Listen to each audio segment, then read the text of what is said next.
all delegates who are logged onto the platform shall be considered present. Delegates must please switch on their videos if they want to speak or if they are speaking. They should ensure that the microphones on their gadgets are muted and must remain muted unless you are speaking. The interpretation facility is active. Permanent delegates, members of the executive, special delegates, and SALGA representatives are requested to ensure that the interpretation facility on their gadgets are properly activated to facilitate access to the interpretation services. And any delegate who wishes to speak must use the raise hand function. Honorable delegates, I have been informed that there will be no notices of motions or motions without notice. Before we proceed to the first order, I would like to take this opportunity to welcome the Minister and Deputy Ministers of Trade, Industry and Competition, and the Minister and Deputy Minister of Human Settlements, MECs present, SALGA representatives, all special and permanent delegates to the House. Honorable delegates, we will now proceed to the first order. It is the policy debate on Budget Vote 39, Trade, Industry and Competition, Appropriation Bill B7 2022, National Assembly, Section 77. And now I will now call upon the Honorable Ibrahim Patel, Minister of Trade, Industry and Competition, to open the debate. Honorable Minister, it's over to you.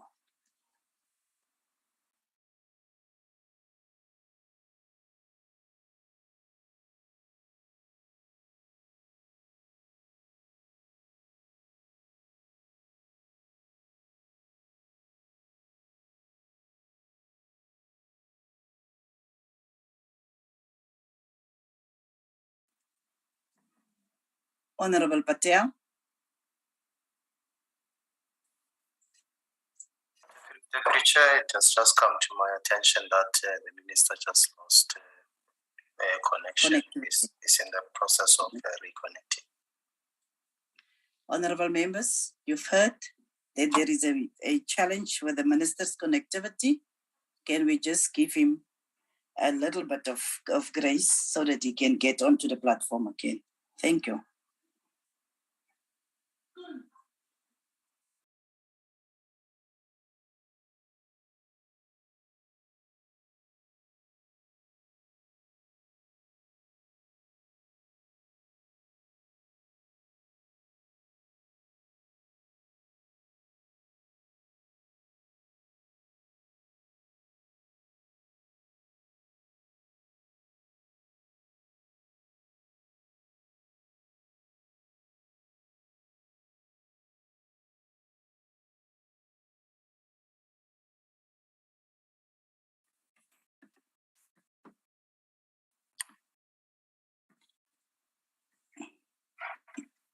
Yes, Honorable Minister, you may continue. Deputy Chairperson, Honorable Members, Representative of Provinces, fellow South Africans. Chairperson, first, thank you very much for bearing with me. We've just had a bit of load shedding, but I'm back online. Deputy Chairperson, last year, the South African economy began to recover from the first wave of COVID-19, growing at 4.9% for the year. Some associated economic developments confirmed the GDP data.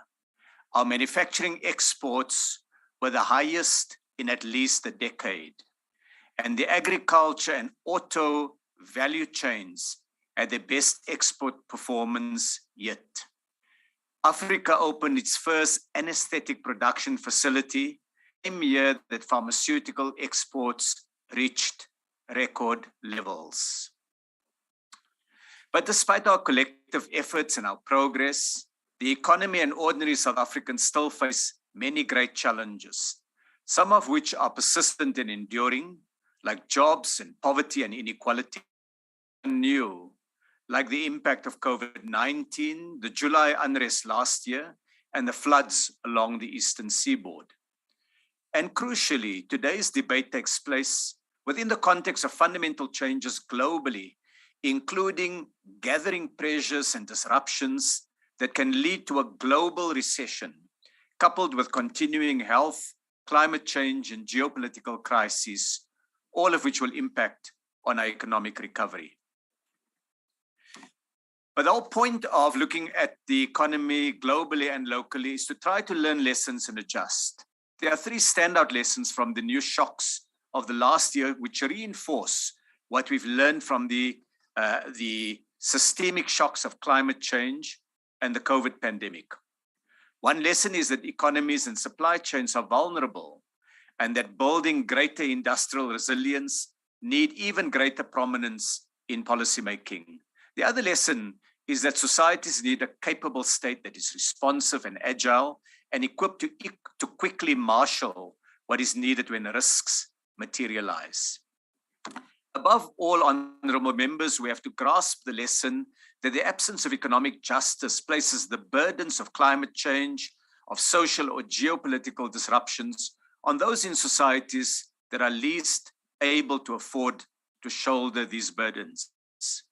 We remain over-dependent on offshore sourcing for our own economy and on a few products, mainly commodities, to drive our growth, leaving us as price takers and with our economic performance over-dependent on what happens in global commodity markets. South Africa can play a more prominent role in this world of regionalized production hubs. But we can only do so if we step up our focus on improving the dynamism and capacity of our industrial base and create real opportunities for firms in our market to grow. And we do so by intensifying industrialization, by spearheading transformation to build an inclusive economy, and by building a capable state to execute our strategy. The department set out in the annual plan about 150 specific actions and indicators. I'm going to really just focus on a few of these. Transformation is about building an economy that works where our people are, bringing development to rural provinces and districts. Our revised approach to spatial industrial policy, informed by the district development model, will see the DTIC supporting projects that create jobs, infrastructure, and innovation in districts across the country. To execute this strategy, we will address our weaknesses, but we will also build on our successes. There have been progress in a number of areas, from new production lines in our automobile, food sector, and healthcare sectors, to progress with beneficiation and in the sugar and clothing master plans, to new investment projects and jobs created, small businesses supported, and action against corruption, and a new focus on inclusive growth, which saw about 100,000 additional workers securing shares in their firms in the past year through competition settlements with Shoprite, with Burger King, and with Imperial Logistics, bringing the recorded worker shareholding in the economy to over 400,000 to date. Deputy Chairperson, today I want to highlight our plans for the year ahead. Deputy Minister Majola will, in the course of the debate, set out more on our successes. But looking at the period ahead, to fuel the economic recovery and to deepen industrialization, the DTIC entities together will offer 22 billion rand in customized loan and support packages to companies over the next 12 months.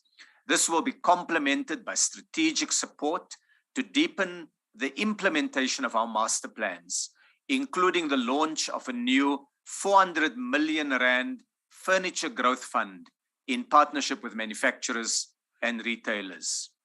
To support our localization efforts, we will aim to achieve a 40 billion rand increase in the production of targeted local industrial output, which will bring us closer to our 5-year target of 200 billion rand. Our investment facilitation and promotion activities will aim to unlock at least 120 billion rand in investment from the private sector in the next 12 months. We will now table our draft green hydrogen commercialization strategy in Cabinet for consideration and for guidance, aiming to do so by the end of August, and for our electric vehicles roadmap to be placed before Cabinet by the end of October. in a rapidly evolving and disrupted global trade environment, the department's officials will work hard to secure at least 600 billion rand in manufacturing exports, with a package of support to grow the diversity of South Africa's exports and to secure our trading future on the African continent. We hope we can do more, but let's aim for no less than that. The Competition Commission is conducting a market inquiry into online services like e-commerce, tourism, accommodation, food, and other online delivery platforms to be completed during this year. And it will launch a new inquiry into fresh produce markets, which I hope will provide insights and relief to consumers faced with high and rising food bills. Honorable members, we will commence the next phase of the African Continental Free Trade Area negotiations by developing draft protocols on competitive investment, as well as a country level in risk coverage to strategic exports through the Export Credit Insurance Corporation. This facility will complement our efforts to launch more export networks with support among exporters. Approach to spatial industrial policy, an area that is very close to the heart of honorable members in the NCOP. And we want to do a cross-cutting framework for special economic zones, industrial parks, and interventions to enable and support the township economy, and focus on industrial development in at least 25 districts across South Africa. But there's an important prerequisite for success. In order to scale up growth and jobs, we will need more effective local government, because a spatial policy is not the formal document, but it's the capability of institutions to do the essentials to get firms to operate, including at local level, basic road maintenance and filling of potholes, provision of water and sanitation, not adding high surcharges on energy prices, collecting dirt and waste products efficiently. Similarly, a deeper partnership is required with provinces in which each sphere places something on the table. The example of the office of the Gauteng Premier in the Tshwane SEZ and the Eastern Cape government support to drive industrial development in the auto and pharmaceutical sectors can be highlighted, and these should be done across more provinces. Provinces and local government can secure more success by combining their resources and budgets with what the DTIC can do, so that we have the firepower to drive industrialization. The problem of industrial parks, which has been regarded as a provincial competency, enabling environment for industrialization, is energy and logistics, and protect our electrical grid and rail network from the continued threat of scrap metal syndicates. By the end of July, we will have developed a draft domestic and export measures to it. Energy and logistics is a go-down, and I have agreed to launch a forum to bring together Eskom and Transnet with other entities and meet with industrialists in key sectors to enhance our collaboration, to do advanced planning and problem solving. This will enable a better climate for investment and job creation. We must make it easier to do business. The deputy ministers and I have requested DTIC entities by December this year to have concrete measures to cut red tape, to streamline their processes, and to make them accessible and less onerous for entrepreneurs and for citizens. This will align with the commitment that the President made on cutting red tape in the State of the Nation address in February this year. We will shift from red tape to smart regulation that helps those who want to build and protects the system against those who seek to abuse it at the expense of the poor and the vulnerable. This work will also include a process to consolidate the sprawl of entities within our ambit, creating a leaner and more responsive and relevant set of institutions. The point, honorable members, is that we're seeking to learn from the past and adapt for the future. We must continue to show resilience as we build and de-risk our economy, which is essential to our vision of a truly non-racial democratic society. Over the next 12 months, we can expect a number of concrete actions. In June, Council will open its new glass container production plant in Ekurhuleni with an investment value of 1.5 billion rand. The Japan-South Africa Business Forum will be launched. The first disbursements will take place from the IDC's new Social Employment Fund.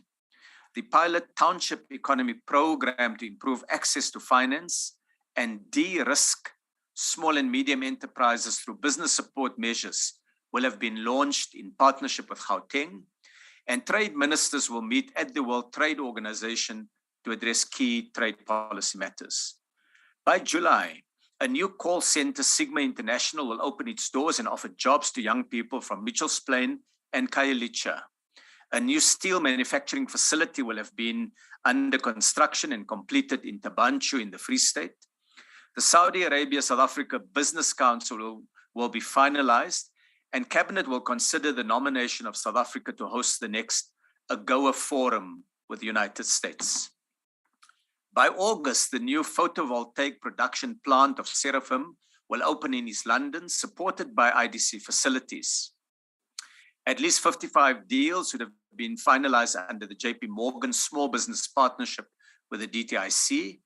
The first new capacity to come online for 6 Black-owned poultry farms, supported by the IDC, which will produce about 2 million birds per month and create 150 jobs in Northwest, in Mpumalanga, in Limpopo, and in the Free State, will come on stream. And the Companies Amendment Bill will be submitted to Cabinet for consideration.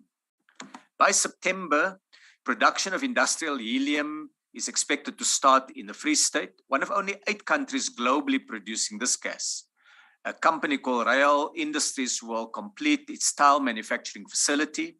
A new South African food exporter network will be launched. We aim to conclude this Southern African Customs Union formal tariff offer for the African Continental Free Trade Area, and that will cover 90% of all tariff lines.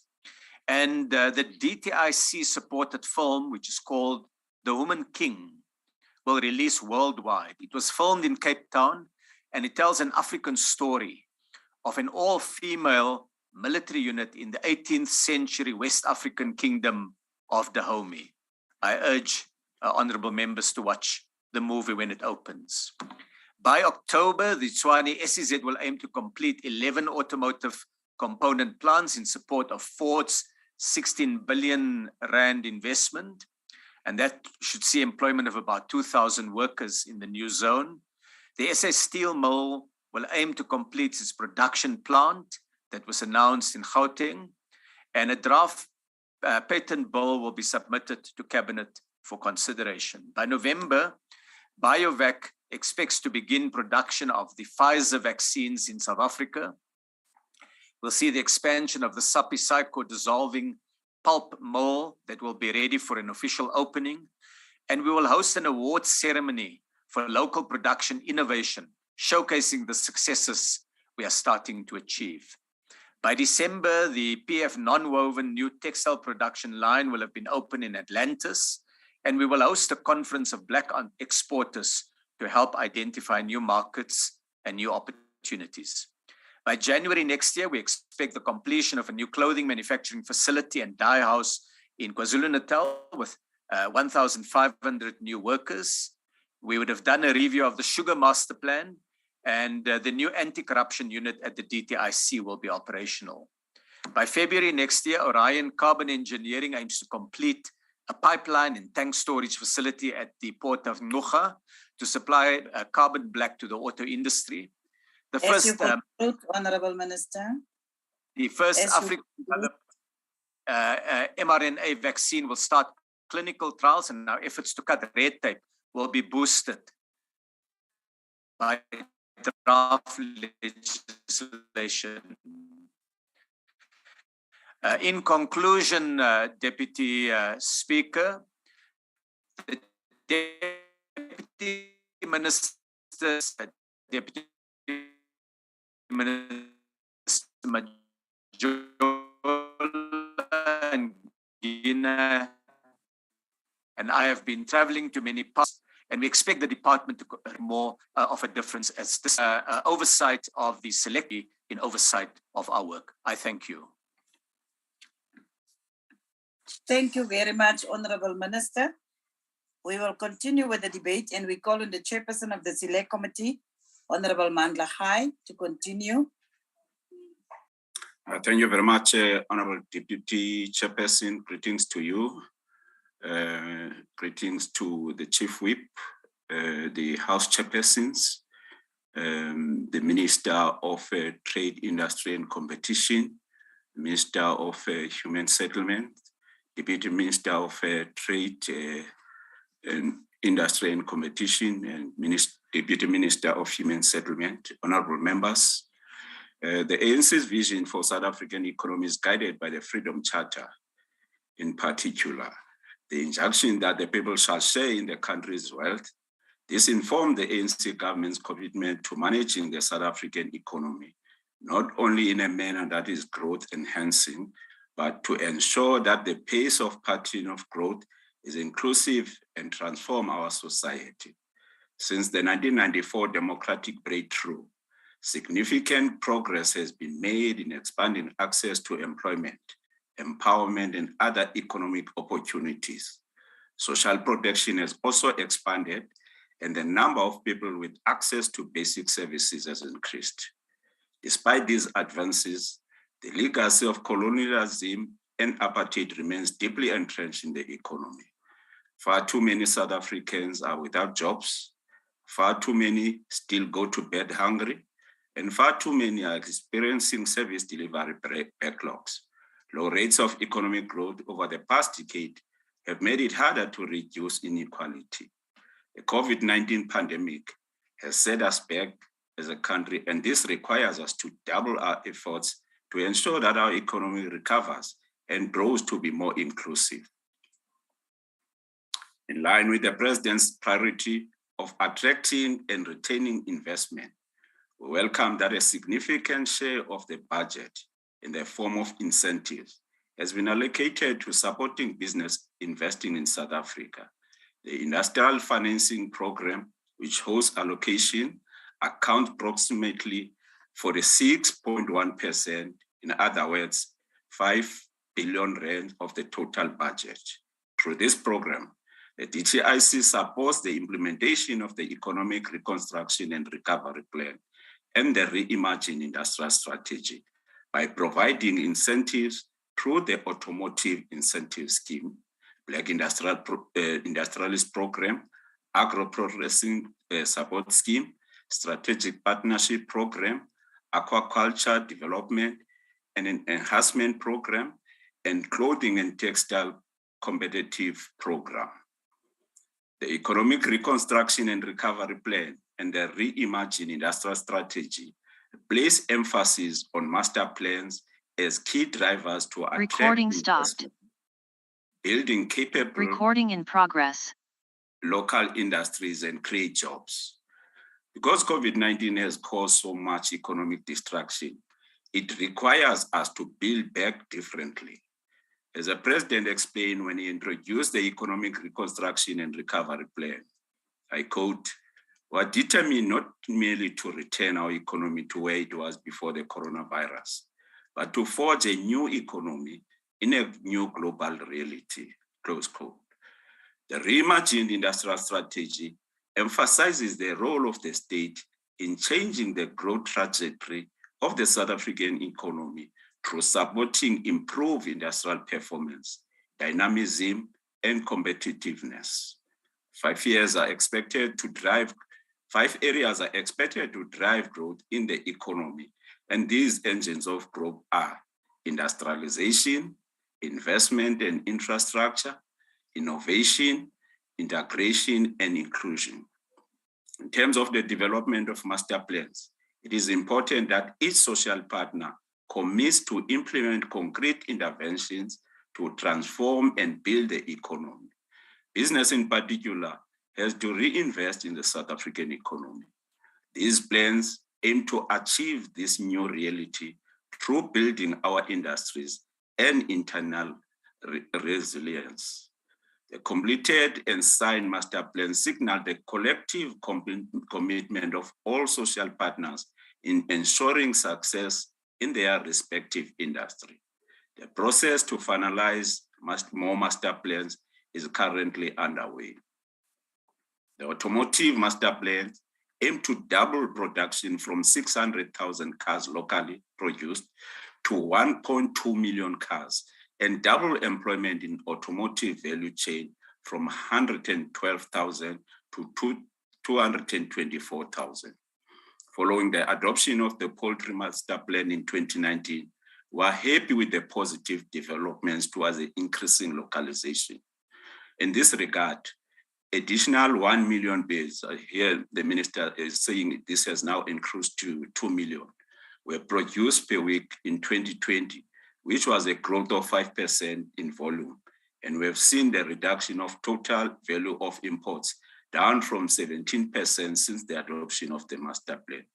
These are substantial and progressive advances within a short space of time. There are real examples of success in the master plans. Beverly Mhlabane, who lives in Benoni, she's a poultry farmer empowered by the poultry master plan. She has 6,500 hens for her eggs business, which is expanding now into chicken meat. With regard to African trade, continental free trade areas, as we conclude Africa Month, we must focus on building a more integrated and connected African continent, focusing on manufacturing, on skills and creating jobs, particularly for millions of our continent's young people.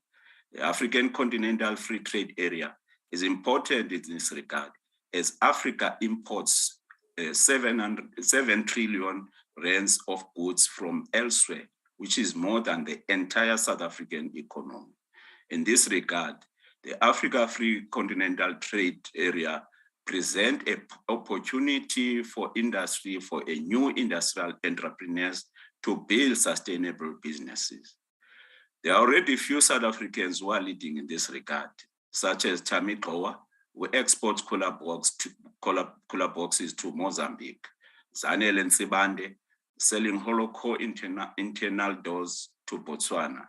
Sipho Mapatiane, who export train brake shoes to Zimbabwe. Doron Kampans, who sell steel to DRC. On localization is an important pillar for our industry strategy, and it has been a key component of ANC's economic policy to build and protect local industrial capacity. Some detractors, such as the right wing of the Democratic Alliance, have attempted to accuse the ANC-led government of nationalism and protectionism. The state of the economic condition dictates that our national interests must precede all the others. Many of the world's largest economies, including the United States, China, India, and the countries in the European Union, are doing the same to actively protect and promote their domestic firms. The ANC-led government's industrialization,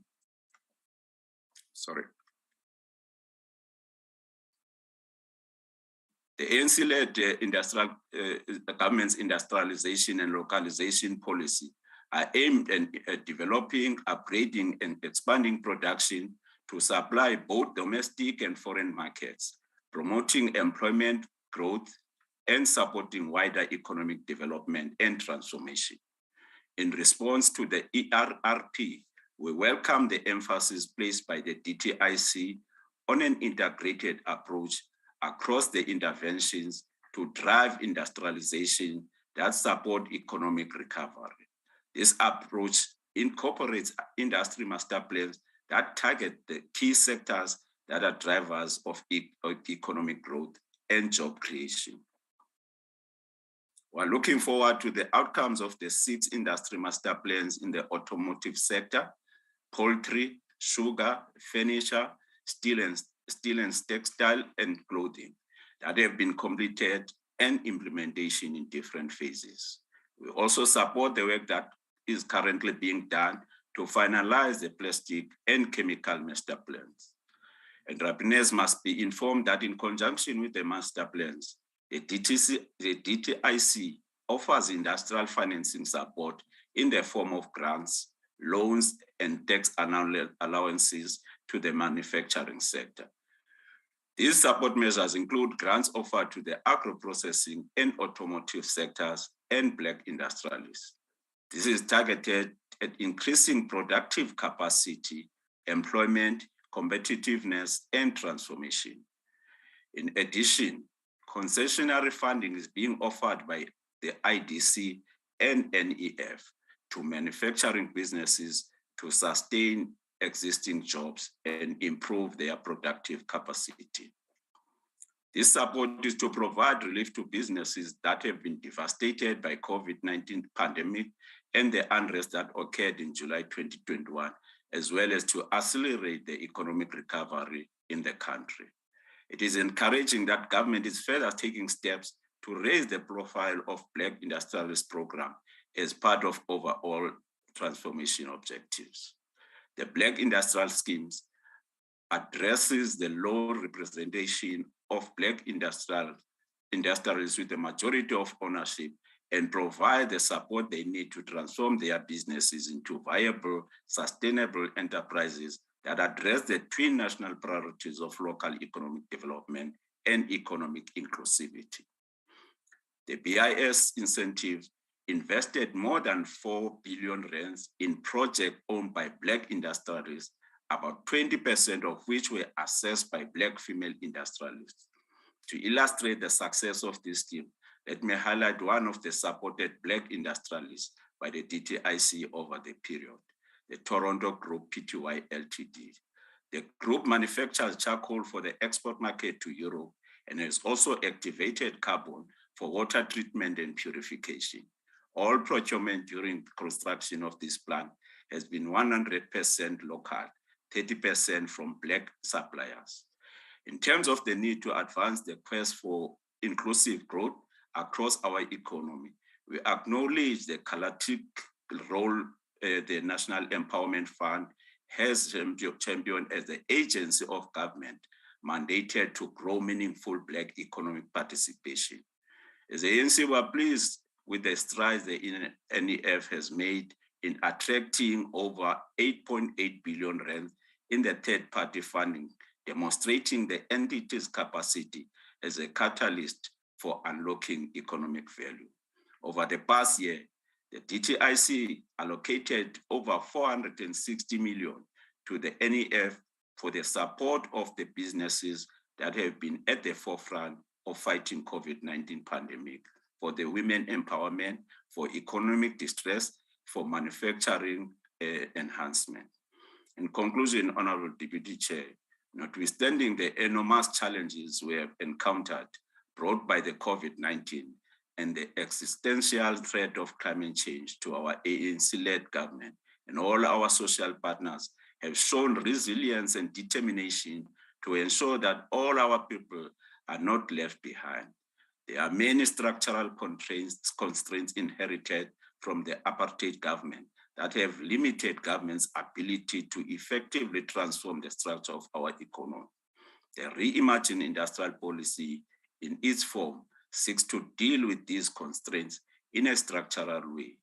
A successful implementation of this policy is essential for the broader transformation of our economy and creating a better life for all. I thank you very much, Honorable Deputy Chair. Thank you very much, Honorable Khai. We will continue, and we now call on the Honorable Mvoko, Eastern Cape MEC of Finance, Economic Development Affairs and Tourism, to continue with the debate. Thank you very much, Honorable Chairperson. I would request to switch off my video to your permission because of the place where I find myself. I was in an event with the Deputy Minister of Health, if you allow. You are allowed, you may continue. Thank you very much, Honorable Deputy Chairperson. Greetings to you, Deputy Chairperson, and Greetings to the honorable members of this House. Good afternoon. Honorable Deputy Chairperson, on behalf of the Eastern Cape, I wish to submit that the province welcomes and supports the budget vote of the Department of Trade, Industry and Competition as presented by Minister Ibrahim Patel. In his speech, the minister captures it correctly how our economy is structured and how that continues to jeopardize us when economic shocks takes place. As a home to most automotive original equipment manufacturers, the OEMs, the vulnerability of supply chains has adversely impacted our job retention and creation of efforts in the province. The effects of these are visible in the performance of the provincial special economic zone, both the East London Industrial Development Zone and the Kucha Special Economic Zone, where manufacturing jobs have been negatively affected, especially in the East London Industrial Development Zone. It's negatively affected due to the shortage of raw materials globally to enable operations in Mercedes-Benz South Africa and East London. It is a view of the industry and suppliers that this trend will continue for 2022. We, however, find solace in the minister's assessment that his department has learned some lessons and they are positioning themselves towards responding to challenges at hand. Indeed, as the minister said, the society needs a capable state that is responsive and agile and equipped to quickly marshal what is needed when risks materialize. We welcome the strategic direction that DTIC is embracing, that of diversification and regionalization of our supply chains to de-risk our economy. We appreciate the support that we receive from the department to improve our economic infrastructure, but we need urgent support from national government to align with this new thinking. The Eastern Cape has achieved great things with the support it receives from DTIC. The province has realized significant success in exports of agriculture and processed products. We have achieved 368 million rand against a target of 70 million rand during the 2021-22 financial year. Of importance with this achievement is that we have witnessed increased exports from the new exporters, which came as a result of the cooperation between the province and the DTIC on the Exporter Development Program. Chairperson, it is important now more than ever before that the province, with the support of DTIC, ensures policy focus on the retention, stabilization, and growth of sectors. The focus is on building local and regional value chains for the productive sectors, which is on the same level as the national master plans, such as the auto sector, the agriculture and agro-processing master plans, and cannabis master plan. However, the province would like to see more speed on the legislation for the cannabis industry, which will open up for the rural producers along the proposed model of the cannabis zones with decentralized extraction facilities. Our economic development agenda for 2022-23 is anchored by township and rural economy and revitalization of state-owned entities. This aligns with the minister's vision to intensify industrialization as we de-risk our economy. A number of activities are already taking place in our province in support of the minister's strategy to expand industrial activity beyond its concentration in the urban metropolitan areas. We've received support from the minister's department for the development of the new Wild Coast Special Economic Zone as an industrial park right now. The security fence construction for the designated industrial platform is in the final stages. We're expecting completion by September 2022. Furthermore, DTIC approved funding for bulk infrastructure of 49.5 million rand. The construction will then ensue for a period of 8 months. This will be providing a base for the development of top structures to host our potential investors that are already in the pipeline. There are 4 investors thus far with an investment of 1.4 billion and would create 968 operational jobs. Going forward, the focus will be on bulk infrastructure development and conversion of signed investments into leases for operationalization. The second program, which is the revitalization of our state-owned industrial parks, is another task that we have committed to in our pursuit of decentralizing economic participation. These parks will play a pivotal role in integrating various regions in the mainstream of economy. These parks need to be upgraded to have world-class infrastructure and services to retain and attract current and future industrial investors in the province. And through support from GTIC and allocation from the province through the Provincial Economic Stimulus Fund, funding of 273 million and 560 273 million 56,000 was allocated to the phased revitalization of Vulindlela, Komani, Timbaza, Fort Jackson, West Coast, and Somerset East Industrial Parks. They're in different stages of development, and thus far, a total of 505 construction jobs and 46 operational jobs have been created, and there are 47 local SMMEs that have been supported. The province also recognizes GTIC's commencement with the process of development of the Green Paper for industrial parks. It's our view that this will strengthen the program significantly beyond just infrastructure development, but enable aspects of standardization and investment promotion for these parks, which will enhance efforts to utilize these parks as industrial hubs and job creation instruments. Deputy Chairperson, at the heart of our economic reconstruction and recovery plan is the goal of building a new, fast-growing and more inclusive economy propelled by greater levels of public and private sector investments. These find expression through our two special economic zones, the East London IDZ and Kucha Development Corporation and the Eastern Cape Development Corporation. In 2019, before the emergence of COVID-19, the province ranked second out of the 9 provinces in terms of capital investment value behind Gauteng. In the past 5 years, the province generated over 50 billion rand in investment, mostly within the 2 SEZs. As the global economy recovers and the foreign direct investment prospects begin to improve, the province will further improve and position itself to attract more investment. In this current financial year, the entities have set themselves a target of attracting more than 1 billion rand in investment into the province. This won't be possible without the support of TTIC. I wish to appreciate the continued support by TTIC and its leadership as the province advances its efforts for inclusive economic growth and development. In particular, the support you give to our SEZs and industrial parks. Our long-term plan is to capacitate the CDC and Institutional IZ to be more than just being investment locations, but to be engines of economic growth and employment in the province. The automotive remains one of the key sectors of our economy in the Eastern Cape as we build from the successes that the minister had mentioned. By embracing the global developments of the automotive sector, in particular, the electric vehicle.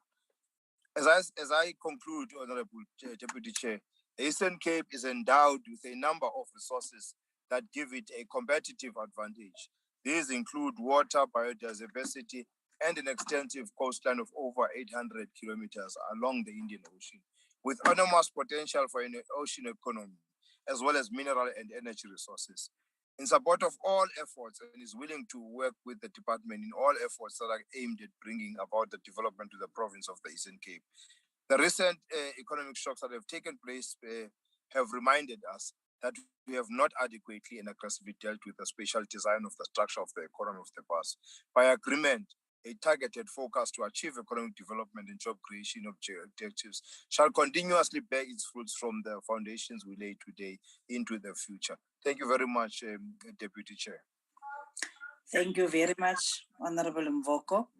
We are continuing with the debate, and we will now call on the Honorable Lont, JJ Lont, to continue with the debate. Honorable Lont. Agbare ondervoorsitter, honorable members and honorable minister. One of the most frustrating things about debates these days is that many of the participants pick and choose which dates are important to them in defending what's going on in South Africa today. You have some that goes all the way back to Dangor time, and then you have those that think our realities only started in 2020 with the outbreak of the coronavirus.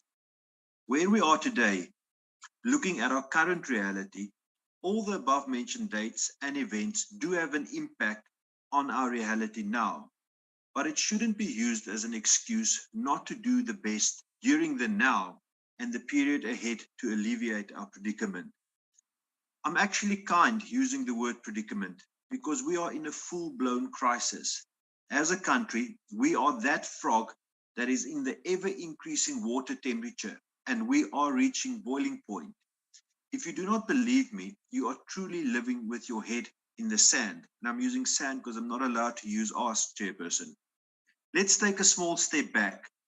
Just before the COVID-19 pandemic reached our shores, almost 20% of South Africans were affected by moderate to severe food insecurity. That increased to about 1 in 4 people during mid-2020. This is according to Stats SA. And today there are some estimates by Ipsos that found that more than 40% of our fellow citizens of all age groups are affected by hunger. No one disagrees that COVID-19 has made the situation worse. The problem is that we were already on a downward trend, and it has only sped up because of this pandemic. If we were on an upward growth trajectory economically, as we should have been with our abundance in resources, and if we had a competent and corruption-free government, we would have been able to ride this crisis and this pandemic out much easier. Looking at the budget of this department, it should be measured the same as with all other departments in how we tackle 4 issues. The one is economic growth. The second is how we decrease unemployment. The third is truly broadening empowerment. And the fourth, which is a major crisis, fighting hunger or poverty. It was first the international community and the general worldwide economic climate that was used as an excuse to explain the stunted growth we are experiencing in South Africa. Now it is COVID-19, it is the COVID-19 pandemic. We cannot, however, hide from the fact that we were the biggest economy in Africa, and now we are slipping down the rankings on the continent as well as globally. By comparing apples to apples, countries similar to South Africa have faced relatable challenges, yet they have outpaced us in growth over an extended period of time while we were lagging behind. Our real GDP growth forecast remains a concern at under 2% for the next 2 years. This is woefully insufficient to address the growing socio-economic needs of South Africa. It's a long way off the promised economic growth based on fundamental economic reforms as promised by our president. When I say we have reached boiling point as a country, nothing illustrates this crisis better than our unemployment rate, which currently sits at an unacceptable 34.5%. This is up from the first quarter of 2021, which stood at 32.6%. Provincially, it is no wonder that an ANC stronghold sits at the top of this list, with the Eastern Cape sitting at a whopping 44%. If we look at the expanded definition across South Africa, we are over 45% of the population that is currently unemployed or discouraged from seeking work, with provinces such as the Eastern Cape, KZN, Limpopo, and Mpumalanga all over 50%, while the Western Cape sits below the official unemployment rate. And let me repeat this, it sits below the official unemployment rate at 29%, and that is the expanded definition. Our expanded definition is below the official rate for the rest of the country. This department, and in fact every cabinet minister, should be held accountable based on the job opportunities they create. Every single evening and every single morning, that should be the first question you ask yourself, Minister. What have I done and what will I do today to decrease unemployment? But more importantly, it should be linked to the actual reality. If you fail to turn the ship around in a reasonable time period, you should not be here. You and this entire ANC cabinet is responsible for the decline in our economy and the increase in unemployment over an extended period of time. It wasn't due to certain events. It is due to the failed economic policies of this ANC government.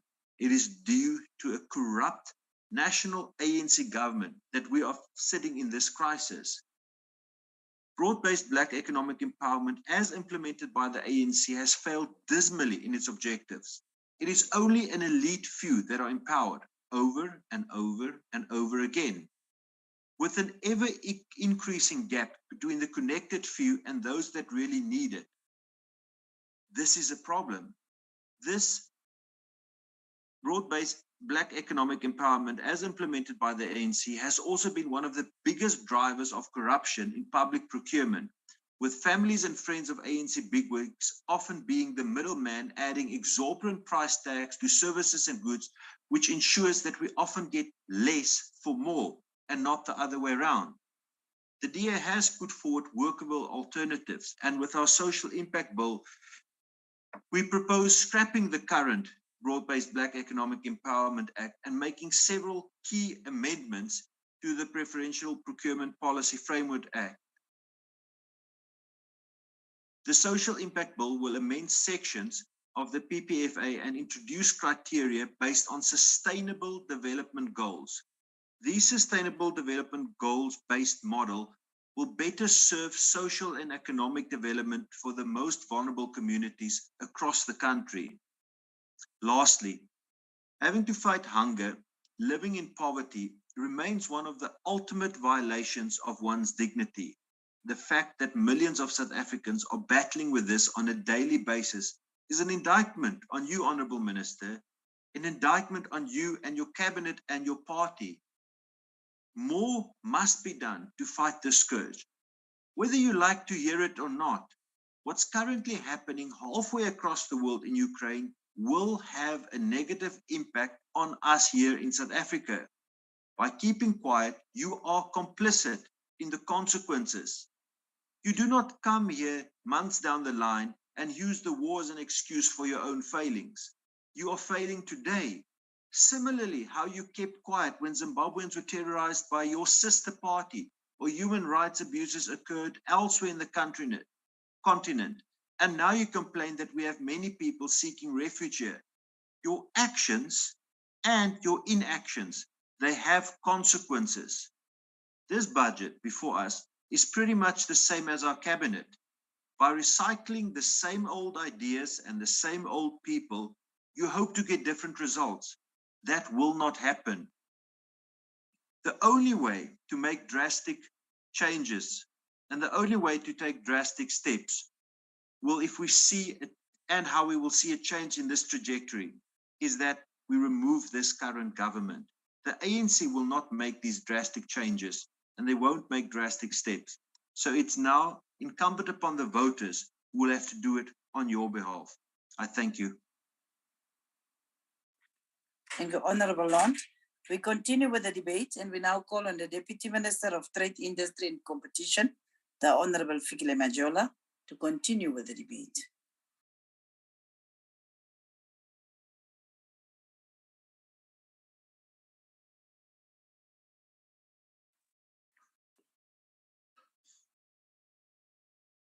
Honorable Deputy Chairperson of the NCOP, Deputy Minister Chwete, Ms. Mvoko, honorable members, fellow South Africans. Today marks the last day of Africa Month, in which we commemorate the founding of the Organization of African Unity, the precursor to the African Union.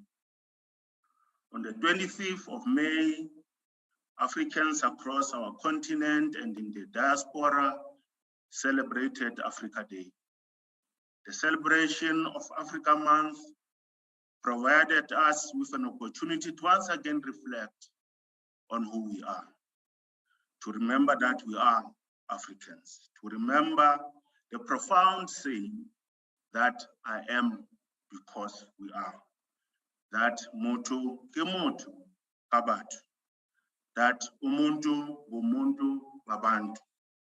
Africa Day reminded us once again that we are the grandchildren of, to paraphrase former President Mbeki, the patriotic warrior men and women that Hinza, Twechoyo, Sikukuni, and Mpepu land.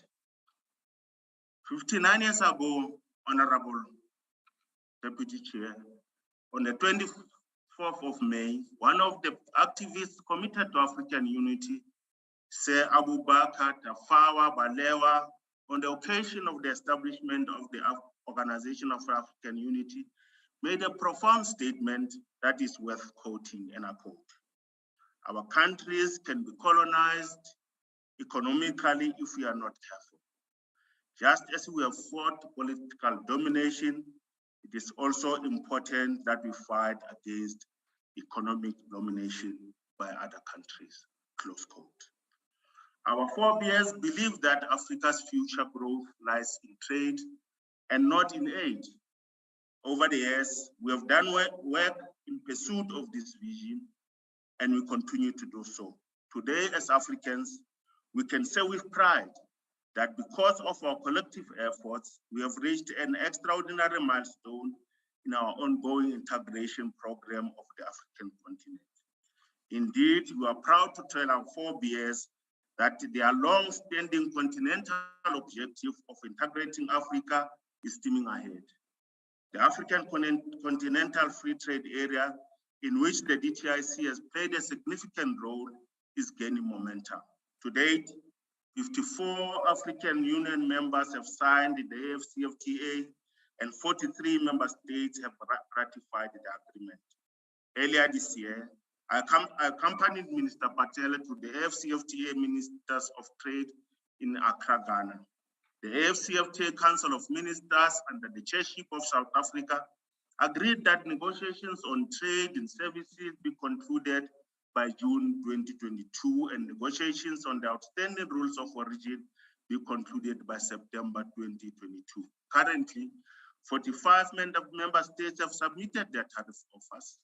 29 of these offers have been verified by the Afcfta Secretariat to be in accordance with the agreed modalities. South Africa, as part of SACU, is in the process of finalizing a revised offer that will meet the modalities and have a 90% offer on the table for consideration. Last month, I was in Gaborone, Botswana, to, together with other SACU members, ministers of trade, consider what it is at a practical level that we should do to further enhance the consolidation of the region, strengthen its value chains, and ramp up investment. In terms of preparing South African exporters for the operationalization of the Afcfta, there are some important issues to be considered. First, although the final tariff concessions are still to be finalized, the products on which preferences are likely to be offered are those contained in the list of products with agreed rules of origin. Once SACU finalizes and submits the 90% offer for provisional implementation, it will be able to benefit from preferential trade with those customs unions and state parties with which it does not already have a preferential trade arrangement with. House Chairperson, Honorable Deputy Chairperson, the global economic environment has changed dramatically since the onset of the Russia-Ukraine crisis. Oil prices have increased substantially, and so are food prices.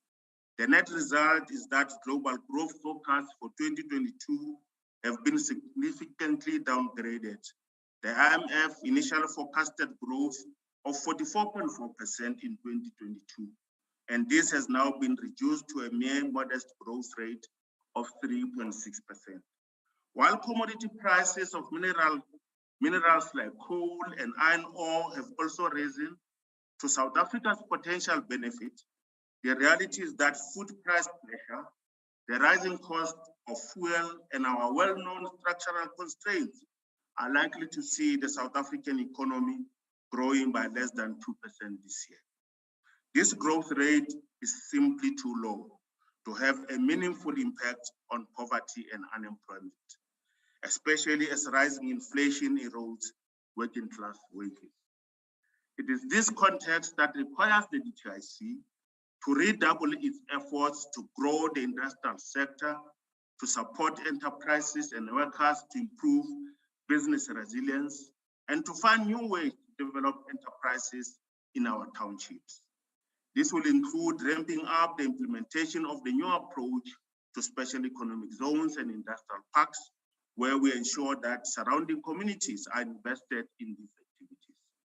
For example, during the construction of the Tshwane Automotive Special Economic Zone, packages valued at more than 1.5 billion rand were allocated to SMMEs from the surrounding communities. Later, I'll return to elaborate on the program of the special economic zones. The recent heavy rains and floods have caused devastating impacts to communities and businesses.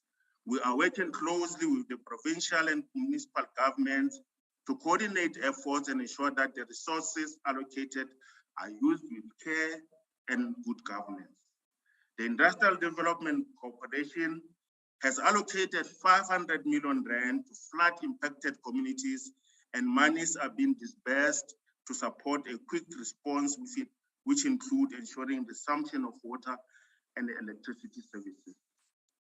Honorable members, public spend is vital in our young democracies such as ours to support our local industries. We must be firm that we are capable of manufacturing sophisticated products by our own local industries.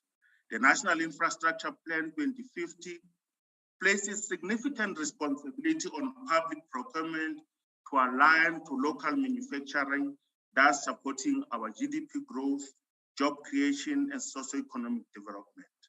Our work on spearheading transformation seeks to create opportunities for all South Africans. This involves deconcentrating our economy, supporting the Black industrialists and workers who were previously denied access to economic opportunities and ownership. Our economic vision is to lift the rate of inclusive economic growth.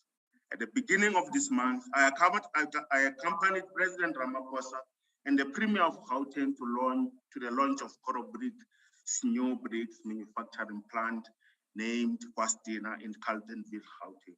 Corobrick is one of the companies that have taken steps to boost worker empowerment. 45.9% of their total share equity is under the control of historically disadvantaged South Africans. It is also noteworthy that Corobrick started a workers' trust with 26% of shareholding residing with their staff. Economic transformation and economic growth cannot be separated, particularly in our country.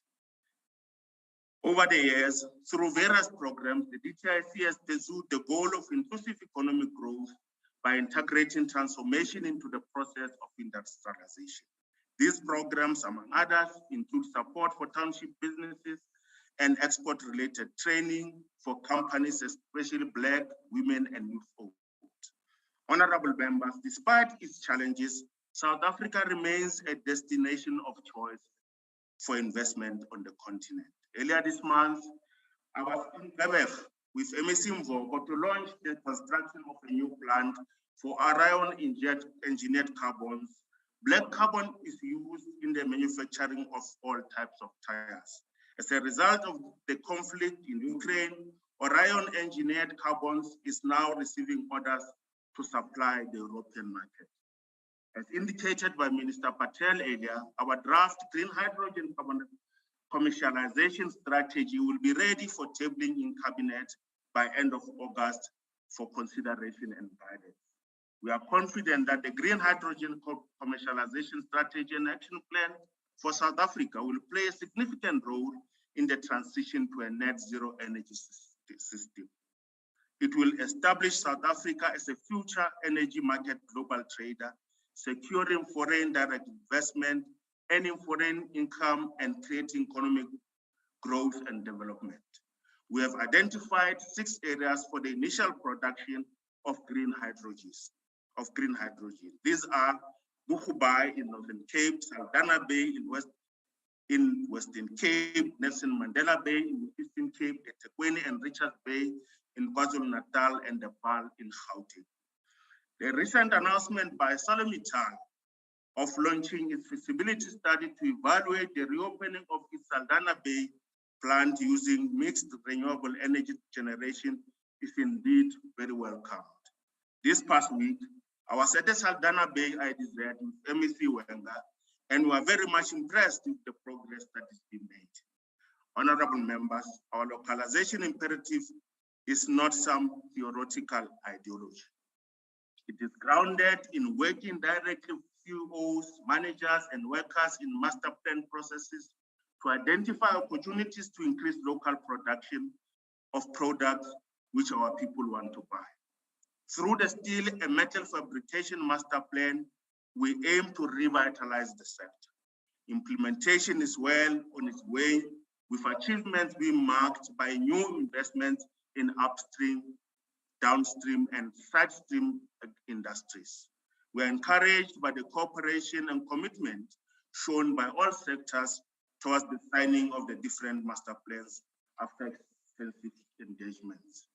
The DTIC has supported 11 projects in the value chain, resulting in disbursements to the value of 209 million, 103 billion rand investments leveraged, and 2,439 jobs supported. Some of the other achievements highlights are: one, Score Metals is investing 2 billion rand in the new steel mill. Highveld Steel has reopened its facility. The implementation of price preference system and export tax for scrap metal. Working with Transnet Freight Rail Infrastructure Program, 34 wheels between Coast Products South Africa and Naledi Ring Rollers to the value of 2.5 billion rand have been allocated for local production.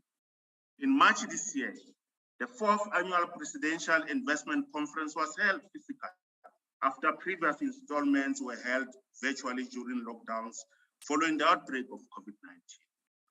366.8 billion rand in new investment was unlocked at this year's investment conference. Several of the investment pledges are in sectors that will add to steel demand, such as autos and logistics. In the poultry master plan, 10 contract growers have been established, leveraging investment of 336 million rand with 122 new jobs created. The contribution to GDP by the poultry industry over the past year has increased from 48 billion rand to over 50 billion rand, and is expected to reach 54 billion rand by the end of 2022. In the sugar master plan, Shoprite is partnering with the South African cane growers to promote the sale of locally produced sugar in these 1,189 stores. Honorable members, we are doing everything we can to ensure that ultimately we can fulfill the goal to expand and establish new industrial hubs across the country using the district development model with the intention to attract investments and create jobs. Honorable Chairperson, we are very much alive to the many constraints that confront our economy, but we have no choice but to succeed in our quest to drive industrialization, transformation, and building of a capable state. We shall succeed because we are a resilient people. I thank you. Thank you very much, Honorable Deputy Minister. Honorable Plenary, we will request that you continue with the debate. Deputy Chairperson Moletsane, can I address you? Yes, Moletsane, address me. Honorable Plenary has challenges. I'll be standing in on his behalf. Continue, please. Thank you, Deputy Chair. Deputy Chairperson, the economic freedom fighters reject the budget vote for trade, industry, and competition. We reject this budget because this department has failed with its primary function of job creation, eradicating poverty and inequality, and to grow the economy. This department has demonstrated slow progress in changing entrenched patterns of economic participation, in improving low levels of productive investment, and in stimulating our economy. Nothing tangible has ever come from this department, which is continuously in a planning phase, with a series of task teams that continue to research the reports compiled by them. The South African economy has underperformed in the past 2 decades in terms of growth, investment, and job creation. The economic policy zigzag and confusion has led to an economy that is not growing, not creating jobs, with the wide population continuing to own the economy. Instead of finding solutions to challenges faced, this department continues to adopt neoliberal policies that cannot create jobs and stimulate economic growth. The department is anti-state-led development, even though its president agreed with the economic freedom fighters that there needs to be state-led development to stimulate economic growth. The department has allowed South Africa to be the dumping ground of low-grade goods. International trade policies still allow goods that could be manufactured locally, such as chicken, to be imported. Mr. Cyril Ramaphosa held a series of investment conferences and called big business pledged amounts that they indicated they would invest and never did. Instead, there has been a job bloodbath, domestic investment remains low, and there exists no clear understanding from the department that the private sector cares about making profit and will do everything to ensure profit maximized, even though exploitation of workers. South Africa remains the most unequal society in the world, where the rich are getting richer and the poor are getting poorer. And there is no plan in place for the department to address this issue.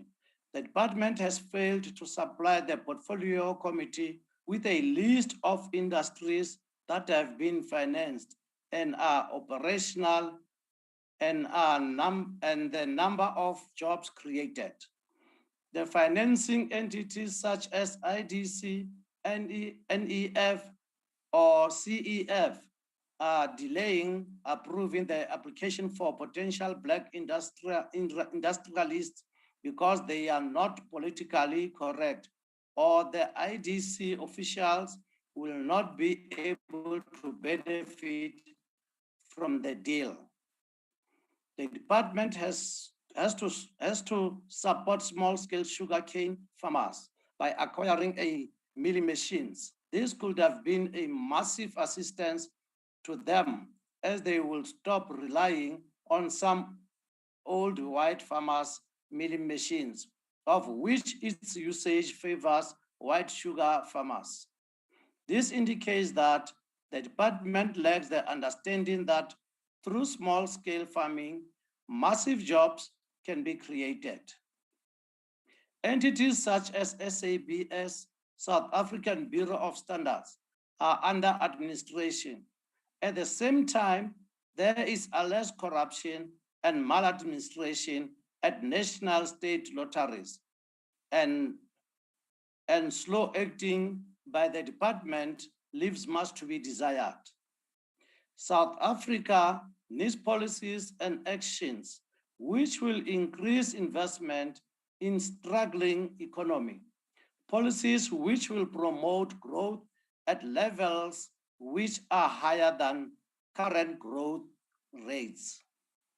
The department needs to contribute to the alleviation of poverty in our country, where more than half of our citizens live in abject poverty, poverty which remains predominantly rural and Black. We reject this budget as it does not contribute to job creation in a population where the youth remains unemployed. This department does not contribute to an improved distribution of wealth. We reject this department which has no aims of development, improved social equity, and empowerment, especially for those sectors and individuals of our society who were previously disadvantaged by the practices of the previous apartheid system.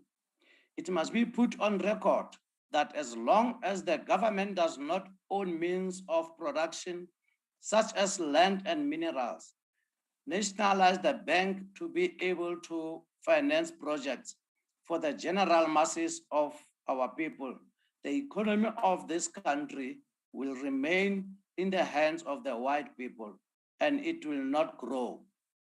This department does not increase import tariffs to stimulate local manufacturing goods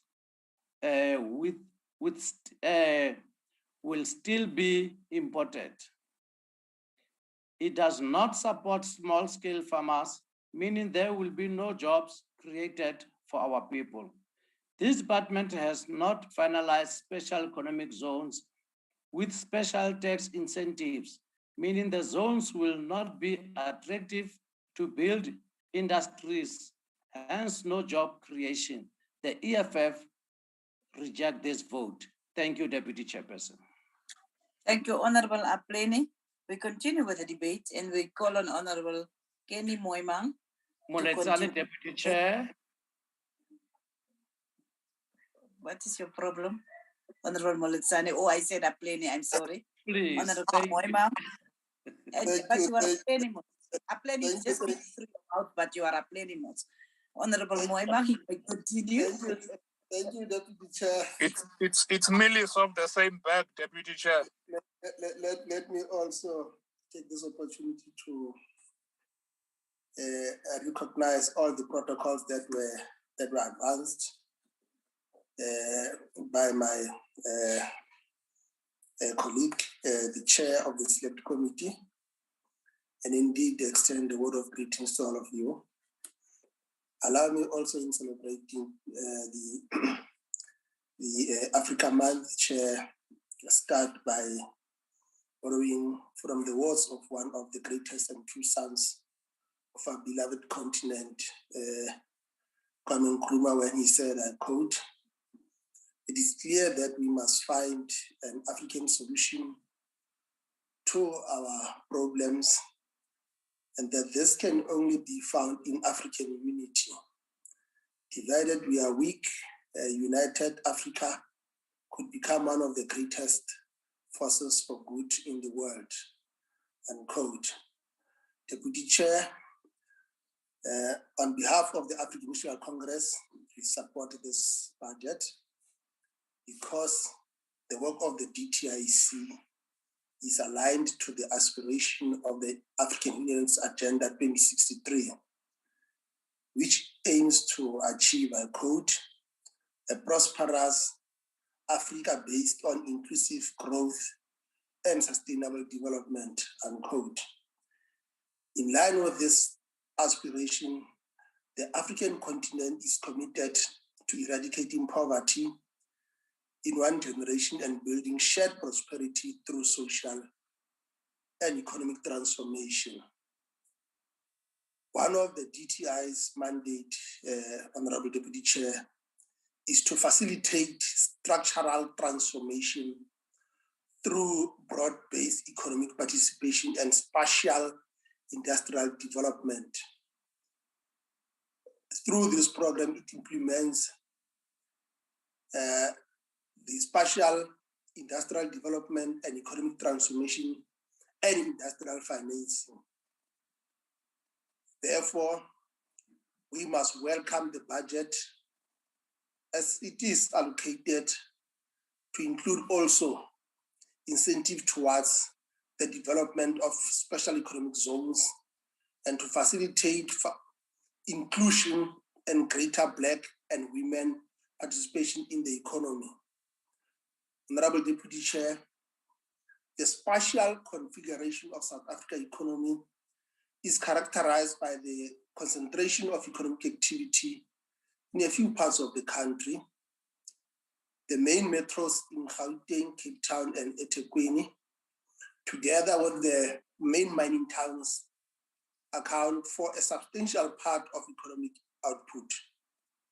This results in a constant movement of our people from other parts of the country and rural areas to these economic hubs. As a result thereof, the ANC's government policies objective includes measures to provide a wider pool of economic development and inclusive growth to address the structural constraint. Indeed, Deputy Chair, the special economic zones and industrial parks are intended to form the backbone of the reindustrialization in the country. We have seen how the department has been working according to the Special Economic Zones Act and designated a number of special economic zones which are intended to attract new investments and to create employment through provincial interventions. The second act, Chair, or model, is the new special industrial development model introduced by the department through a district development model. The focus will be on governance arrangements, strong commitment from all spheres of government, the development of strong and credible investment, promotion and facilitation plans, community involvement and facilitation, hybrid ownership, and lastly, feasible financial models. Deputy Chair, transformation is about building an economy that works where our people live and bringing development to rural provinces and districts. The revised approach to special industrial policy, informed by the district development model, will see the department supporting projects that create jobs, infrastructure, and innovation in districts across the country. We have to look forward also to the proposals for new SEZ that have been evaluated, namely Bojanala, Val, Namakwa, and Fetakhomu Tubatse SEZ. Honorable Deputy Chair, it's ironic that some of our members can even afford to forget the presentation that we received this morning through how the SEZ are performing. Not only were we informed that the department has approved SEZ amount of 10.4 billion,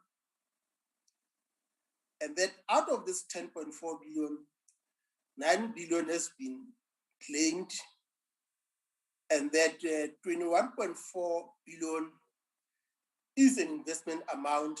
And out of this program, 18,690 jobs will be created. It is important, Honorable Deputy Chair, to appreciate the fact that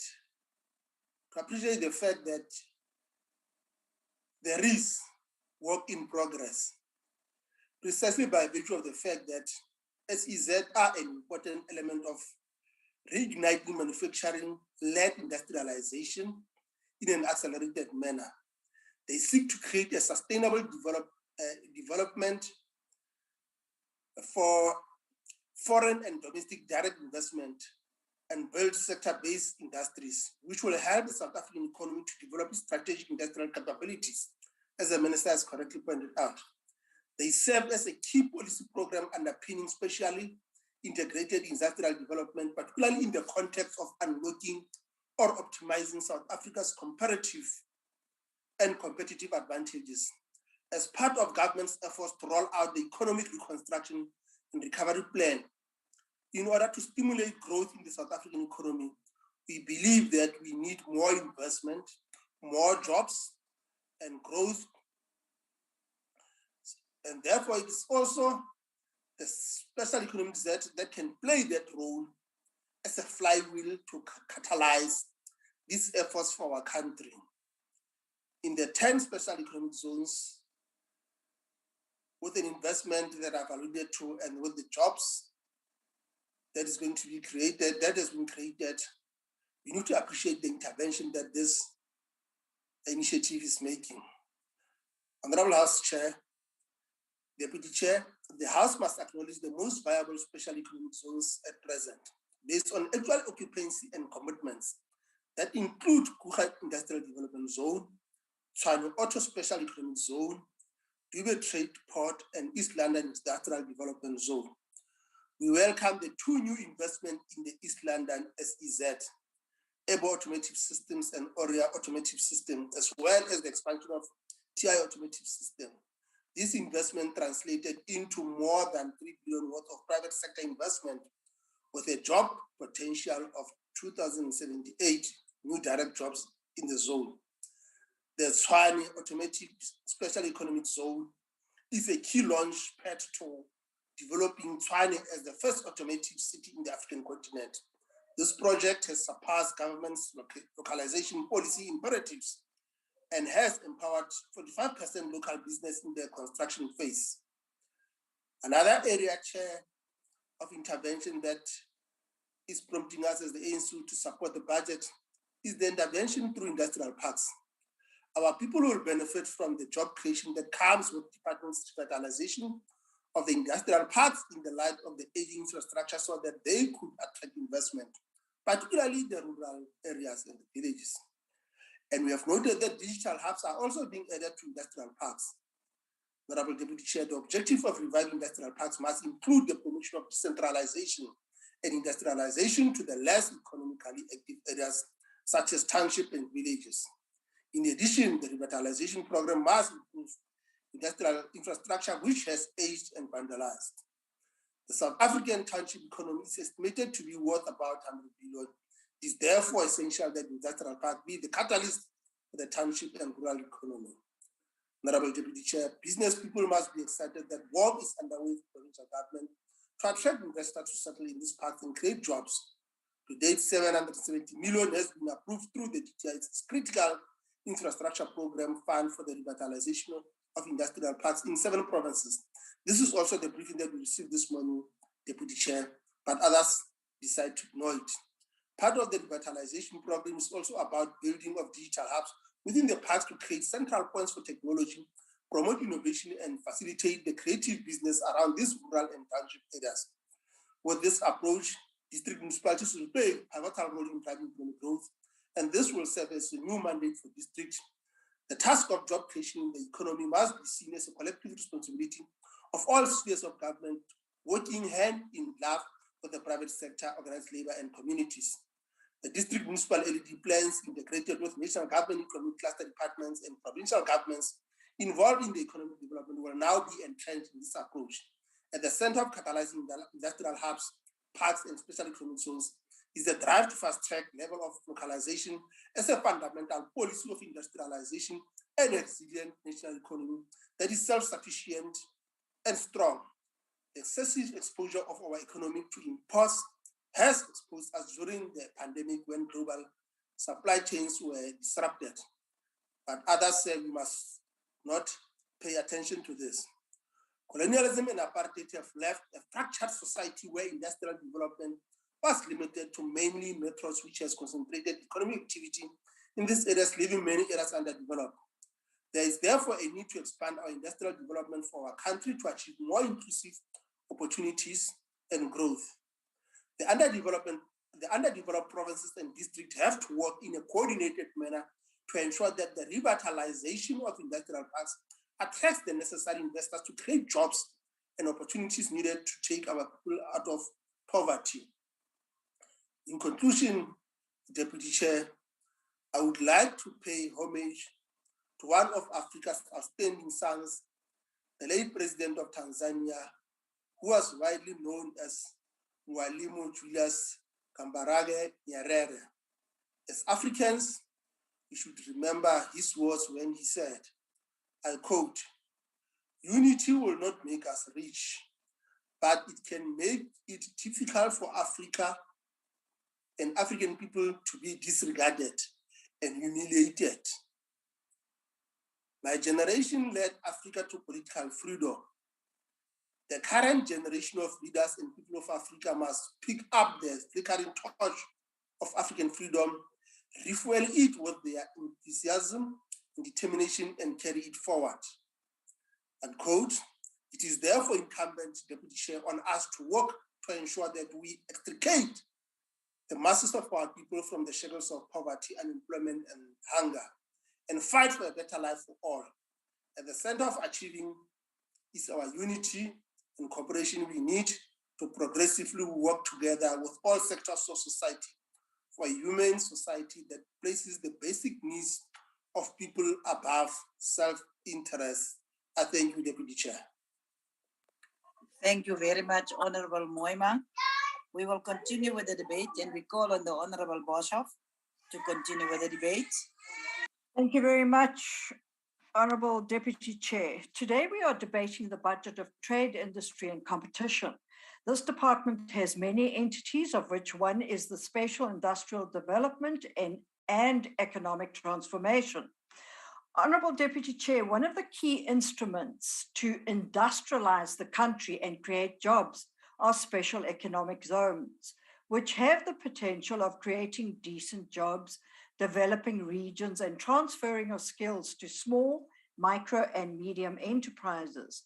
The SEZ policy was enacted into law on the premise that the Act and policy will transform regional industrial development in South Africa. Unfortunately, Honourable Minister, the people of Mpumalanga have again been left in the lurch as the Nkomazi Special Economic Zone, which was initiated in 2012, is still but a pipe dream 10 years later. This SEZ was to be the axis of economic integration between the South African provinces of Mpumalanga, Gauteng, and Limpopo, and the independent states of Swaziland and Mozambique. The SEZ was set to offer investors a multi-sector base of operations along the Maputo Development Corridor, which runs through the Southern Africa's most productive regions. It was also envisaged that direct and indirect job opportunities would be in the region of 100,000. Yes, Minister, 100,000 job opportunities. Can you imagine what this would have meant for the people of the area? I doubt that government has any idea, as they are so far out of touch with what is going on the ground. It would appear as if they only care about what is in it for me. In 2019, the then Minister of Trade and Industry, Minister Rob Davies, indicated that Mpumalanga's impoverished Nkomazi region is getting ready for a 7 billion investment when he approved a license for the establishment of the Nkomazi SEZ on 673 hectares of land. However, in September 2020, 5 potential investors in Mpumalanga's SEZ withdrew 700 million rands worth of pledges due to government's delay in implementing processes, plans, and setting up a unit to drive this project. The Mpumalanga Economic Growth Development Agency, who was supposed to be the driving force behind the Nkomazi SEZ, failed to timeously finalize land development processes, re-establish the project management unit, and develop the bulk infrastructure master plans. This after MEGA indicated in 2019 that the department will approve its business strategy within 12 months. MEGA also indicated that 81,765 jobs are expected to be created in agriculture, 8,275 in construction, and 9,505 in related industries.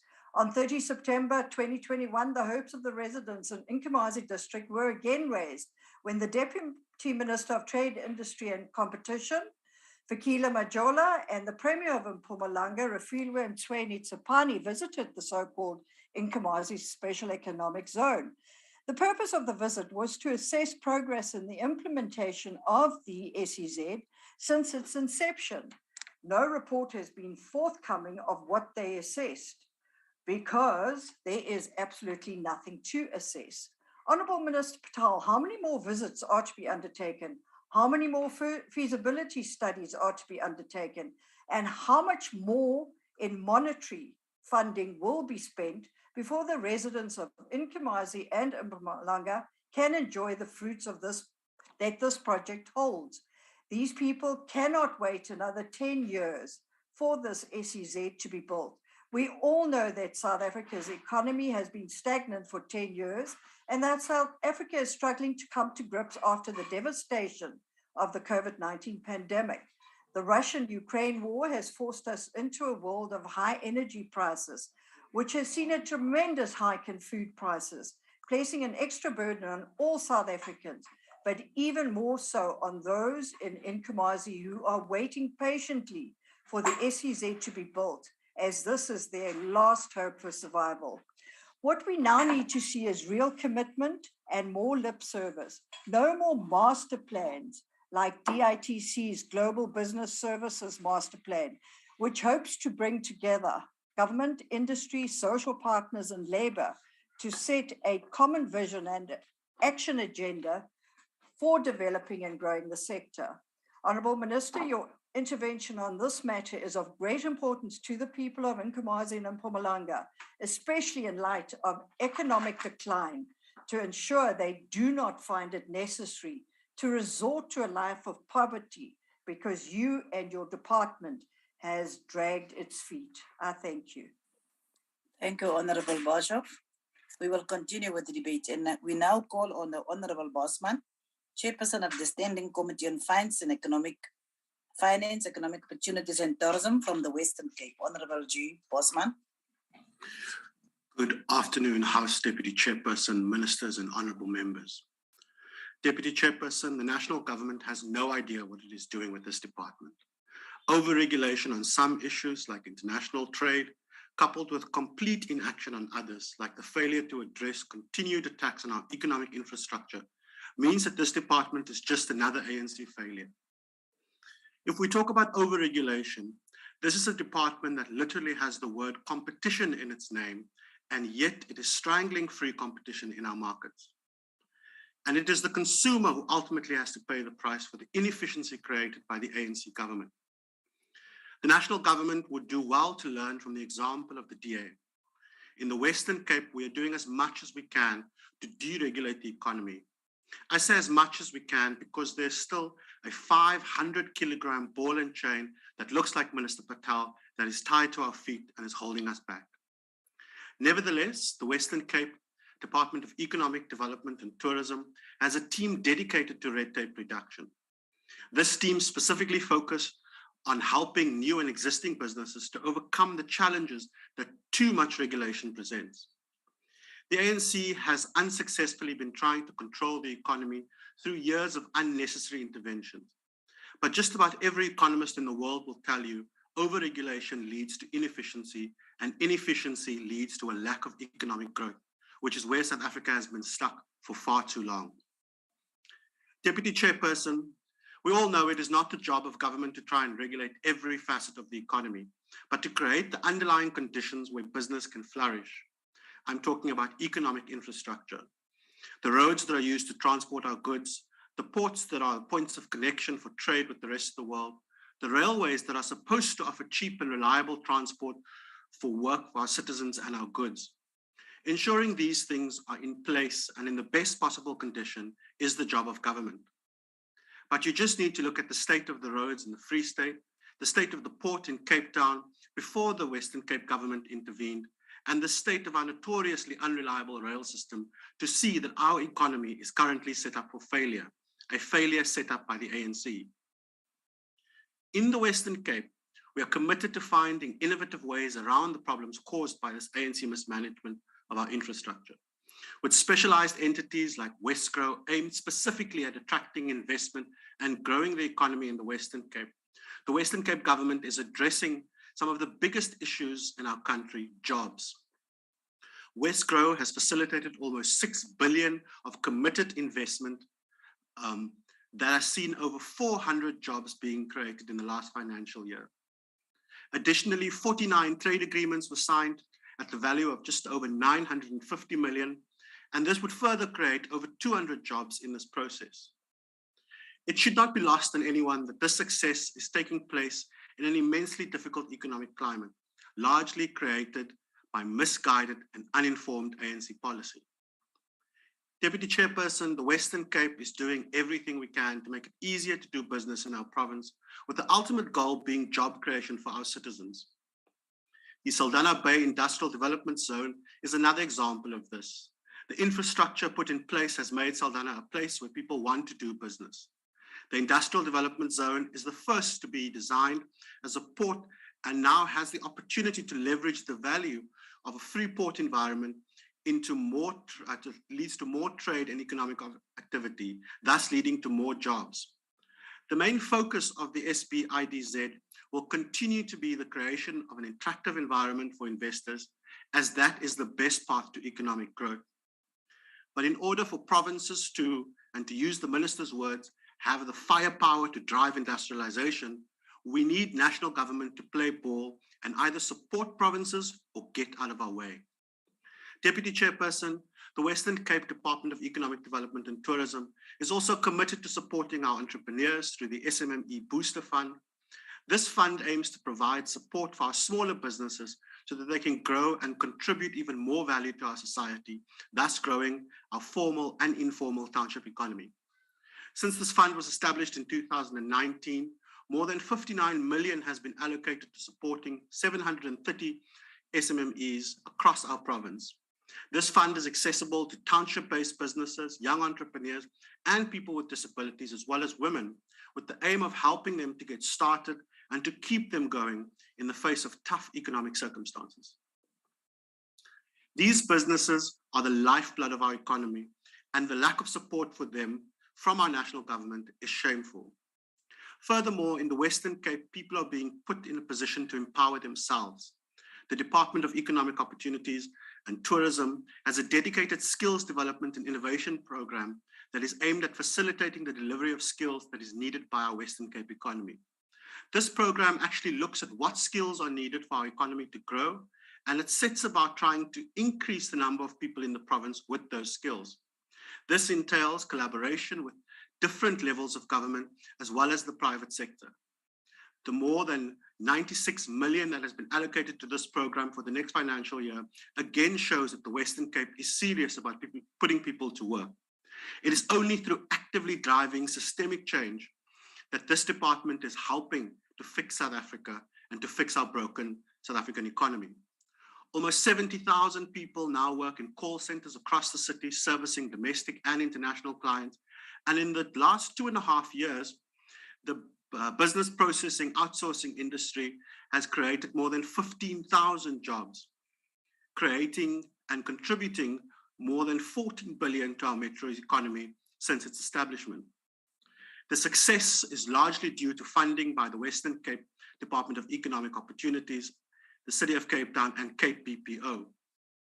Whilst the Western Cape is clearly trying to uplift our communities through economic growth, the ANC still does not understand that growth is an absolute requirement for the alleviation of poverty.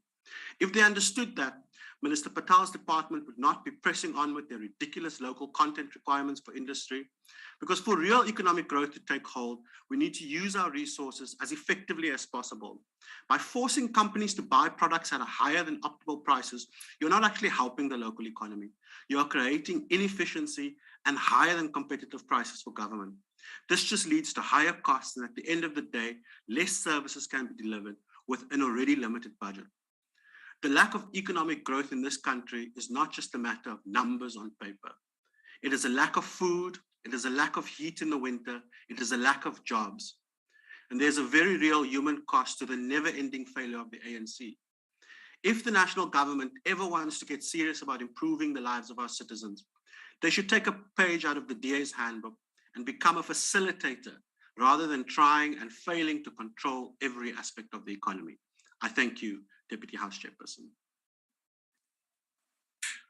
Honorable Bosman, We will now continue and we call on the Honorable M.M. Hadebe to continue with the debate.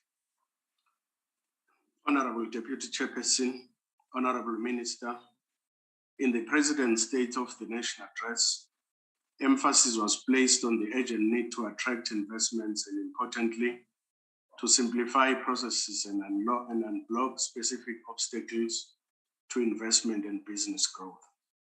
At the time of the address, these words were greatly welcomed by the South African public and the business sector, and there is a hunger for change and prosperity.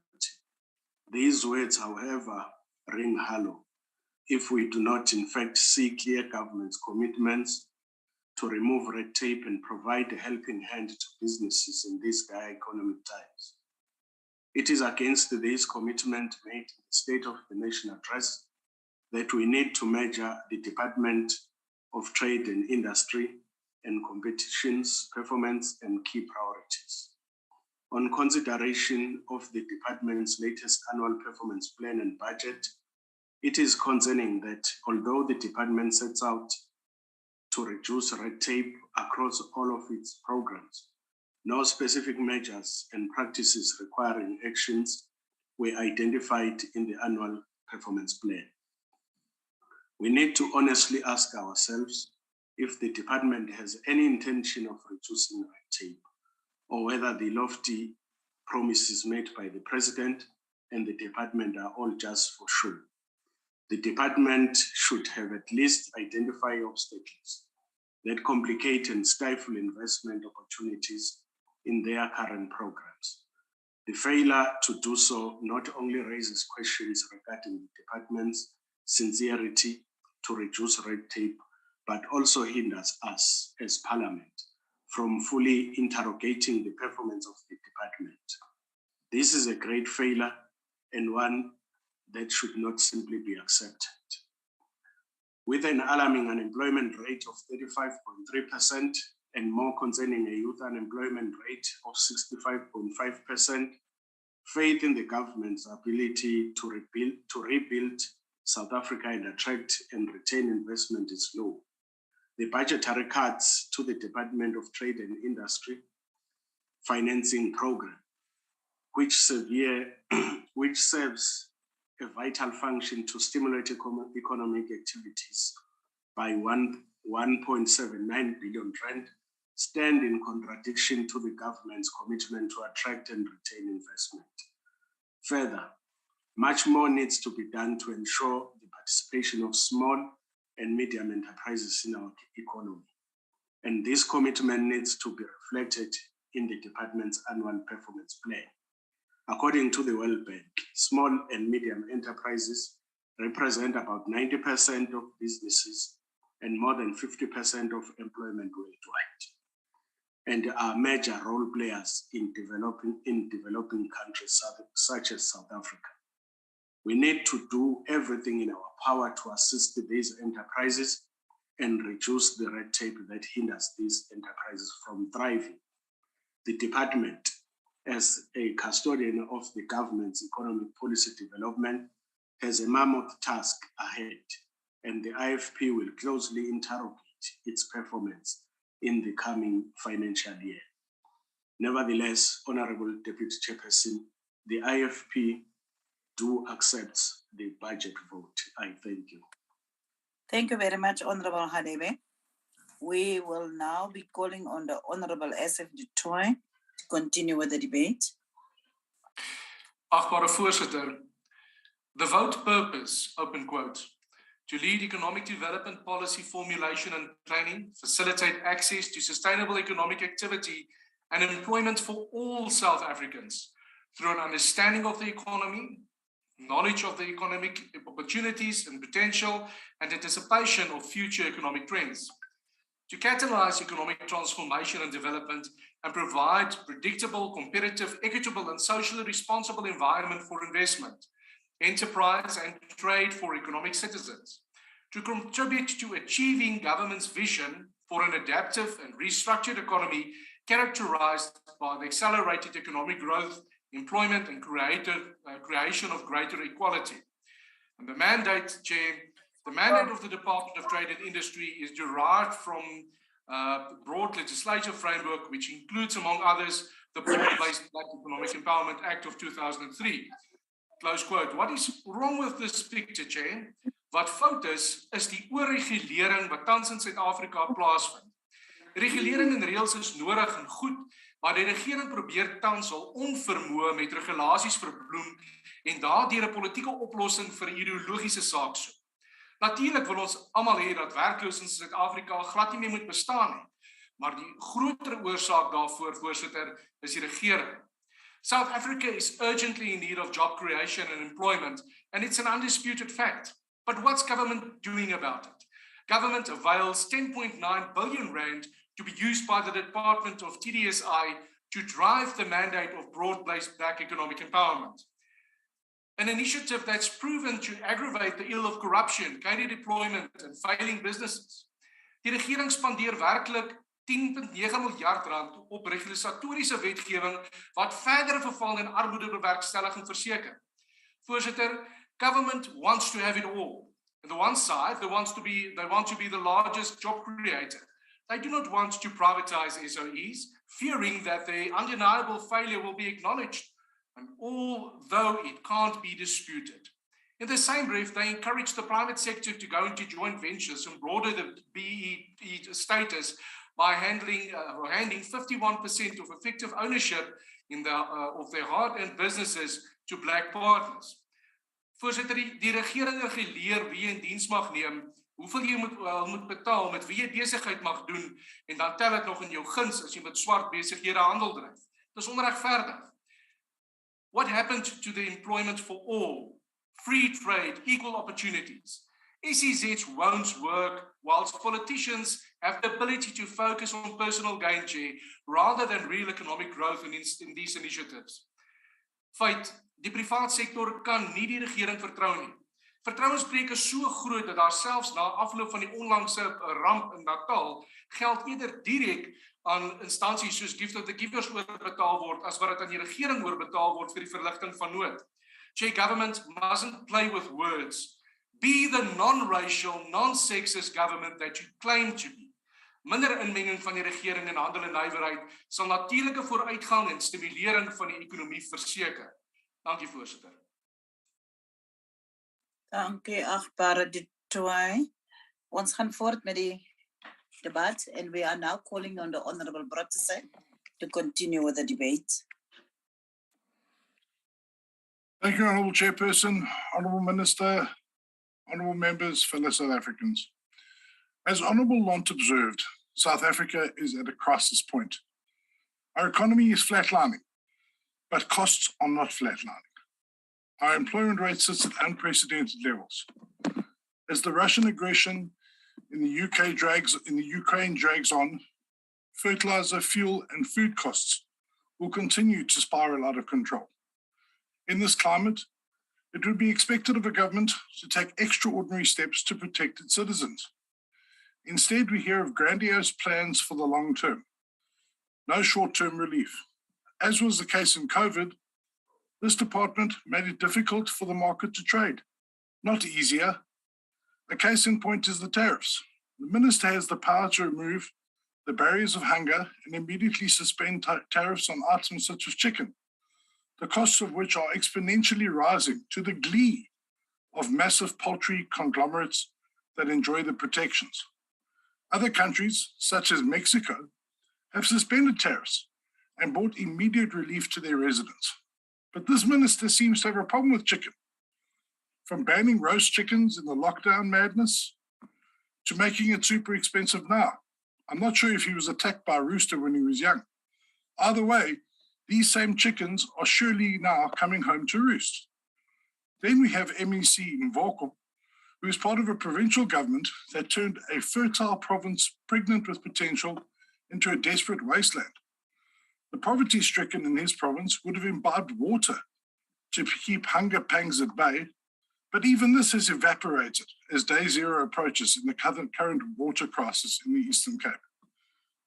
Deputy Majola, like his minister, is a sycophantic follower of the localization issue. This policy believes in an isolationist stance that believes that South Africans can make all your consumables in the country and simply export the rest. This policy ignores the fundamentals. Localized goods for which there is no specialization will soon start to decline in terms of quality and increase in price demand due to diminished competition and a lack of international market access. Other countries will put in place retaliatory measures, and workers who rely on the export of goods will lose their jobs. The fact is that state procurement must be leveraged to benefit communities to sustainable development goals. This is supported by COSATU. I can tell this House that the policy of BBBEE does not do this. This policy facilitates enrichment of the elite. It facilitates patronage and corruption. But perhaps that was always the plan. If this cabinet wants to be serious, it must scrap BBBEE and allow ordinary South Africans, particularly low-income Black South Africans, to finally have the opportunity to benefit from government procurement. The Kucha Development Zone has already dropped this BBBEE requirement, and this will drive investment and economic growth and create jobs. This is the way forward. We must include all South Africans in creating growth. There can be no praise of a government when children under the age of 5 have died of hunger this year, when 34.5% of our country is employed. This government must stop blaming everybody else and take the bold decisions now. These decisions include suspending tariffs on imported food, slashing taxes on fuel, and condemning the Russian invasion of Ukraine and the Russian blockade of key Ukrainian exports that South Africa so desperately needs. Just give us a break, Minister. Just give us a break. I thank you. Thank you, Honorable Protese. We will now continue, and we call on the Honorable Dango to continue with the debates. Thank you very much, Deputy Speaker. South Africa remains one of the most unequal countries in the world by class, race, and gender. Centuries of colonialism and decades of apartheid bequeath to generations of South Africans inequality that manifests itself in shockingly stark differences in household incomes, unequal asset ownership, including both concentrated business ownership and household resources, inequitable access to quality education, which still largely reflected family wealth, race, and uneven equality of municipal infrastructure. We must admit that the historic labor-sending regions, particularly provinces that had former homelands, continued to lag far behind the rest of the country. The core question becomes, why are these inequalities and have they persisted for so long after the apartheid laws were formally, and I say formally, eliminated by the ANC government, which has implemented policies aimed at overcoming the deep inequalities that have effectively blocked both social development and economic growth in South Africa.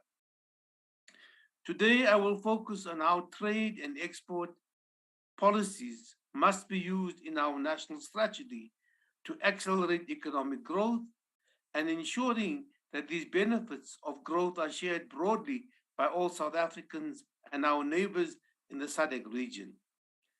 What needs to be done to reduce inequality in our country? It is an established fact that trade is not necessarily developmental. Bilateral or regional trade agreements are essentially preferential in nature and are such intended to benefit signatory countries. However, such agreements are sometimes abused by competitive third countries that penetrate the entire regional preferential market. Such scenarios undermine the industries of other countries that are party to the trade agreement. To avoid such scenarios, free trade agreement use the rules of origin to determine the national origin of the product and to establish the thresholds for local content. or value added before the product is re-exported. 21st century regional trade agreements, such as the Association of Asian Nations, are more about simply opening markets between preferred trading partners. They are also intended to encourage and incentivize investment, particularly in higher value-added manufacturing and services, and by doing so, simultaneously stimulate the development of regional value chains. Thus, governments in our region and the continent must begin to increase inter-regional trade flows and stimulate investment in higher value-added production and regional production value chains. They must include a range of other complementary trade measures that focus on harmonizing and simplifying customs regulations to reduce trade costs and improve trade facilitation.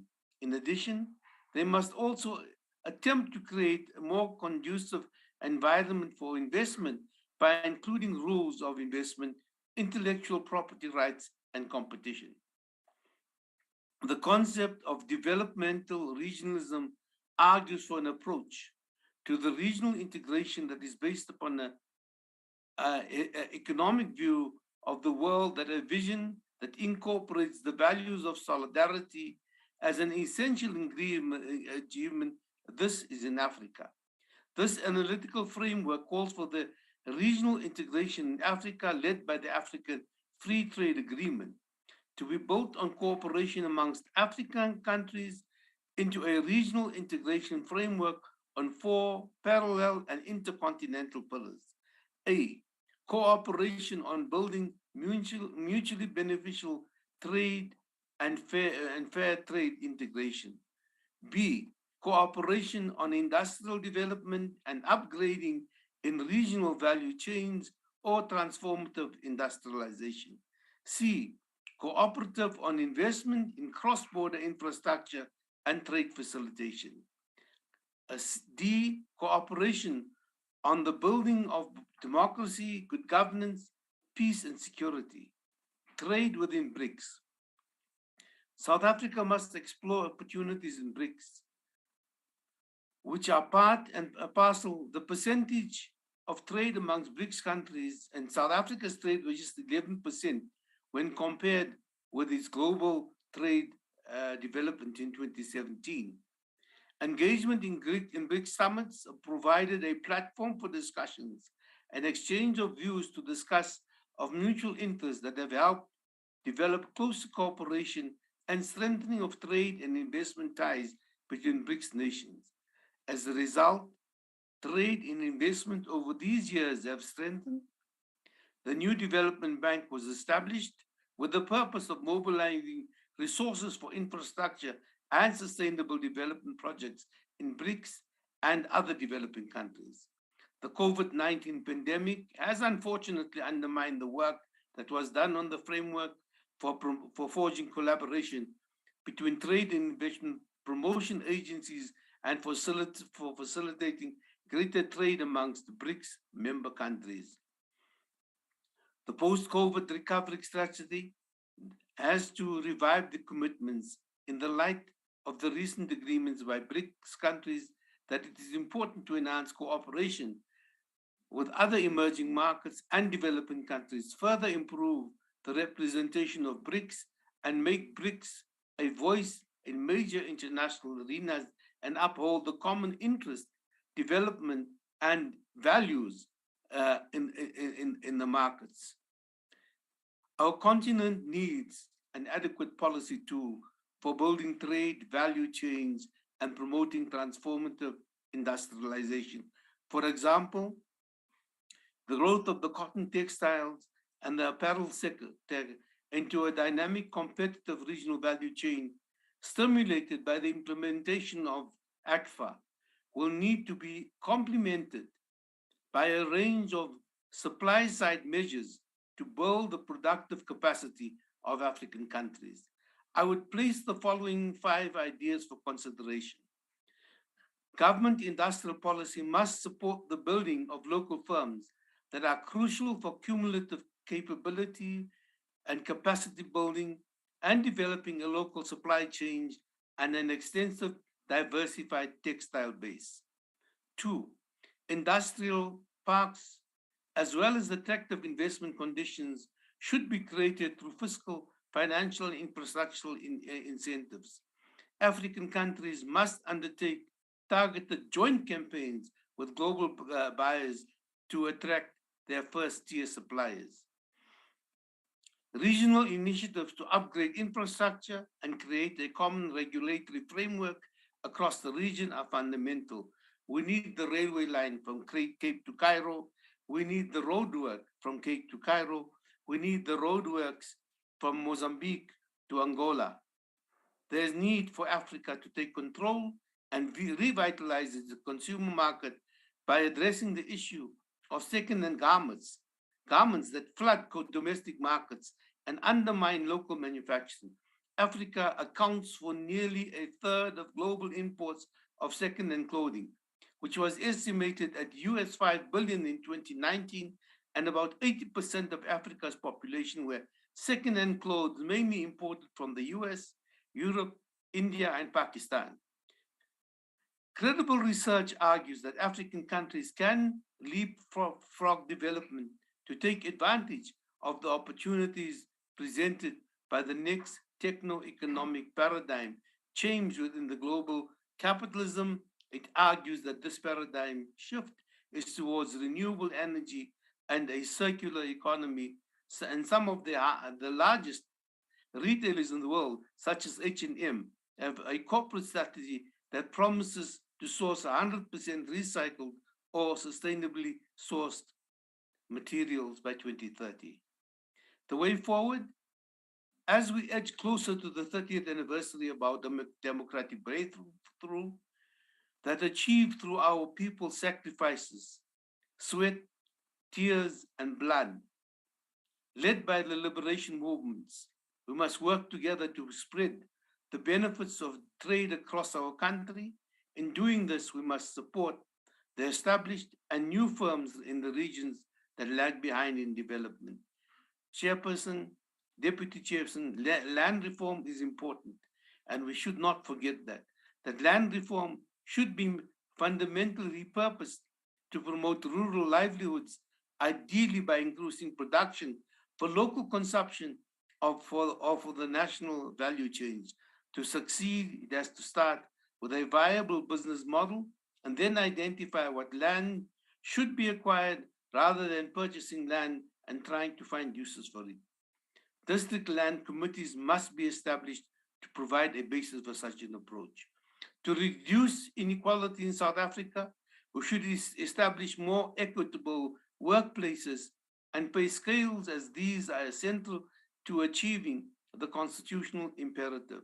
Large companies should be required to publish information annually on the employment of South Africans, remuneration by level, and local procurement and supplier development interest.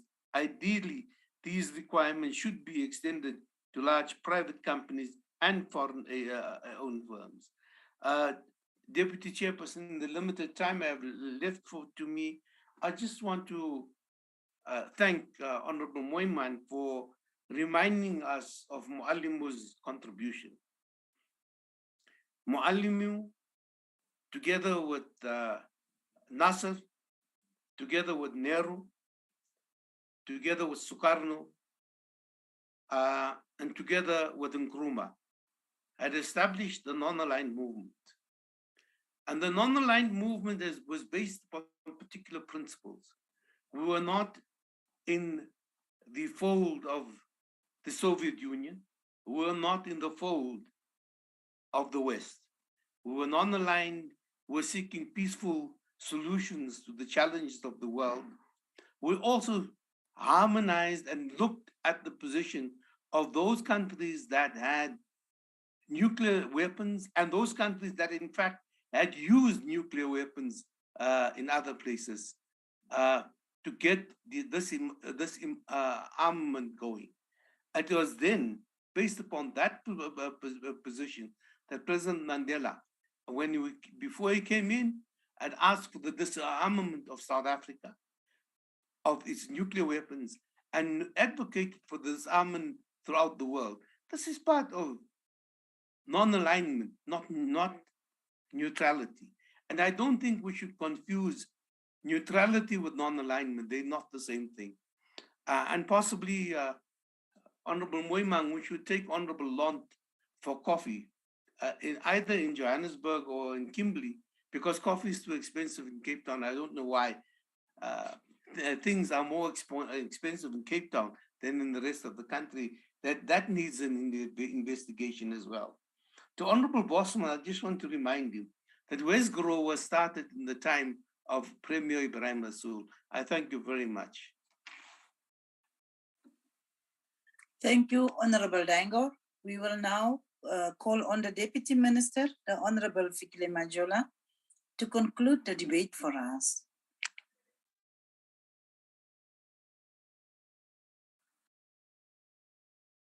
Thank you. Thank you very much, Honorable Deputy Chairperson. Honorable members, as promised earlier, I am now returning to our Special Economic Zones program. We will revive our spatial strategy to build and support a new model of special economic zones and industrial parks. The program was announced through a promulgation of the SEZ Legislation Act on the 9th of February 2014. This new legislation came out of the review of the Industrial Development Zone program that was introduced in 2000. By March 2019, 5 new special economic zones had been designated, but not operational, increasing total number to 9.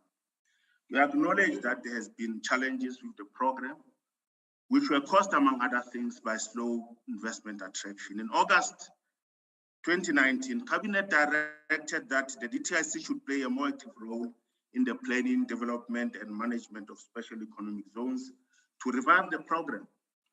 The focus of this new approach, among other things, is on strong involvement of the DTIC, securing investment and breaking ground, and enhanced collaborative planning and co-investment by all spheres of government. The involvement of all spheres of government is the only way in which we can position special economic zones as drivers of economic development and growth. In 2020, the Tshwane Automotive Special Economic Zone became the test case for the implementation of the new cabinet-approved approach to the Special Economic Zones program. The DTIC, working with the other spheres of government and the private sector, led the planning and development of the Tshwane Special Economic Zone using the new approach, resulting in the following key achievements. 1, private investment worth 4.3 billion from 12 investors mobilized in support of 16 billion investment, creating about 2,000 jobs in the new zone. Funding for bulk infrastructure and top structures for the 12 new factories. In addition to the success achieved in the Tshwane Special Economic Zone, under the implementation of the new special economic zones approach, we are making progress in the planning and coordination of other existing and proposed special economic zones across the country.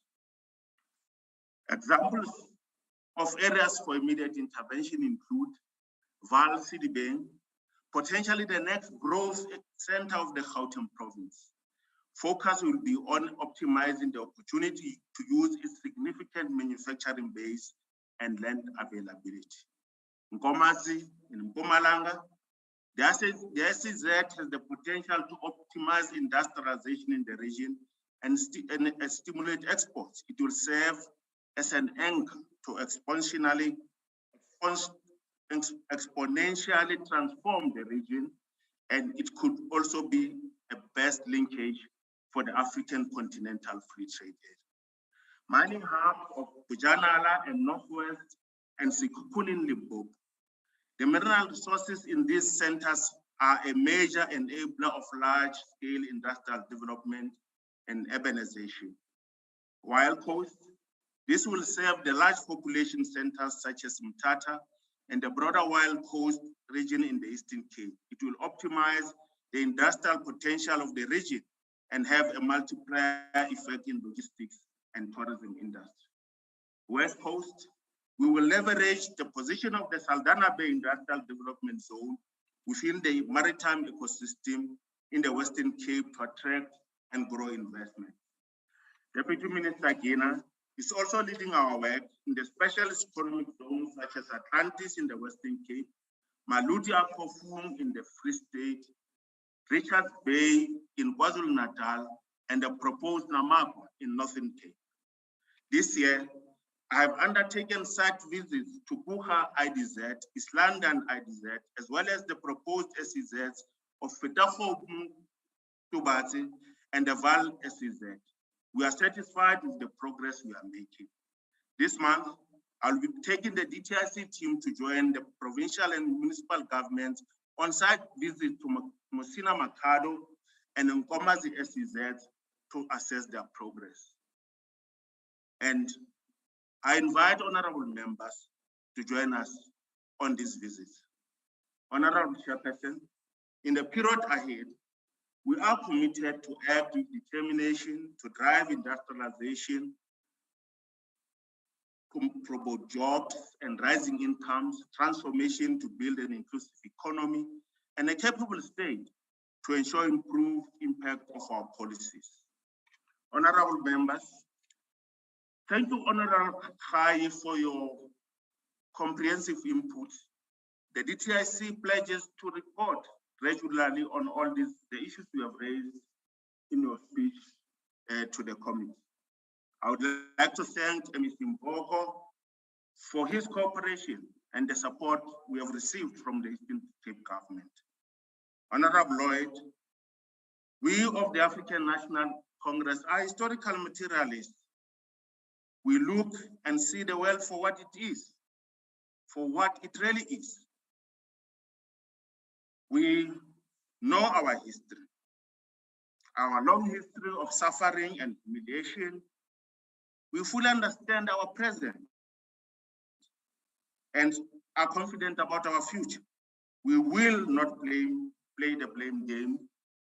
We take responsibility for the work we should do, and we will do it to the best of our ability. Unlike the DA, the ANC-led government has the responsibility to serve all our people, not certain national groups. That's what sets us apart from the DA, Honorable Lloyd. Let me tell you that on the ground, we are working well with the DA where it governs. We urge you to please stop throwing mud at everything that moves. Honorable Muletani, there is nothing I can say about what you said in this house. I can only appeal to you to work with us in the interest of all our people, especially the most marginalized and vulnerable in our society. Thank you very much, Honorable Mimang, for your clear articulation of our new approach to the special economic zones and industrial parks. Honorable Boshoff, we agree with you that it took us too long to get Nkomazi SEZ up and running. But honorable member, we recognize the strategic importance of the Nkomazi SEZ. We will locate a new large investor, a logistics company in the SEZ to help access the Maputo port in the next few months. Honorable Hadebe, we are very serious about cutting red tape. This is what we are doing practically with the governments of Gauteng and the Eastern Cape, and we plan to take forward this work with all provincial governments, the metros, districts, and local municipalities. Honorable Pratesef, we do want to work with you as the DTIC so that we can improve the robustness of your oversight role as Parliament. I'm happy to have a conversation with you on our localization policy so that you can see the balance that we want to strike. We are not naive about the size and the location of the South African economy in the global capitalist system. Thank you, Honorable Dengo, Ambassador Dengo, for your incisive understanding of the world in which we operate and in which we seek to build a prosperous South Africa. Honorable members, as I conclude, I would like to thank Minister Patel for his leadership and support, as well as my colleague, Deputy Minister Gaynor, for the successful collaborative efforts. I would also like to extend appreciation to the staff of the DTIC, led by the Acting Director General, for their contributions to the efforts of the department. And lastly, I would like to thank you for giving us the opportunity, Honorable Deputy Chairperson of the National Council of Provinces. I thank you. Thank you very much, Honorable Deputy Minister. Maybe we also don't say it enough, but we also, as the NCOP, need to appreciate you for always being prepared to come and brief us more on issues like the Africa Free Trade Agreement and others. Thank you very much. That concludes the debate. Let me thank the Minister and Deputy Minister once again for availing themselves for the debate. I will now request my colleague, the Honorable Ngwenya, to take over to preside over the second order of the day. Over to you, Honorable Ngwenya. Thank you very much. Thanks very much, Deputy Chair. Honorable members, I'll now, honorable members, we will now proceed to the second order of the policy debate on Budget Vote 33 Human Settlement Appropriation Bill B7-2022. I'll now call upon the Honorable M. Kupai, Minister of Human Settlement, to open the debate. Honorable M. Kupai. Thank you very much, House Chairperson, Deputy Minister of Human Settlements, Honorable Pam Chwete, together with members of the Select Committee, all officials that have joined, honorable members of the NCOP, representatives of provinces, ladies and gentlemen. The spatial development of the various human settlement shapes the level and quality of the people's social and economic participation. It is therefore critical that as a department, we remain mindful that how we develop human settlements will have an impact on social and economic outcome of our country. It is within this context that we have decided to continuously improve the human settlement delivery system so that in the end, our work is central to creating a better life for all. The improvement I speak of is both on our policy framework and the technical capacity to implement our policies. Sorry. The Department of Human Settlement continually reviews policy and pragmatic aspects to fine-tune them to more effectively respond to an evolving nature of the housing demand. Demand has become more segmented as our society matures and economic circumstances have shifted at household level. In this respect, we have made some policy changes, House Chairperson, that are aimed at ensuring we expand the speed and quantity of delivery. This includes the following. In the current financial year, the revised bans for the Point of order, Chairperson. Can we just request that the Minister, if possible, switches on a video because it's being recorded and broadcast live? Thank you.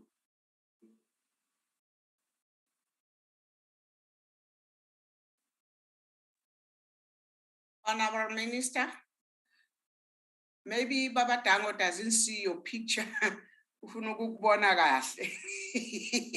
I just keep quiet because I saw your picture on the screen, but can you please open it a little bit bigger? Okay, ma'am, you can continue. Thanks, House Chairperson. I'm not so sure, maybe the technical team can assist. My video, it is on the screen. They could help Honorable Dango in terms of, I'm not so sure what could have happened. Thank you very much, House Chair. As I continue this, the policy changes includes the current changes in terms of our financial year that started in April, which we changed the system in terms of financially linked individual subsidy program that is now called Help Me Buy a House. And also, with the effect of the 1st of April, we've changed the quantum subsidy that has been revised, as we know that since 2018.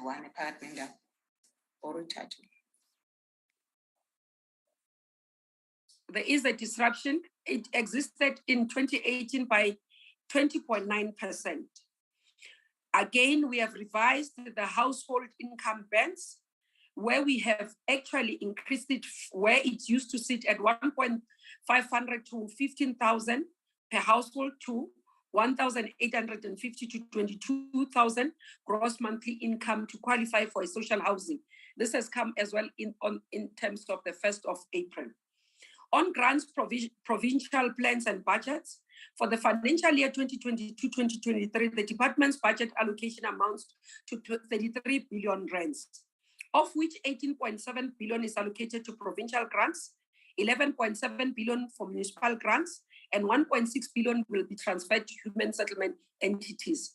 We'll make every effort, House Chairperson and honorable members, to ensure that we deploy these resources effectively as we do so to ensure that our output far exceeds our input. We are expected to do more with less. Human Settlements Development Grant Framework for 2022-2023 financial year now provides for provinces and municipalities to access, actually for provinces under HSDG, to access up to maximum of 30% of the HSDG grant to fund bulk and link infrastructure. This is exception to the metros. This will unlock some of the blocked projects, increase opportunities for public and private partnership, and increase the provision of service dispense for more people who can afford to build for themselves to do so. Most importantly, this will help us improve the expenditure. In the financial year 2022-2023, working together with the National Treasury, we will start implementing the front loading in 2 provinces, Northern Cape and Eastern Cape. The final details are being worked with by the teams in ensuring that the framework can be agreed to. In terms of our priorities, in terms of priority areas, you would remember, honorable members, that in 2022, the department gazetted 136 priority housing development areas in various municipalities and in all our provinces.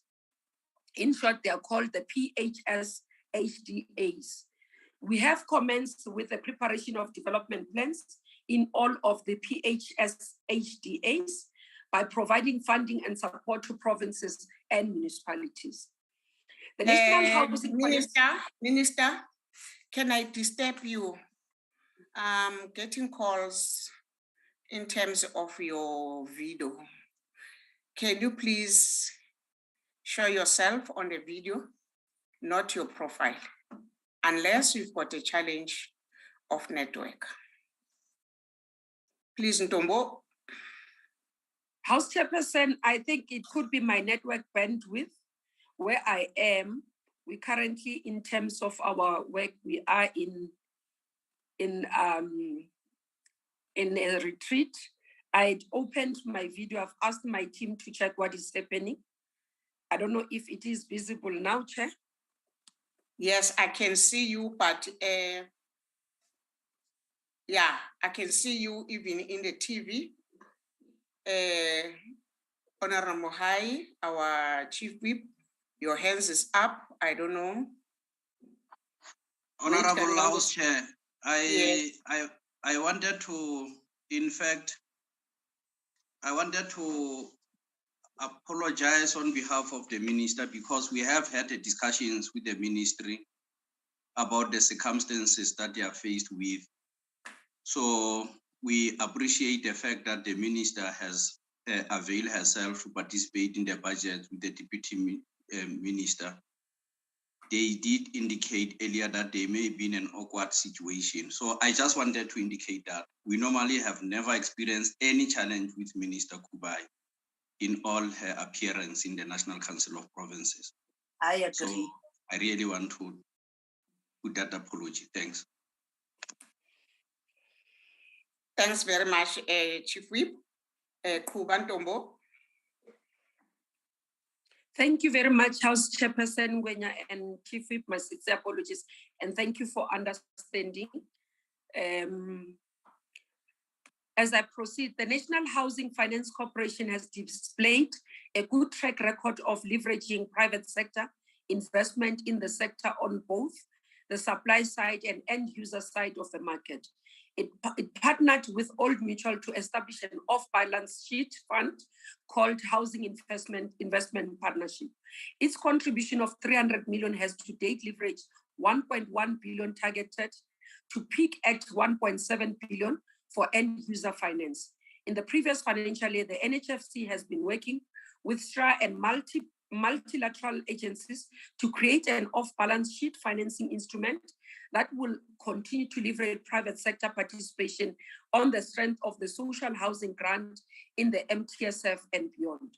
The initiative is envisaged to mobilize 1.5 billion to finance 35% of the developments through ODA's equity investment and debt portion, and yielding approximately 8,000 to 10,000 new social housing units in the next 8 years.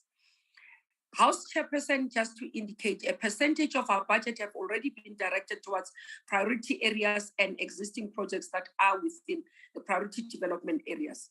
NHFC is in the process of conceptualizing an off-balance sheet multi-investor fund to serve as a platform to mobilize private sector investment to equity investments and debt financing for our IRDP projects and meet requirements for the future pipeline. The establishment of the Human Settlement Development Bank will ensure that we achieve the objective of a core partnership and shared sacrifices of resources to achieve the objectives of the integrated housing and human settlement development. On the inner city renewal, the current Human Settlement Grant and Urban Settlement Development Grant allows for investment in urban and township renewal projects. This will include the provision of early childhood development centers as part of the socio-economic amenities program. This amount will also include ensuring that the cities are kept clean.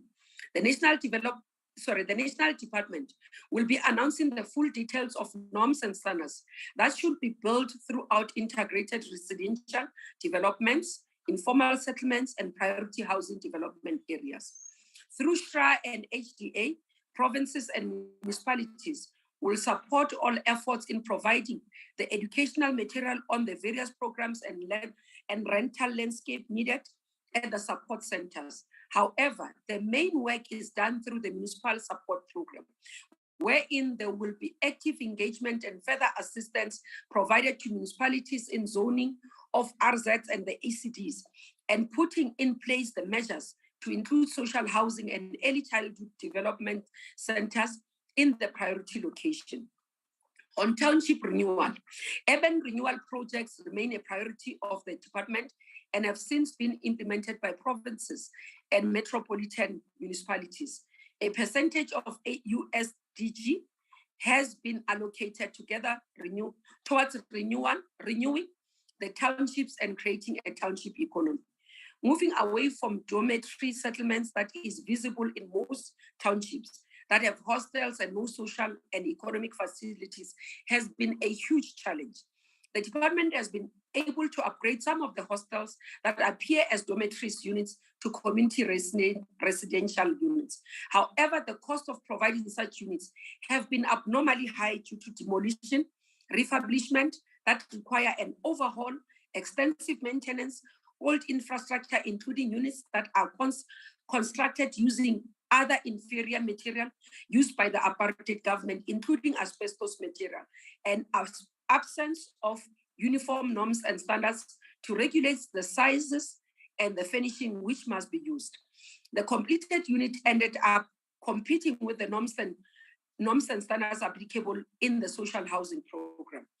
An assessment of all these hostels have been completed in order to match them, the hostel to new building and social housing, and change the income of the social housing program to cover those beneficiaries that earn from 1.5 to 15,000.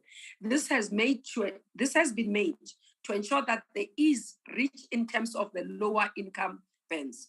In order to address the current rental issues, the department will be consolidating all the rental interventions and craft a comprehensive rental policy. Currently, there is fragmentation in terms of the existing rental program. This is evident by the varying norms and standards for community rents, residential units, social housing, and other forms of rental, which includes backyard, local government, and institutional rental. The gap has widened over the years without an appropriate policy intervention. This, plus the decline in rental collection in the social housing program and few to no rental in the community residential units, have exacerbated the problem. The ratio of rental default is at an alarming in terms of where people are not able to put the money in terms of the rental, and it affects our maintenance or the SHI's maintenance program. The reason for default in rental includes loss of income influenced by certain factions of society linked to various factors such as insufficient infrastructure, crime, illegal occupation of the building, dissatisfaction with government and quality services. Honorable members, SHRI is doing quite a lot of work and will be working together with them in terms of ensuring that we build better social housing and sustainable social housing work.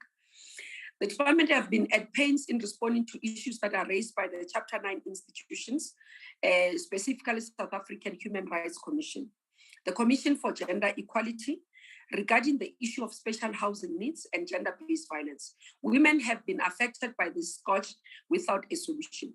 We will refocus our policy to ensure that there is provision for the vulnerable groups of the society and some form of special housing need and or a second level housing.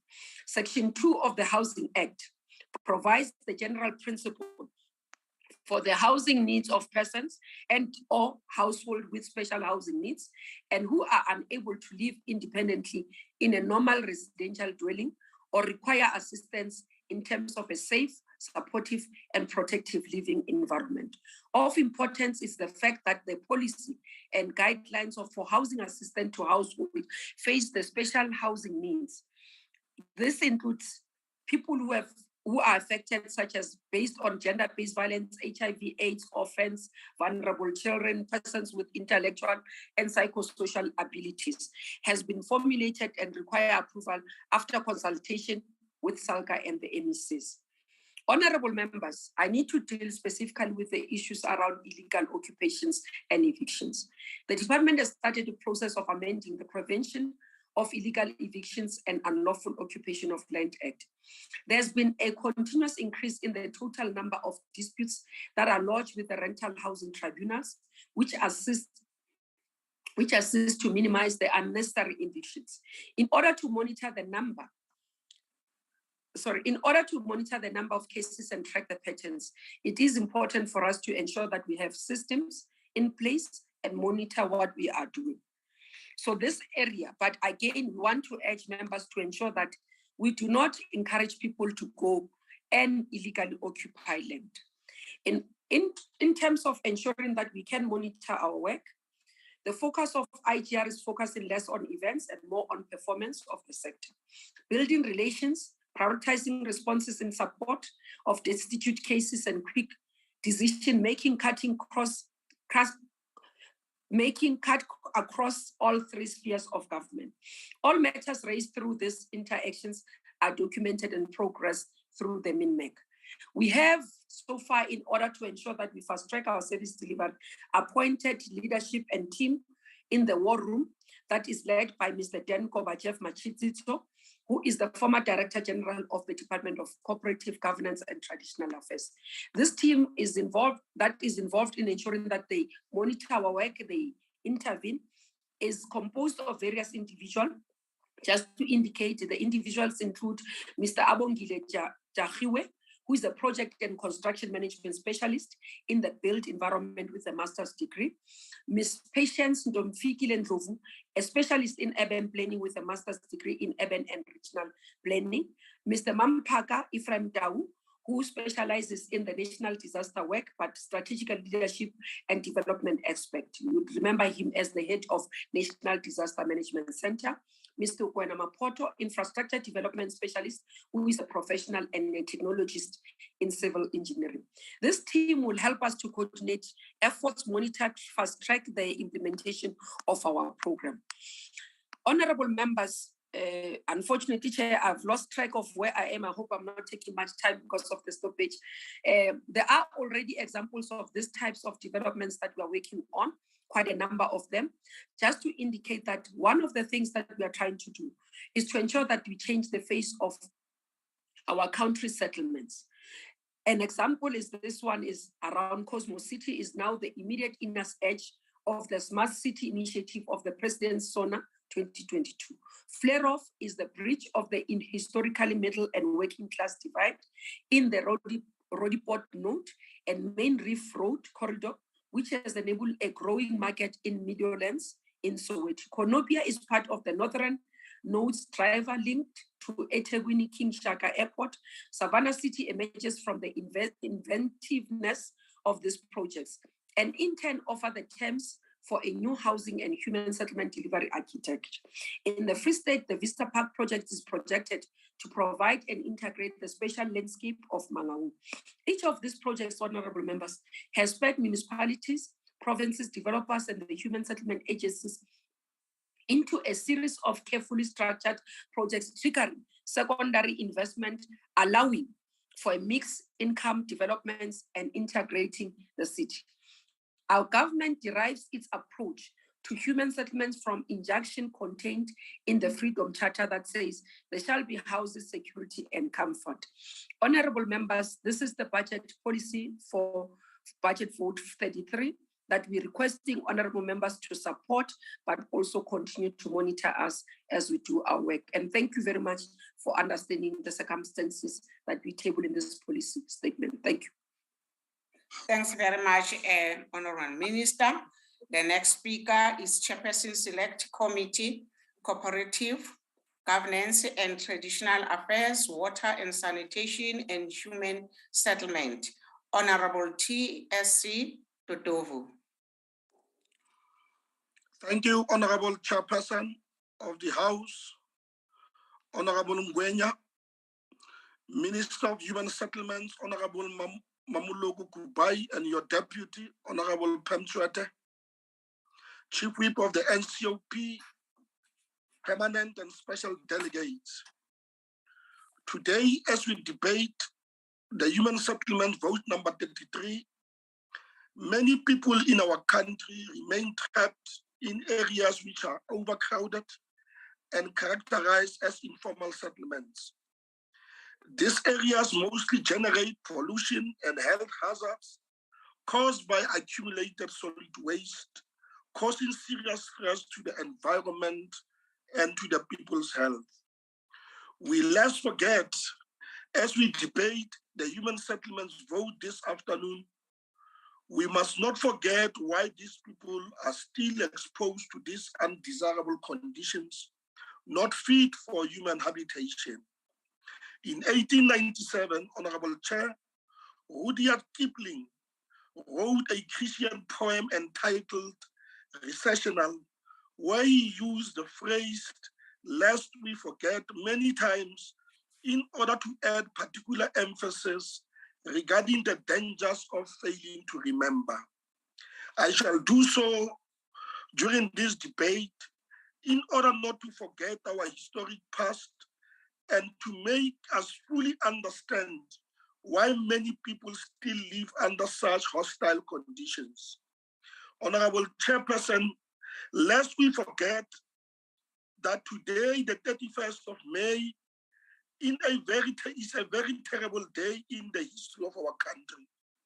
It's a day that before the dawning of a new democratic dispensation in 1994 was declared a public holiday called Republic Day by the apartheid government in order to celebrate the perpetuation of colonialism, racism, and apartheid in our country. It was on this day in 1902 that a so-called peace treaty of Renewal between representatives of the British government and the Republican Boer government was concluded to end the 3-year Anglo-Boer War of 1899 and to make the Transvaal and the Orange Free State republics, which fell under the British administration and excluded the African people who were in the majority. Lest we forget, Honorable Chair, that it was on this day in 1910 that the so-called Union of South Africa came into existence with the unification of the Cape, the Natal, the Transvaal, and the Orange River colonies, also excluding the African people in the running of the affairs of their country. And it is that momentous occasion that propelled the formation of the ANC in 1912. Lest we forget, Honorable Chair, that it was on this day in 1938 that the South African apartheid flag was first flown and a new anthem, national anthem, the stem, was sung, planned to coincide with the 100th centenary anniversary of the Great Hague of 1838. Yes, indeed, Honorable Chair, lest we forget that it was on this day in 1961 that the Union of South Africa became the Republic of South Africa on May 31st. Thus, South Africa severing its long-standing ties to the old British Empire. It was also on this period that South Africa produced the rand as its monetary policy, as its monetary currency to replace the British pound sterling. Honorable Chairperson, I'm raising all these issues in context that our struggle against colonialism and apartheid was not only about political rights, but included socio-economic rights that also included proper human habitation and housing. Our urban areas continue to resemble what Frank Fanon refers to as the machinism of the colonial world. Our cities remain divided into two, as Fanon described them, that one part of the city is made of stone and steel, brightly lit town. The streets are covered with asphalt and the garbage can swallow all the livings, while the town on the other side is populated mostly by Black poor people who live on top of each other. The native town is a hungry town starved of bread, of meat, shoes, coal, or light. We cannot therefore continue with the current spatial apartheid planning, Honorable Chairperson, with two worlds within a city, one of the rich and the other for the poor people who are mostly Black and women. The world for the rich is well serviced, while the world for the poor doesn't have a proper functioning infrastructure. Honorable Chairperson, our government has finally adopted the National Spatial Development Framework, which would ensure that we transcend the manichaeism of the colonial world. We must also ensure that, our National Spatial Development Framework is implemented in its entirety to avoid the perpetuation of spatial injustices. The federal leader of the DA, Honorable Chair, Ms. Helen Zille, has the audacity to glorify the informal settlements within the Western Cape province, whilst they are refusing to provide land for social housing, especially in areas like Sea Point. Honorable Chairperson, through this budget, our national government is committed to expanding access to adequate housing for inclusive societies. And we expect all provinces to follow suit by making available land for low-income earners within the well-located areas. Honorable Chairperson, we welcome the department's initiative in expanding the access to housing finance for low-income earners. And in her budget speech, Minister Kubai presented the reviewed finance-linked individual subsidy program, now called Help Me Buy a Home. The Help Me Buy a Home housing program for low-income earners, in which it is provides a housing subsidy for first-time home buyers to assist them with the purchasing of a home. Since the inception of the finance-linked individual subsidy program, Honorable Chair, the department had not achieved the targets that it had set for itself due to the strict measures that the private banks were requiring for individuals to be approved for housing mortgage. The department has further acknowledged that banks have tended to lend to those people or individuals who earn above 15,000 rands and more, with the exclusion of those individuals whose wages are less than 15,000 rands. In a budget vote speech this afternoon, Honorable Minister Kubai made a presentation that the revised home bans from households will change in order to accommodate the low-income earners, which is quite welcome in this particular instance, especially for those who must qualify for social housing that will come into effect that came into effect on the 1st of April 2022. As the ANC Honorable Chairperson, we welcome fully this initiative from the department, and we think it will come a long way in addressing the housing shortages in our country. Honorable Chair, the Help Me Buy a Home program has an expanded scope to ensure that government subsidy is linked with the various housing schemes provided by the pension funds, community schemes, amongst others. Our people have long wanted to build in their own dream houses, and we need to support them in their endeavors. We need to think beyond what we need to happen in terms of ensuring that we address the housing backlog as obtained by the people. Furthermore, Honorable Chairperson, the implementation of this program, Help Me Buy a Home, has the potential to provide expanded access to housing to close to 1 million government employees, which in our view, we appeal them to access it as an opportunity to address the housing backlog in our country. We further welcome the announcement made by the Minister that the National Home Finance Corporation, the NHFC, has already signed a memorandum of understanding with the government employees housing scheme to ensure that these workers do have access to finance for their dream houses. Honorable Chairperson, we further wish to welcome the establishment of the Housing Development Investment Fund. This entity will ensure that our government invests in projects that facilitate access to affordable housing and finance thereof, especially for the low and middle income South African households, most of whom do not qualify for subsidy houses and do not qualify for home loans. And this is greatly welcomed. Honorable Chairperson, for the past 27 years, our government has been providing housing through its Breaking the New Grounds housing program. To date, we have built more than 5 million houses for people that are classified as indigent, households whose combined monthly income is not more than 3,500 per month. Honorable Chairperson, even though we build so many houses, the target keeps on moving. And that is why our government has decided to implement the Integrated Residential Development Program to ensure that we acquire well-located land and release the land for human settlement development.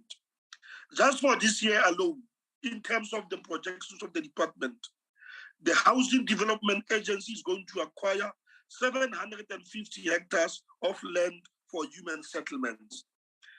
And the IRDP doesn't only provide for the allocation of stands with basic services for the people to build their own homes, but also ensures that our government provides for social amenities such as education, facilities, clinics, as well as recreation facilities.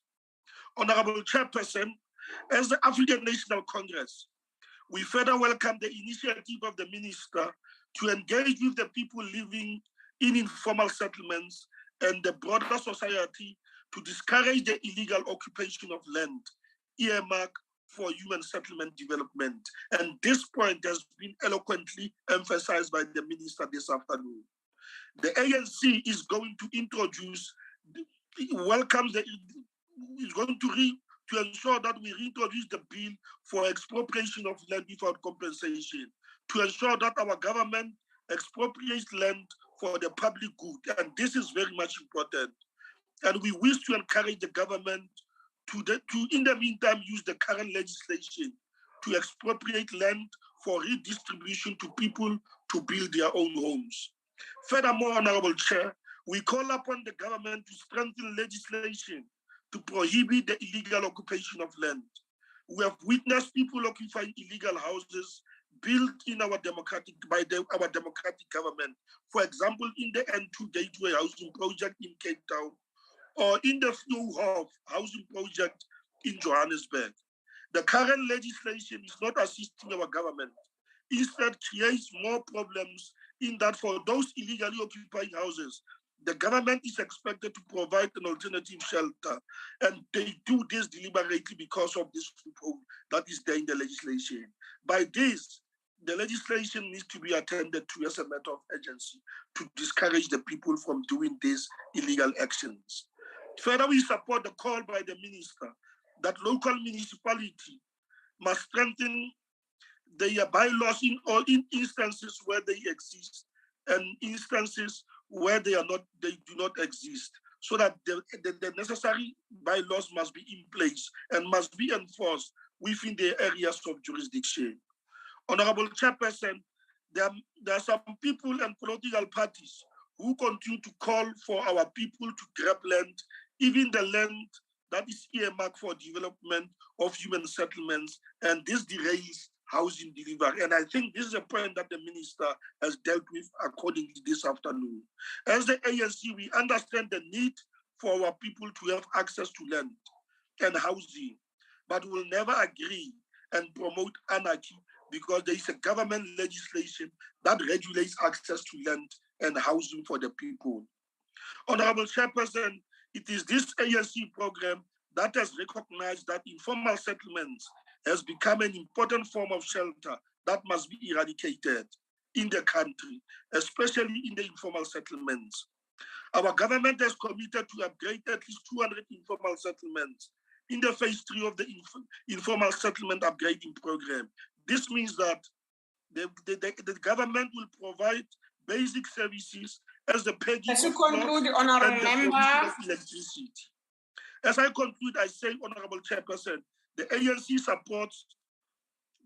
in the NCOP supports the budget vote of the Department of Human Settlements and all its entities as presented by the minister this afternoon. I thank you very much. Thanks very much, honorable member. The next speaker is Eastern Cape MEC Human Settlement, Honorable N. Kotiwe. Thank you very much, Honorable Chair. Good afternoon to you, Honorable Chair, Honorable Ngwenya. His name is Konsiwe, the MEC for Human Settlement in the Eastern Cape. The Honorable Minister, Honorable Kubai, Deputy Minister, Honorable Pam Chwete, the members of the Portfolio Committee and the Chairperson of the Portfolio Committee, Honorable China Dodovu, the DGs, and the ladies and gentlemen. Honorable Chairperson, as the Eastern Cape government or province, we wish to welcome the budget vote for the Department of Human Settlement as presented by the Honorable Minister, Mamukubai. Honorable Chairperson and members, the need for the provision of adequate housing in a province such as the Eastern Cape is a daily lived reality. Each day, our mobile phones are bombarded with destitute cases that need urgent intervention and attention.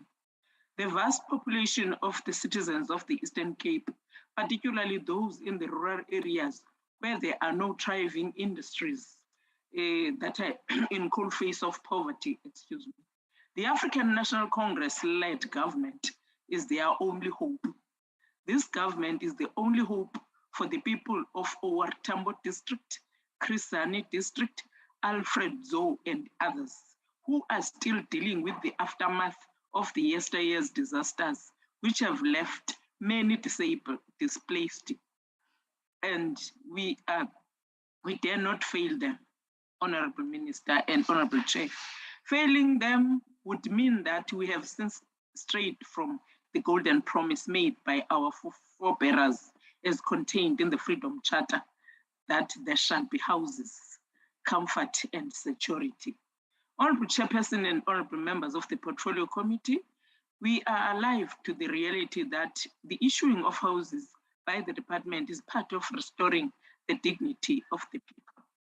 One political analyst, Dr. Luvuyo Dondolo, once said that this noble work we have been entrusted with forms part of humanizing the dehumanized.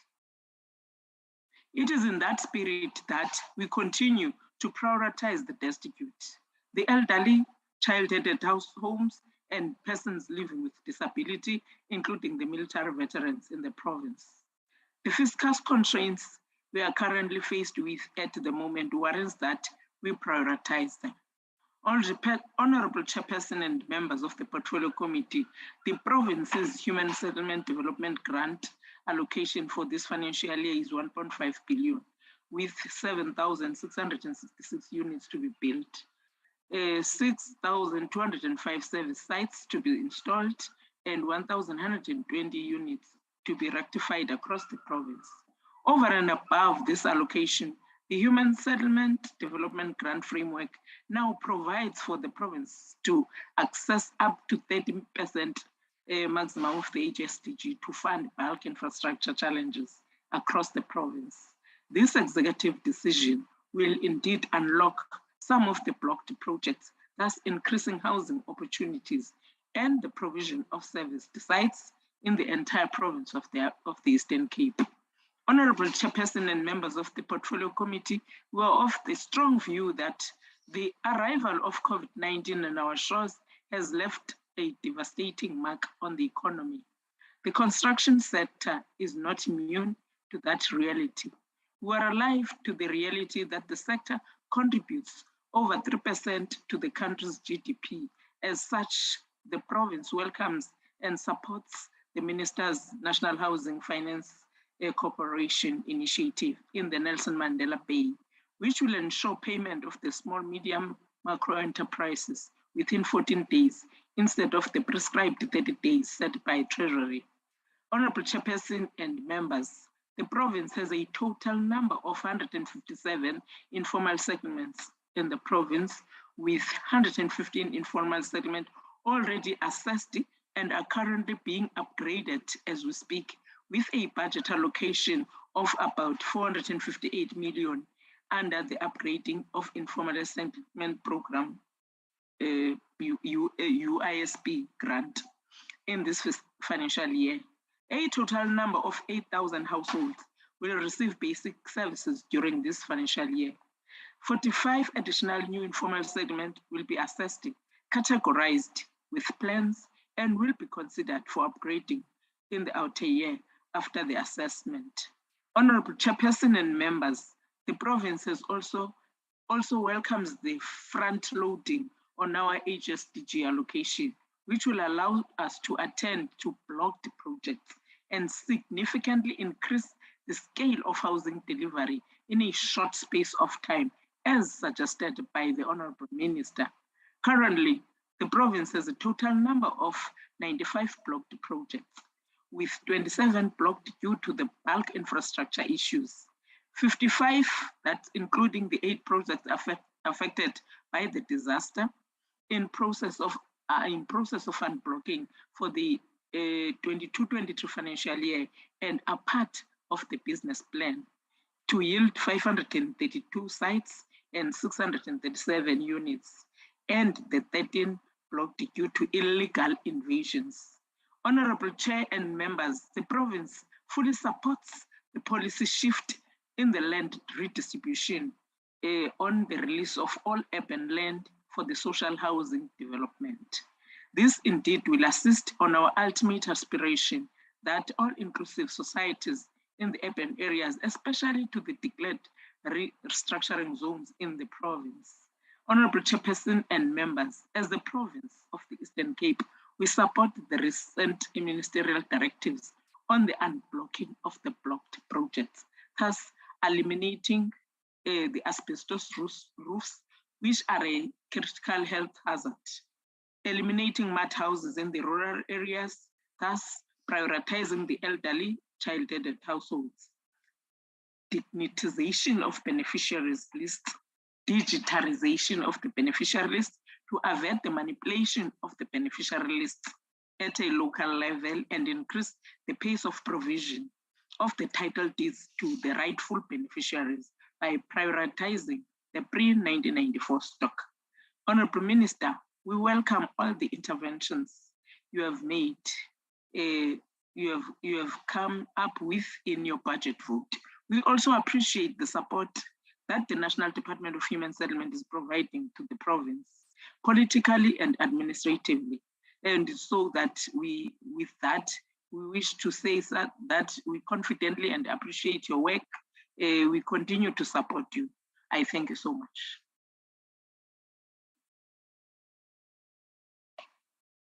Thank you, Honorable Chair and Honorable Members.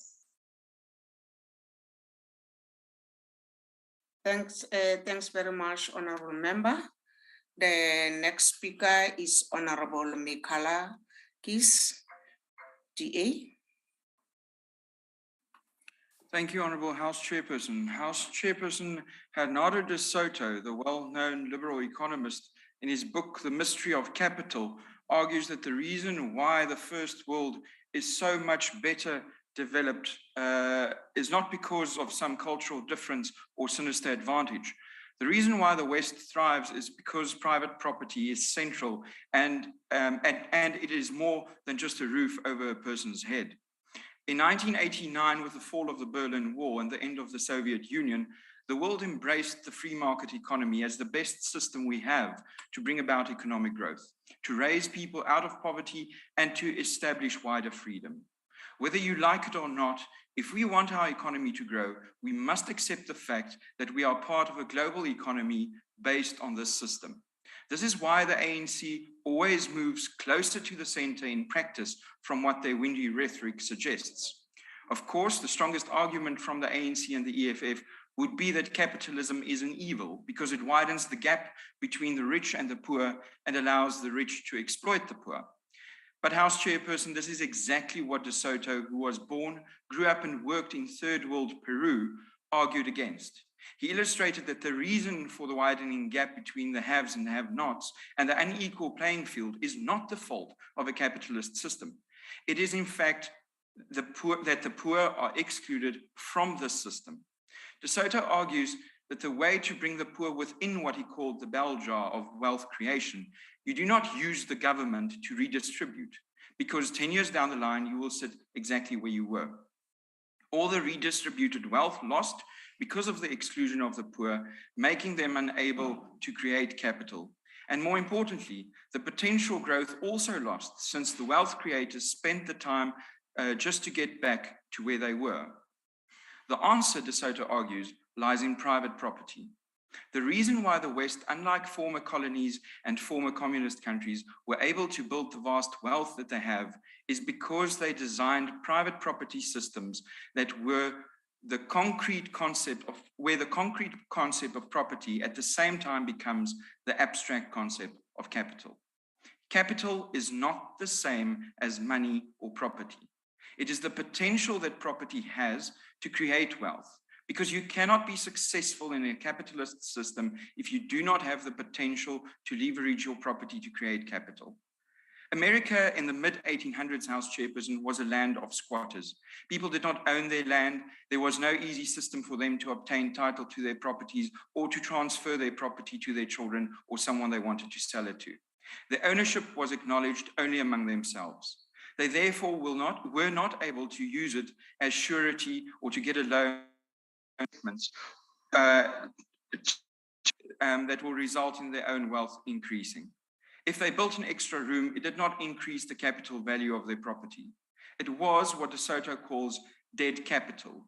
There also was no constitution or government at that point that could guarantee property rights without casting a doubt over it. Listen carefully. Because the moment property rights become uncertain, property loses its ability to become capital. We have in this country billions of rands worth of dead capital over which the poor already have ownership. House Chairperson, but they cannot use it. The moment a country such as the United States grasped this concept, they started building an economy that could create prosperity the likes the world has never seen before. This brings me to our own economy. It does not help we put roofs over people's heads, but their tenure is not secure and their property is dead capital. The DA has developed a 60-page housing policy document that sets out how housing can be reimagined to be a resource for increased health and safety, livelihoods, subsistence, learning, recreation, family and identity, culture, and community. It also sets out how this property can be transformed into an economic tool that can extend a helping hand to the poor and bring them under the bell jar to trade and develop on a platform larger than just within their secured local economies. Creating real capital, potential, from something that is under the ANC just merely property and in most cases not even their own property. House Chairperson, in Masilonyana, in my constituency, the municipality has over the past 2 decades given stands to people. There are no services. Grandmothers and their grandchildren who should be in school walk long distances to fetch water because they were given stands by the ANC where there are no taps for kilometers. Women get raped on their way to the bucket toilet outside their house at night because they were given unserviced stands where there is no electricity or streetlights, no flushing toilets. Have you ever wondered why the Free State has the highest number of bucket toilets of all provinces, almost half the bucket toilets in the country? I want to go further and invite you to ask those residents, when did they receive those stands? 2009, 11, 14, 2016, 2019, 2021, every time just before an election. Then they are forgotten again until the ANC needs to ask them for their votes. What we need in this country is a government that has the vision to move beyond the pre-1989 era. Stalin is dead, Mao as well. And if we want to be competitive, we need to create capital, at least until the world can find a system that can grow an economy better than what we currently have. And to do this, we need to rethink the way those excluded from the property market, the poor, are included. We need to make it easier for them to get the property given to them registered in their names. And we need to make it cheaper and easier to transfer it. There are countless cases of children fighting over property that parents left them without title, or property sold to multiple people without transfers. No estates reported to the master's office, no records at the deeds office, because it's simply too complex and too expensive for them to go through the processes. House Chairperson, that property will never become capital that will lift the poor out of their circumstances. Secondly, Minister, you need to ask the provinces how many of them actually have a policy on the minimum standards when allocating stands to people. My colleague, the Minister from the Western Cape, I'm sure, will in his speech touch on what he has done in this regard. Meanwhile, I'm still waiting for the MEC from the Free State to provide me with such a policy since our last provincial week. In the meantime, the ANC municipalities in the Free State are arguably the largest contributors to human rights violators in this country, and this department does nothing to intervene. You, Minister, are not intervening, and if you are, it's not working. House Chairperson, the problem is not the economy or the rich. They are creating jobs. The solution is not two-room houses that a person can never really use as their own. If we want to address poverty, we need to embrace private property, and we must be able to make those who suffer most part of the solution. It's going to take vision and guts. Two things I fear the ANC government has been lacking for far too long. I thank you. Stunning lecture. Well done, George. Absolutely brilliant. Thanks very much, Honorable Member. The next speaker is Deputy Minister, Human Settlement, Honorable P. Swete. Good afternoon, Honorable House Chairperson. Good afternoon, Honorable House Chairperson, Minister Mamuloko Kubai, Ministers and Deputy Ministers, all MECs present, SALGA representatives, Director General of Human Settlements, Mbulelo Changano, all DDGs that are here. Greetings to everyone who has joined this National Council of Provinces session online. Portfolio Committee of Human Settlements has not been happy with the pace of which the directives are processed and delivered. We have been called upon by members of the National Assembly and NCOP to attend to issuing of title deeds. Once a beneficiary holds the title deed in his or her hand, then we would have delivered in restoring people's dignity and provide them with ownership guarantee and security of tenure. This year, we started the delivery of title deeds as the department in the Free State Province. During the presidential visit, we committed at the build-up to the presidential imbizo in Mangaung that would assist with the eradication of backlog of title deeds, and we have indeed delivered on our promise. On Friday, the 27th of May, we were in Mangaung, where a total of 187 title deeds were handed over. On Saturday, the 28th of May, a total of 164 title deeds were handed over in Welcome.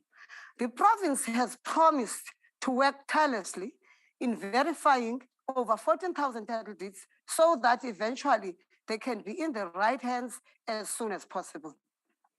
As soon as Minister Mamuloko Kubai joined Human Settlements in August 2021, after being deployed by President Ramaphosa, she did not waste time, but quickly embarked on provincial visits to gain first-hand experience on the ground.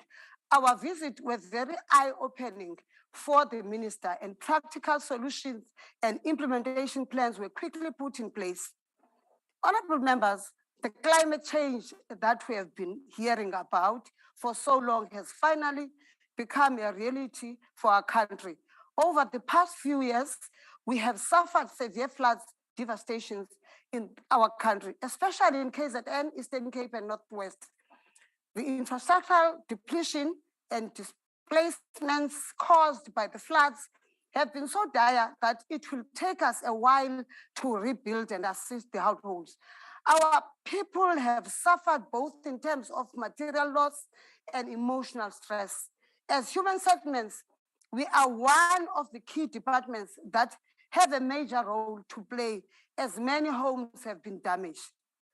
Siyasakhawuleza kwangoko asaphozisa amaseko emva kwemvula satyelela amaphondo aye achaphazeleka siyokuzibonela ngokwethu singurhulumente. Honorable members, in terms of interventions, the department requested the provinces to prioritize their budget to enable them to move forward with assisting the affected communities. There was even a requisite for provinces to indicate in this their business plan.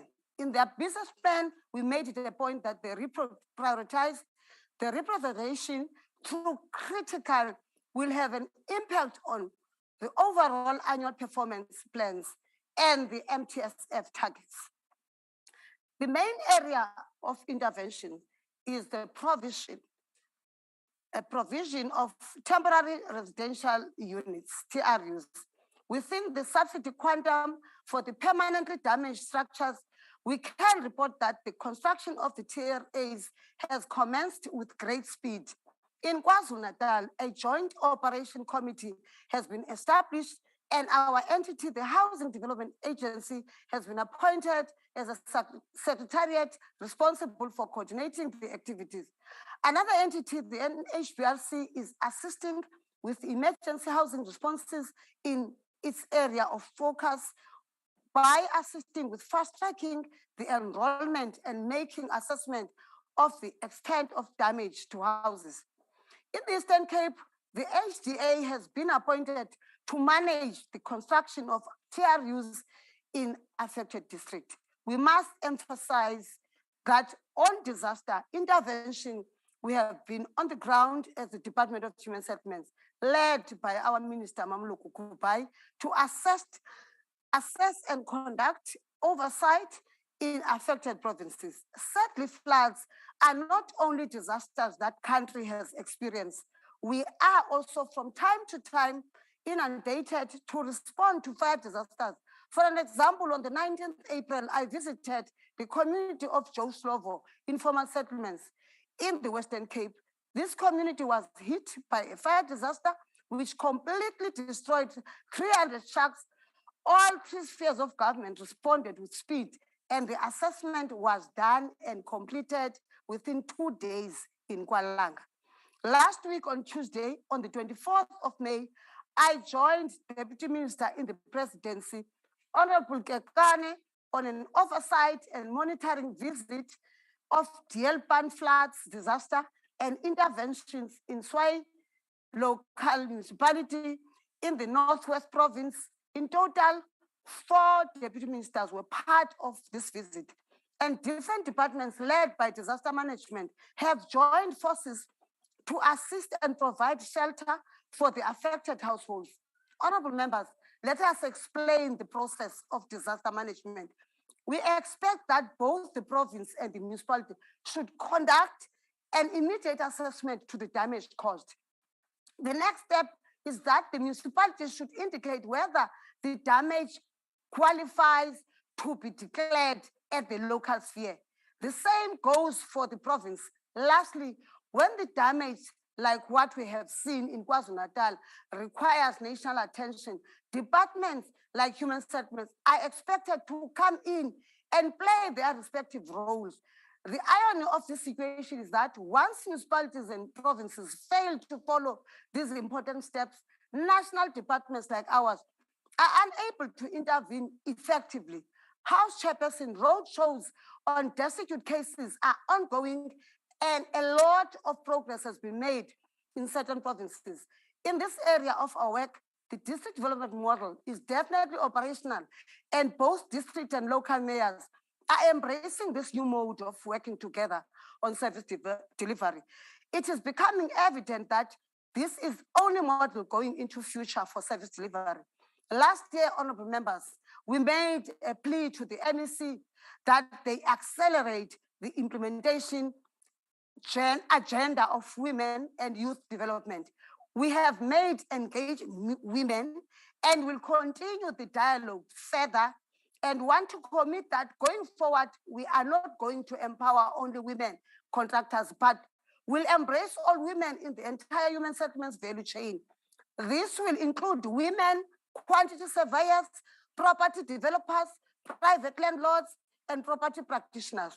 We need to make sure that 40% set aside budget is officially gazetted and is recognized through the Division of Revenue Act to make sure it is ring-fenced specifically for designated groups. In the next few weeks, we will be visiting Khasaleka village, Lipalele municipality in Limpopo, to hand over 50 houses that were completed by contractors, Siyakuba. We would like to encourage all the MECs to facilitate partnership with established contractors and women in construction. As I conclude, Chairperson, I want to refer to the new urban agenda, which is gaining momentum and will soon become a reality for our children and grandchildren. As the continent, we came together and articulated to the United Nations in one voice our collective stance, plan, and agenda.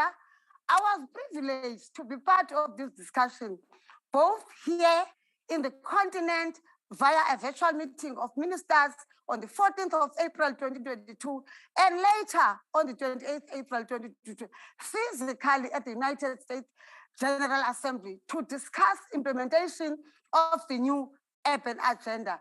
I thank you, Chairperson Winnie Ngwenya. Thanks very much, Honorable Deputy Minister.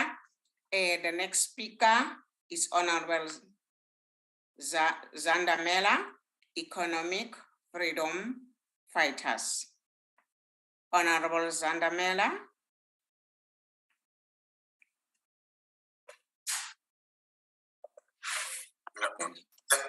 Thank you, House Chair. House Chairperson, the Economic Freedom Fighters reject the budget on human settlement.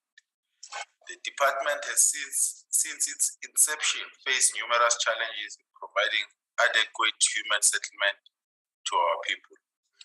It has been characterized by weak management, irregularities in allocation of houses nationwide, improper supply chain management, mismanagement, which is largely part of the human settlement. In the past, various policies have been put in place to to address housing problems which would improve the living conditions of South Africans. However, none of these have worked due to the department improper planning and ethical practices that affect human settlement management. House Chair, it is the combination of these factors that contribute towards providing the poor with substandard houses. The beneficiaries of housing of human settlement with barely 2 years in their houses, which the government has provided to them, houses are already riddled with cracks and leaks. The painful reality is that it is the poor of the poorest who bear the brunt of incompetence and lack of ethics in this department. The department has failed to provide housing units built in environments that create physical, social, and economic well-being and raise quality to life of residents. Houses built by this department do not significantly improve the living conditions of the residents. Instead, across South Africa, the department and its government has failed to meet the expectation of beneficiaries to provide qualitative infrastructure that meets human needs. House Chairperson, there is also a serious demand and plea from communities to make land available with service stands, where people who can afford will build themselves proper adequate houses, not these one-room RDP houses that are being built by human settlement. Such plea, House Chair, falls to deaf ears, and when our people find own solutions to housing problems, they are being evicted from occupied land, and their homes are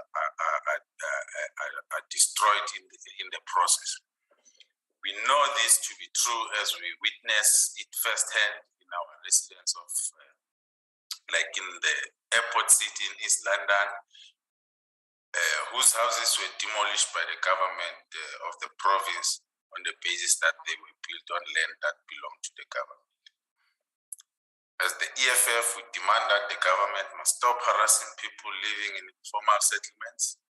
The evictions and destruction of people's homes must stop. The state-sponsored hatred on poor people staying in informal settlement must stop forthwith. It is not a crime to be poor. Being poor must not be the death sentence in this country.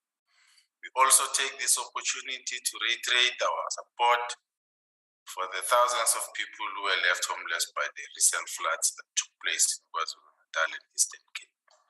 We also condemn the slow to non-existent pace of rebuilding people's homes in those two provinces. And demonstration to this government, that's a demonstration to this government, complete disregard for the well-being of our people, even during times of natural disaster. It is therefore the reason why the EFF rejects this budget vote. We do so because it is gross underestimation of the amount of money needed to ensure that the country stands a reasonable chance of fighting against homelessness. Even though there is a 1 billion increase in the budget compared to 2021-22 budget, this increase is a drop in the ocean when seen in the context of the challenges faced by the homeless in this country. The delivery of homes to the poor is not the only problem faced by this department. You have also made it extremely difficult for emerging black contractors to enter the space and get contracts from government to build houses. The construction space is dominated by established white-owned companies, with companies such as Power Construction that's monopolizing almost all construction projects in the country. It is for this reason that we call for the establishment of the state construction company so as to drastically reduce the cost of building houses for our people and stop the unfair enrichment of white-owned companies at our people's expenses. We also want legislative reforms in the financing of houses in this country. The vast majority of black people with access to jobs are unable to service their home loans because of the rising interest rates. It makes no sense that people who buy houses are made to pay more than double the selling price for a period of almost up to 30 years, half of which is purely to paying the interest back. House Chairperson, the EFF rejects this budget. Thank you, House Chair. Thanks very much, Honorable Member. The next speaker is MEC, Free State, Gokta, and Human Settlement, Honorable M.A. Dukwana. Before Ungena MEC, the hands of Chief Whip is up. Can I hear you, Chief Whip? I did indicate to Advocate Pindela the challenges the MEC was experiencing, unless if they are sorted out now. I did advise the table team. I didn't get any message from Okay, the MEC was struggling to reconnect. The CC was dropped by the system, unless if the MEC is on the platform already. But I will appreciate if the House Chair can consider the MEC after the MEC is in there. The MEC is in now. Hold on. Thank you, House Chair. Sorted. No, the MEC is here. MEC. House Chairperson, Honorable Minister Mamuluko Kubai, Honorable Chief Whip Seiso Mohai, members of the National Council of Provinces, Salga delegates, provincial delegates, distinguished guests, ladies and gentlemen. Today, we gather on this virtual platform to present and consider budget votes necessary for our government to fulfill its mandate of bettering the lives of South Africans. More than ever, this process offers government an opportunity to gauge its service delivery performance and evaluate key areas of weakness. It presents us with a rare opportunity to harness our shared resolve to facilitate a better tomorrow for all South Africans, wherein every citizen meaningfully participates as an equal in the social, economic, and political development of our country. It gives me enormous pleasure to present this statement on behalf of the Free State provincial government in support of the vote already presented by the Honorable Minister. During the next few days, you will be faced with the task of deciding whether these budget votes are sufficient, thought out and adequate to change the lives of ordinary South Africans. It is my sincere hope that we shall do justice to this process and pass budgets that put a dent on all challenges that beset the people of our country. In the words of W.E.B. Du Bois, in The Souls of Black Folk, he says, now is the accepted time, not tomorrow, not some more convenient season. It is today that our best work can be done, and not some future day or future year, unquote. The social, economic, and political potential of this country is too immense and far exceeds the imagination of any temporal being. But to effectively tap this potential, our people require government to create an enabling environment that aim to affirm their humanity and full embrace their dignity. The role of human settlements has been recognized by our government as crucial amongst other instruments to restore the dignity of our people and affirm their natural position on the League of Equals. Our primary focus is to ensure we utilize the housing infrastructure as a means that lifts the quality of life, that increases economic opportunity, and harness social means for people whose oppression lasted for centuries. Integrated human settlements aim to achieve two things. One, to ensure full housing for our people, and two, to maximize their chances of integration in mainstream economic activity. We must shun a period, my apology, when our people were characterized as sources of discomfort, when they began to ventilate their frustration at lack of adequate and dignified social housing. Poor social housing, which is integrated, has been a major challenge for many years in this country and can only be addressed by this democratic government. Indecent housing in South Africa is caused by a number of factors, not excluding the colonial and apartheid reality from which we are still trying to heal. Black South Africans, often without higher education qualifications, tend to be dominant sections that need government intervention in this regard. House Chairperson, the Free State government has built thousands of houses across the province since the dawn of our democracy.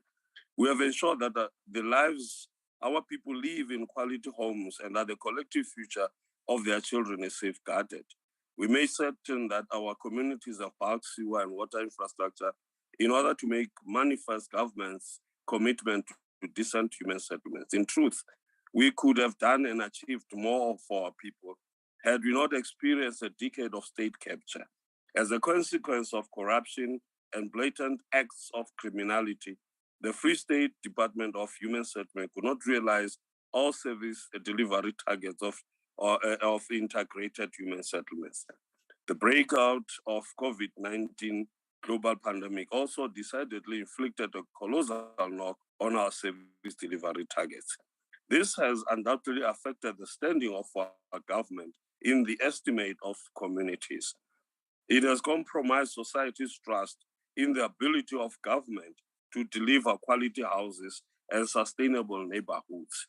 In ensuring that our work continues unhindered by all these factors, we have started the process of building the caliber of civil servants that understands the tasks at hand, is committed to clean government, and is willing to combat all negative tendencies of the past and work towards the greater good of our people.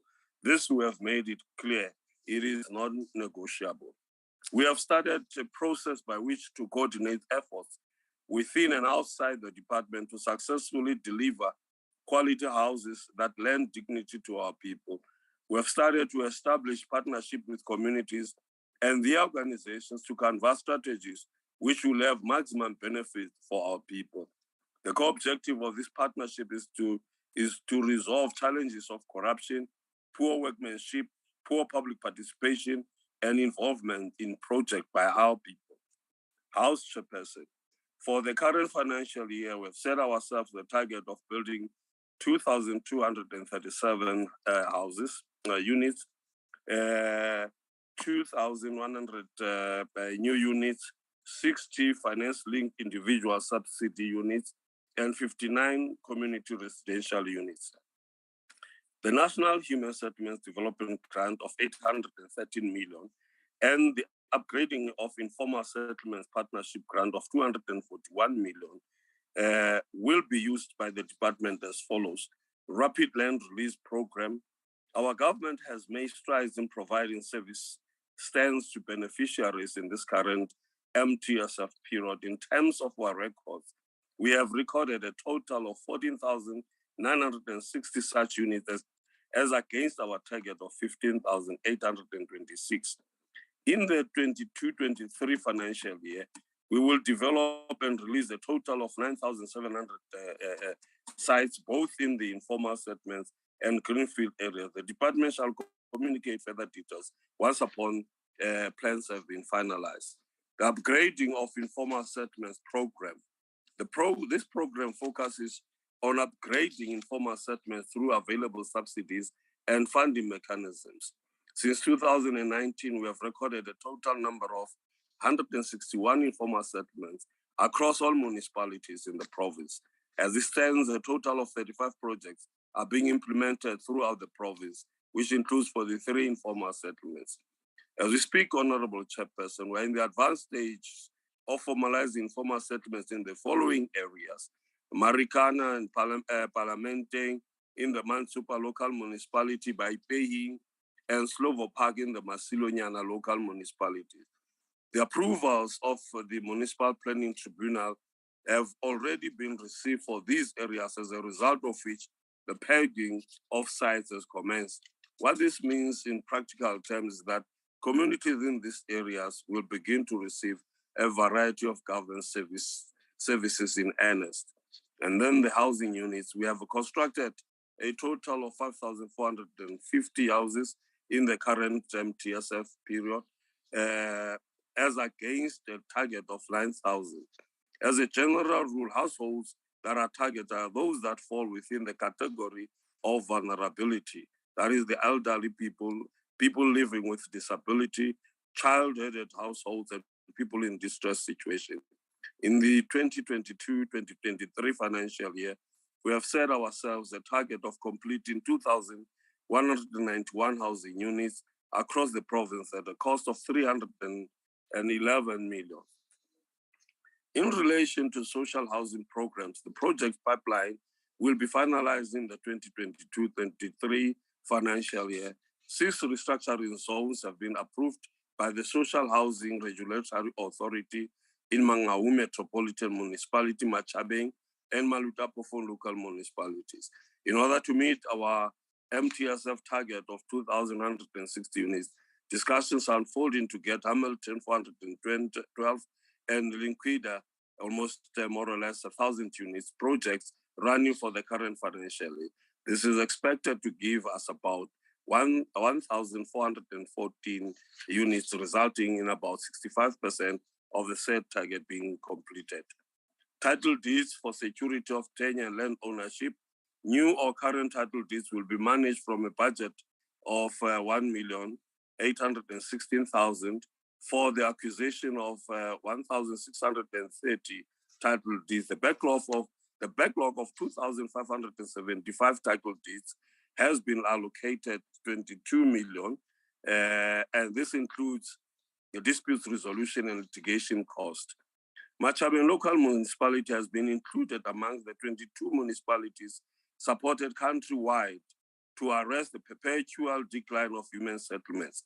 For this current financial year 2022-23, we have allocated 52 million towards the refurbishment of the Kutlwano wastewater treatment well. The completion of this project will inevitably unlock development opportunity, create sustainable jobs, as well as resuscitate the economy of Kutlwano, whilst providing the much needed homes with decent human settlements and infrastructure. Since 2019, our government, together with Housing Development Agency, has embarked on a massive drive to identify and acquire 12 privately owned parcels of land measuring 3,434 hectares in Mangaung, Machabeng, Metsimaholo, Mkhaga, Honorable Member. As we conclude, we are in the process of organizing and hosting the Free State Innovative Housing Technology Summit, which will focus on attracting and empowering local building material manufacturers and home builders. Our government is doing whatever it can to provide social housing to our people. This is why we are embarking on interventions announced, attempting to turn things around for the benefit of all our people. We recognize that certain things may have been done wrongly in the past, but recommit ourselves to do better. Thank you. Thanks very much, Honorable Member. The next speaker is Honorable Inkosi, ANC. Thank you very much, Honorable House Chair. Honorable Chairperson, the African National Congress is confident that the budget vote as presented by the Minister will contribute to the building and strengthening of the housing implementing agents so that they are able to fast-track the housing delivery for our people. The African National Congress is committed to realizing the promise we made when we adopted the Freedom Charter in 1955, that when we are in government, we will ensure that there will be houses, comfort, and security. When our forebears crafted the South African Constitution, they made sure that access to adequate housing becomes a right that the democratic government should realize for each and every South African. Honorable House Chair, the national government is responsible for the development of housing policy and for budget allocation to the various implementing agencies, such as provincial and local government and its state-owned entities. We applaud the work that the Minister has taken in rebuilding and strengthening the state-owned entities. All the entities under the Department of Human Settlement have fully fledged boards constituted by individuals who have the necessary experience, expertise, skills, and qualifications. We are confident that when the financial year comes to an end, the various boards will achieve an unqualified audit opinion and will have delivered on their mandates as outlined in their annual performance plans. The African National Congress has noted that there are challenges in other two spheres of government, and that is why we are calling for the national government to ensure that they play a leading role in their housing development.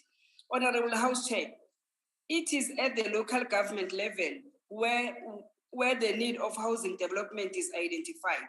It is where suitable land is identified, even though in most cases the land belongs either to the municipality or the Provincial Department of Public Works. The provincial government, on the other hand, is responsible for promoting, coordinating, and implementing the housing program. The African National Congress welcomes the initiatives by the Minister to unblock the blocked housing projects. Our support for the initiative is informed by the acknowledgement that there are challenges at the provincial and municipal level in the provision of housing, and further agree with the administrative capacity support panel proposed by the department. And we think that it will go a long way in addressing some of the identified challenges.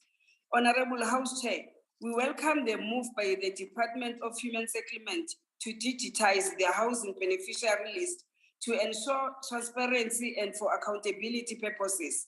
For a long time, our people have been complaining about the manipulation of the housing list and the patronage networks involved in the allocation of RDP houses, with preferences given to those that are in close proximity to municipal and department officials. Many of our people lost trust and indicators. Thank you, Honorable House Chair. Many of our people lost trust and credibility in the process of identifying and allocation of housing. There are people who have been on the waiting list since 1996 and who have been overlooked in preference for those who have just registered on the waiting list. In other words, there are people who are fortunate to jump the queue. There are also complaints that the waiting list get politicized by whichever political party that is in charge in a particular ward. The beneficiary of housing program will come out from the supporters of that political party. There are also allegations of fraud and corruption involved in the waiting list. Honorable House Chair, we are confident that the digitization of the housing beneficiary list will not only result in transparent and accountable waiting list, but also it will ensure that those people allocated to BNG houses are eligible and meet the requirement as set out in the departmental policy.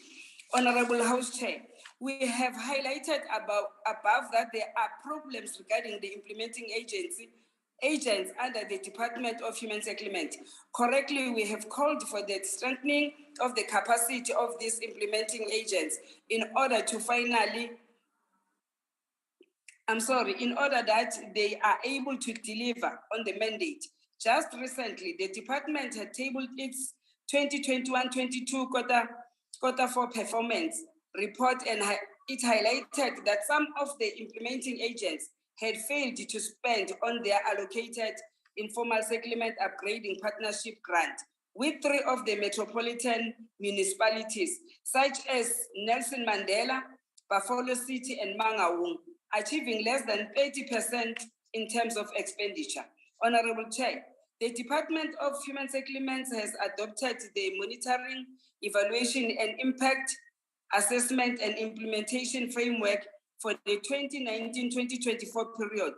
The African National Congress in the National Council of Provinces calls upon the department to utilize this policy and the implementation framework. We are confident that the full implementation of such a policy and implementation framework will result in a positive trajectory for the department. The Honorable Minister had admitted in her budget speech that the human settlement sector had faced many challenges, and only through the prioritization of monitoring and evaluation and support intervention, we are confident that the housing delivery will achieve the set targets. In addition to that, there have been complaints about the poor workmanship on the various housing projects.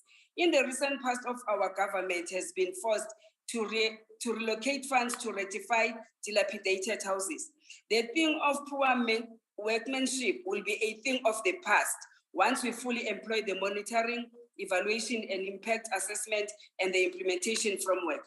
Honorable Chair, the recent events of the disastrous floods in KwaZulu-Natal and certain parts of the Eastern Cape have demonstrated the negative impact of climate change on our society. The changing weather patterns call for a change in where we build our homes and the kind of material we use in the building of our dream homes. The material should be resilient and adaptive to the changing weather patterns brought by climate change. Honorable Chair, informal settlements pose a hazard in that many of these settlements are built in locations that is not suitable for human settlements, such as riverbanks of floodplains. The risk associated with building in floodplains is that during heavy rains, the houses will be flooded if they are not washed out. As the African National Congress, we are happy with our democratic government mitigating programs against climate change affecting informal settlements and has decided to upgrade at least 1,500 informal settlements to phase 3. Part of the upgrading is the provision of basic services such as electricity, proper drainage, and water and sanitation. Before these services are provided, each municipality is expected to ensure that the land in which these informal settlements are built is habitable, and instances where they are not, the government must engage with those residents with intention to relocate to habitable areas. Chairperson, having considered the departments and the entities' annual performance plans, we are happy to report on this platform that these APPs are aligned with the district development model approach. We call upon the department to ensure that compliance with the district development model is not only on paper, but it is something that is practiced by the departments and its entities when interacting with other spheres of government. In closing, Chairperson, the need for the compliance with the district development model approach arises from the fact that for many years, our national departments and the other spheres of government have been operating in silos. Therefore, we are confident that the application of the DDM model approach will yield positive results in the delivery of housing programs in the country. The African National Congress supports the budget vote 33 as presented by Minister Kubai, and we are confident that we are turning the corner in the delivery of the much needed houses. Chairperson, I thank you. Malibongwe, Tate.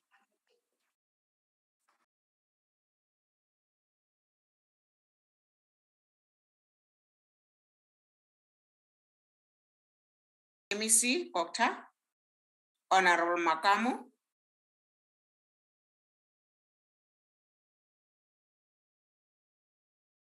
Honorable Makamu.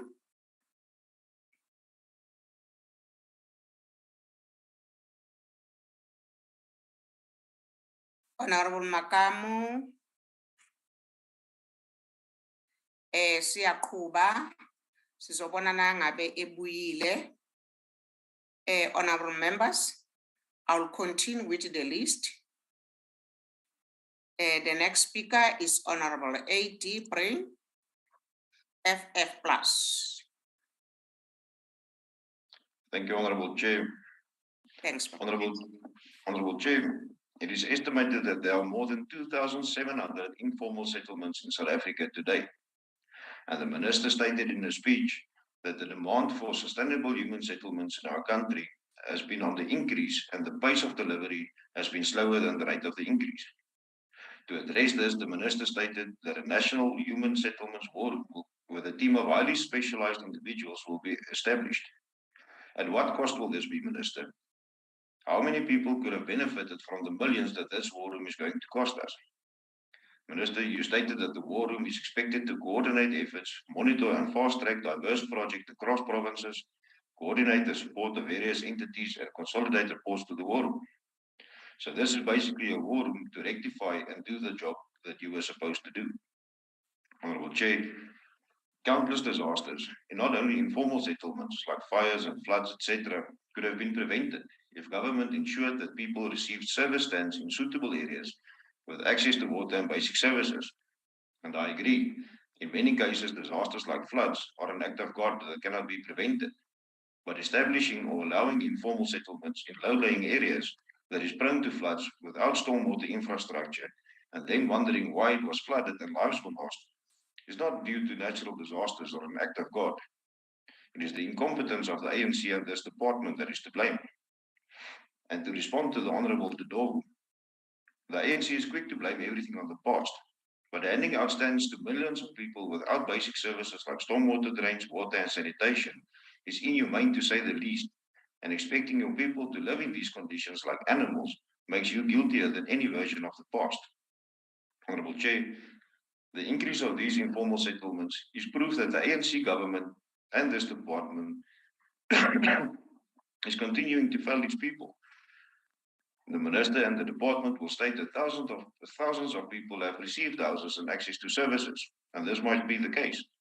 But compared to the millions that could have benefited over the past 3 decades, this is but a few drops in the bucket, and this is mostly due to corruption and incompetence, as the Minister has admitted. What has happened to the 10 billion rand that was budgeted last year for the upgrade of informal settlements? If you look at the state of our informal settlements across South Africa, one can't help but wonder. Chair, this department should be hanging its head in shame. On title deeds, the Minister once again stated, and I quote, "We have not moved at the pace expected of us," unquote. Agbare voorsitter, ek is bevrees as die Minister in hierdie departement se pas nog stadiger moet wees, gaan hulle heel moontlik begin om agteruit te loop. Maar kom ons los dit maar daar. Over the past year, there were countless instances where stands and houses were resold for political gain by corrupt councillors and officials, especially in the Free State. This could have been prevented if the owners had title deeds. So once again, it is the poor that are suffering as a result of corruption. Jay, the Honourable Minister quoted Nelson Mandela, where he said in a speech in 1995, and I quote, "The foundation has been laid, the building is in progress. With a new government of leaders and people rolling up their sleeves in partnership for change, we can and shall build the country of our dreams," unquote. Honourable Minister, I think Nelson Mandela would turn around in his grave if he had to see how the ANC and this department has and are failing the people of South Africa today. Until this department doesn't show real progress and competence, no one in their right mind can support this budget. Thank you. Thanks very much, Honourable Member. I'll ask the duty whips to help me if a Honourable is back. For now, Giakuba. Honourable members, the next speaker is Honourable SK Mashilo, Mpumalanga MEC, Human Settlement. Honourable Mashilo.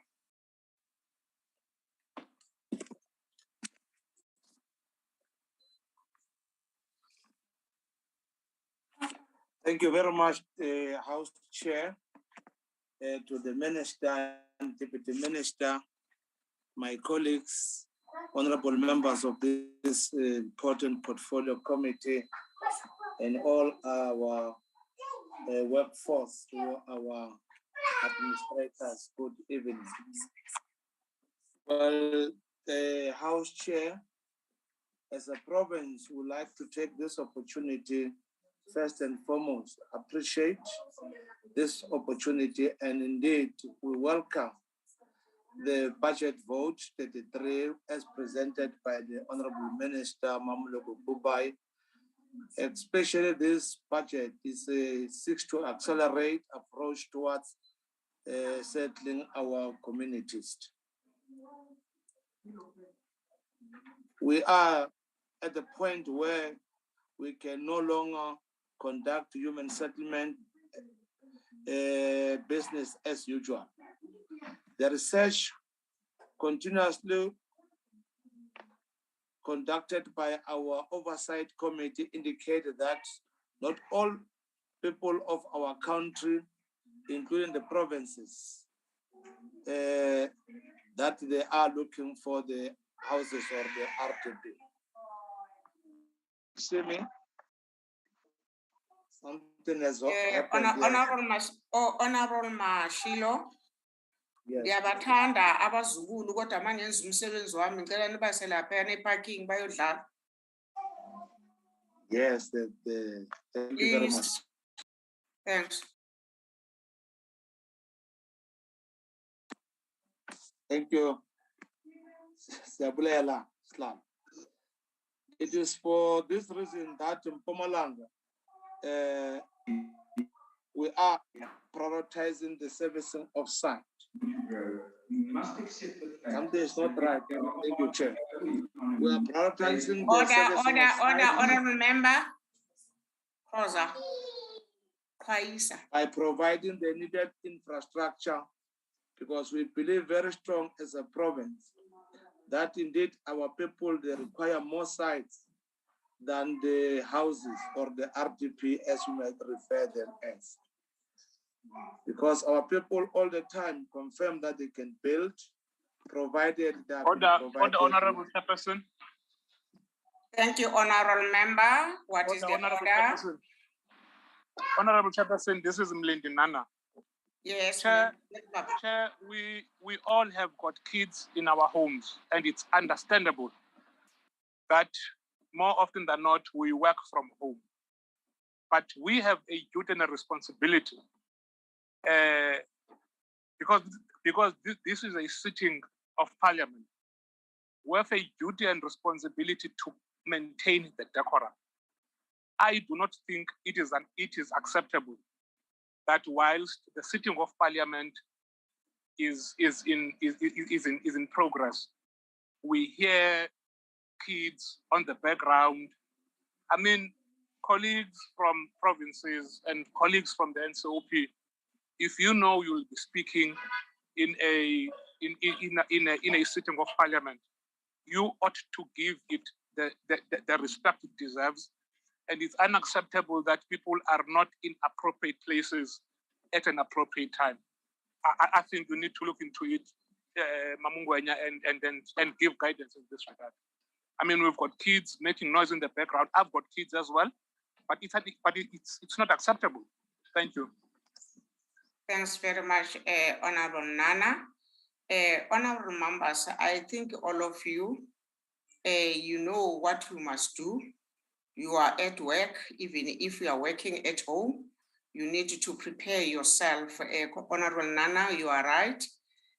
Even the framing, we always ask members to come early to open the log early, seeing that our Shelley can help you how to frame yourself. So, honorable member, please, let us not do that. Ungakuba tata, hope umzukulu semsusile up pamgwako. Honorable member. Yeah, no, that's fine, Chair. Sure.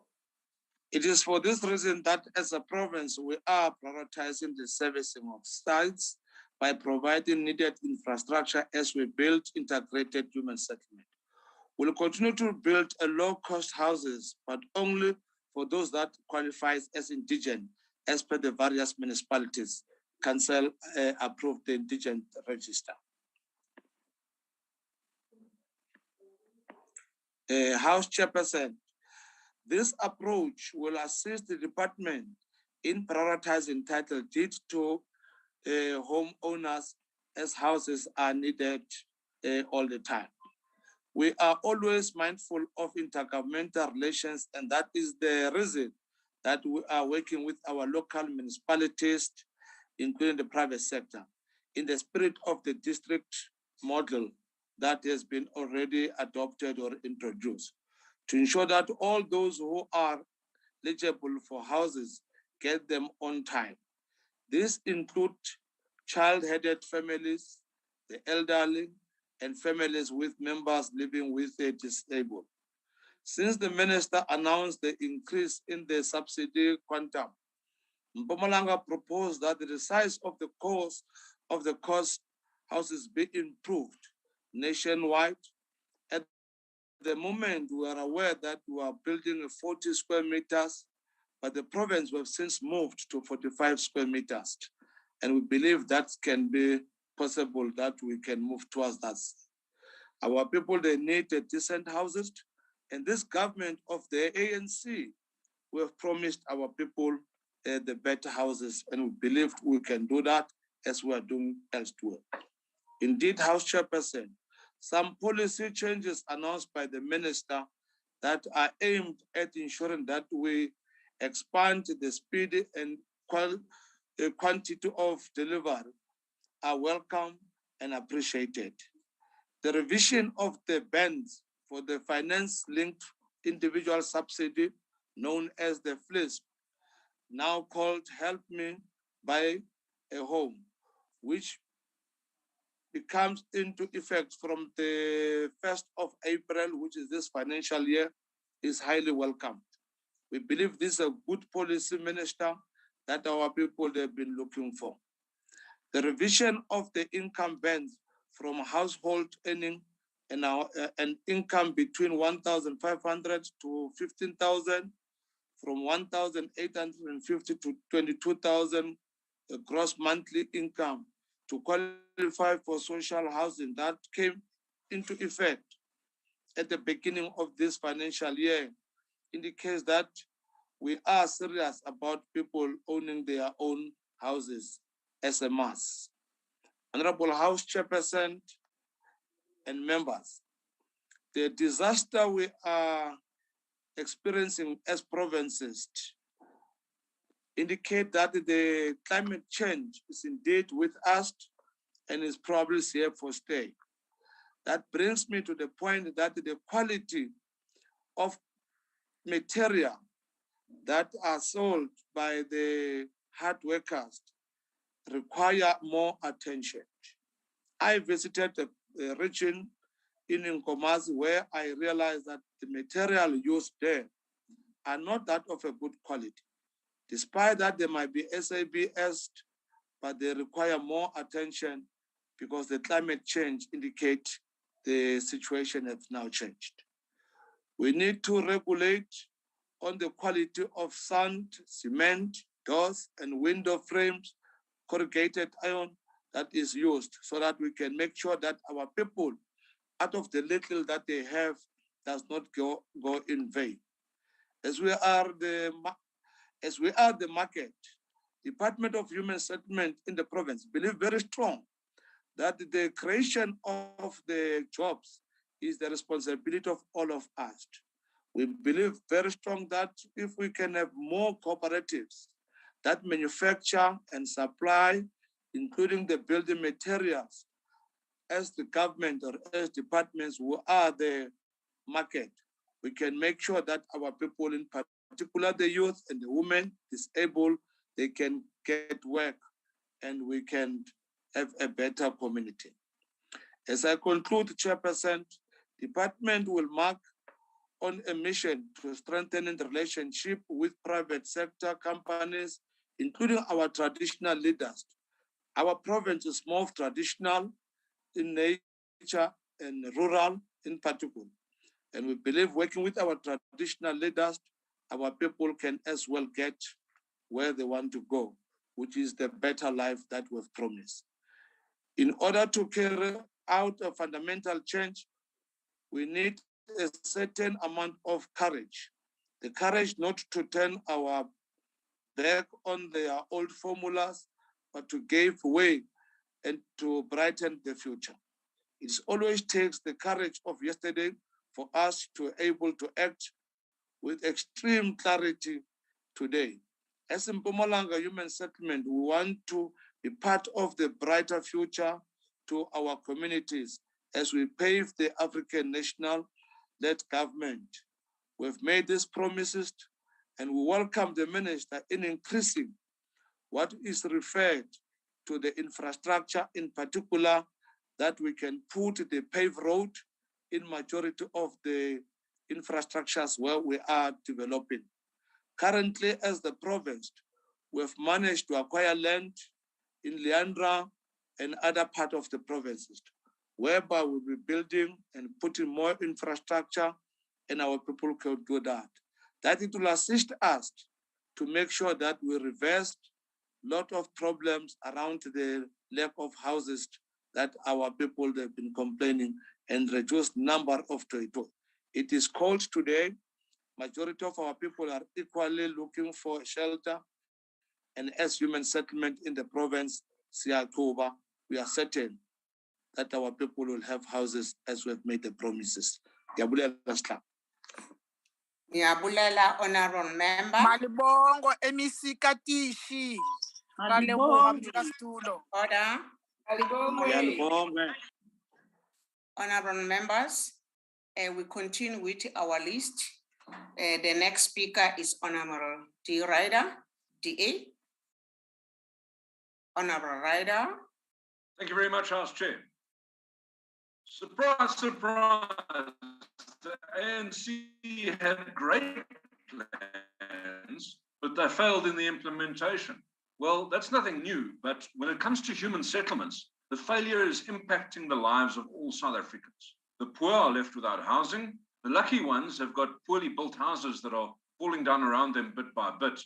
The middle class are having their property values eroded by land invasions all around them, and the wealthy pack their lives in bags for a better life somewhere else. The Human Settlements Department is stuck in a failed delivery model. MEC Mashilo has just told us this. The ministers previously agreed with this, and so did the previous minister. The current model is unsustainable. It's unaffordable and it's undesirable. Housing projects have stalled across the country. Hostile renewal projects, like the one in Rotunda, have stalled as well. Lists have been illegally changed. Beneficiaries change without reason. Projects get hijacked by illegal occupiers. Just look at the Shalimar Ridge example. Renewal projects get abandoned. Everton is one, look for some others. And the biggest sin of all is the underspending by provinces when there is such a great need out there for decent housing. Mega projects are the modern day equivalent of apartheid's forced removals. You can't just take a bunch of people and jam them into houses somewhere. They need schools, police stations, access to government service, and importantly, access to jobs and economic opportunities. That's not what mega projects are delivering. They too have failed. Look at Savannah City, where the houses are built, people have moved in, but the school is planned for 2026. Planned.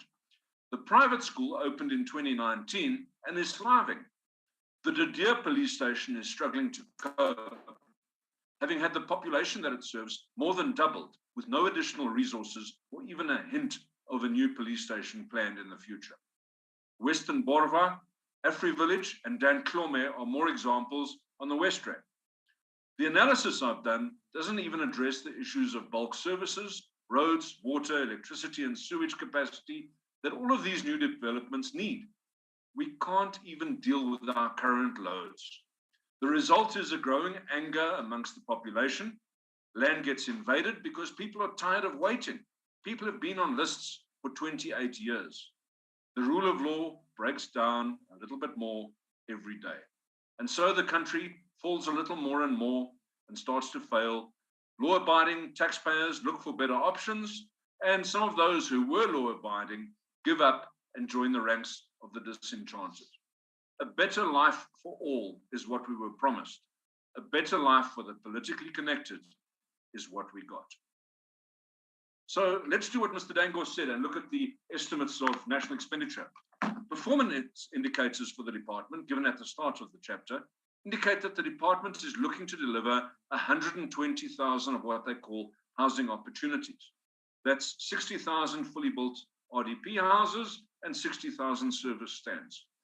With an estimated backlog of almost 2.5 million houses, that's a little over 20 years before the people on the list today get their homes.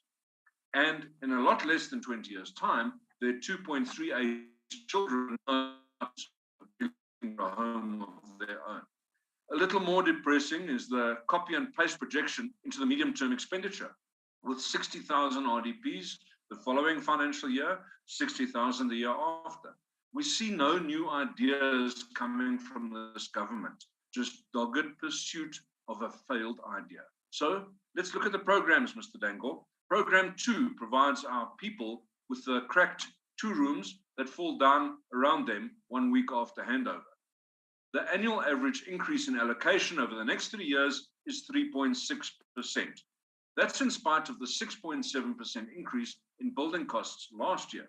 Yes, that's measured by Stats SA, and it was 4.9% in 2019. So in spite of all the evidence to show that building costs are escalating well above 5% per annum, and that's before the current round of inflationary pressure, the department plans to continue building the same amount of houses for less money going forward. As for the other programs, the informal settlement upgrades are under Program 3, and they're set to increase by an average of 4.9% over the next 3 years. Above the class average in this generally dismal performance, but so far below what is actually needed on the ground. Rental housing is Program 4, that grows at 3.6%. But Mr. Dodovu had much to say about the Help Me Build a Home program, Program 5. It gets only 1.8% of the total budget given to human settlements and grows by a paltry 1.7% over the next 3 years. That's really not showing a decent political will to actually change things. In conclusion, really, Minister, this is a sign of a department that is defeated and has run out of ideas. Why not just give up? Hand over power to the Democratic Alliance. Alternatively, you can look up the DA's housing policy. It was released by our Shadow Minister, Emma Louise Powell, on the 7th of April, 2022. And you find some solutions which can constructively take South Africa forward. The policy is on the Democratic Alliance's website. And since Mr. Dango enjoys research so much, I'll post the link for him in the chat as well. There you go. It's an instructive document that brings hope to South Africans across the economic spectrum as it provides real, affordable, and implementable alternatives. Roll on 2024. Let South Africans vote themselves out of this mess. Thank you, House Chair. Thanks very much, Honorable Member. The next speaker is Honorable N.M. Khatebe, IFP, Bungan. Honorable Chairperson, Honorable Minister, the mandate of the Department of Human Settlements to give effect to Section 26 of the Constitution, which provides that everyone has the right to have access to adequate housing, must be measured against the reality of South Africa's alarming housing backlog.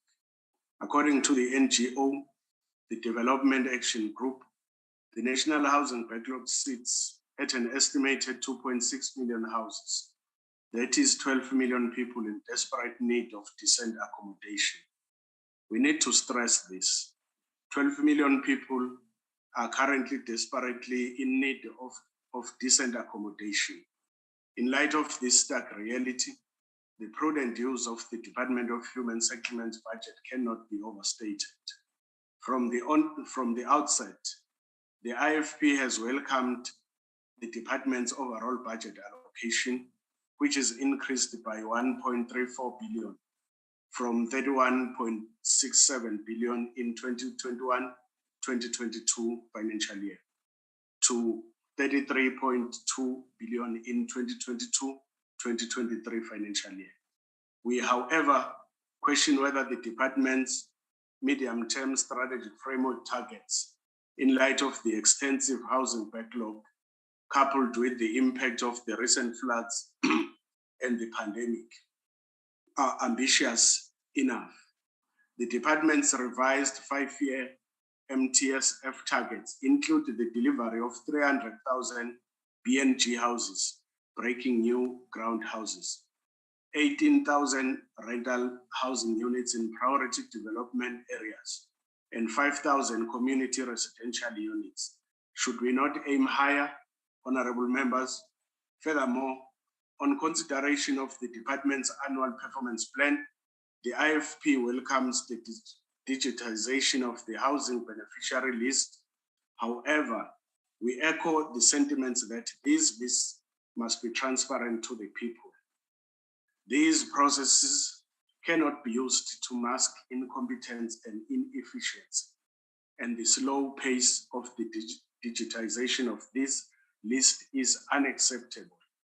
Many poor South Africans have suffered great abuse in these application processes, and there has been manipulation of this list by unscrupulous individuals.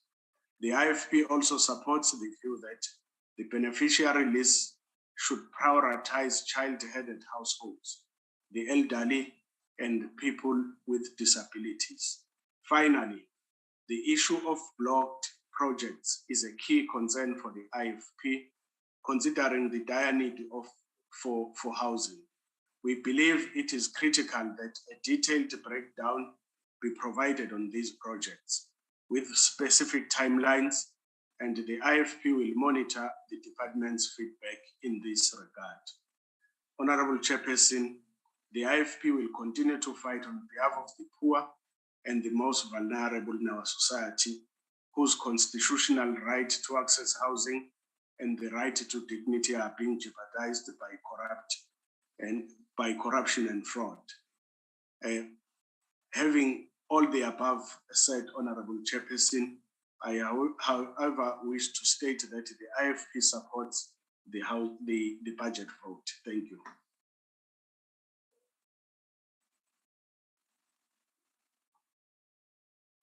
Thanks very much, Honorable Member. The next speaker is Honorable T.A. Simes, Western Cape MEC Infrastructure. Honorable Simes. Thank you very much, Honorable House Chairperson, Chairpersons of the Portfolio Committee of Human Settlements, and members of the Portfolio Committee, the National Minister of Human Settlements, Deputy Minister of Human Settlements, MECs of Human Settlements who have participated in today's debate, SALGA representatives, but also the honorable members of the NCOP. It is befitting to note Minister Kubai's opening reference on the 10th of May 2022 to the Freedom Charter.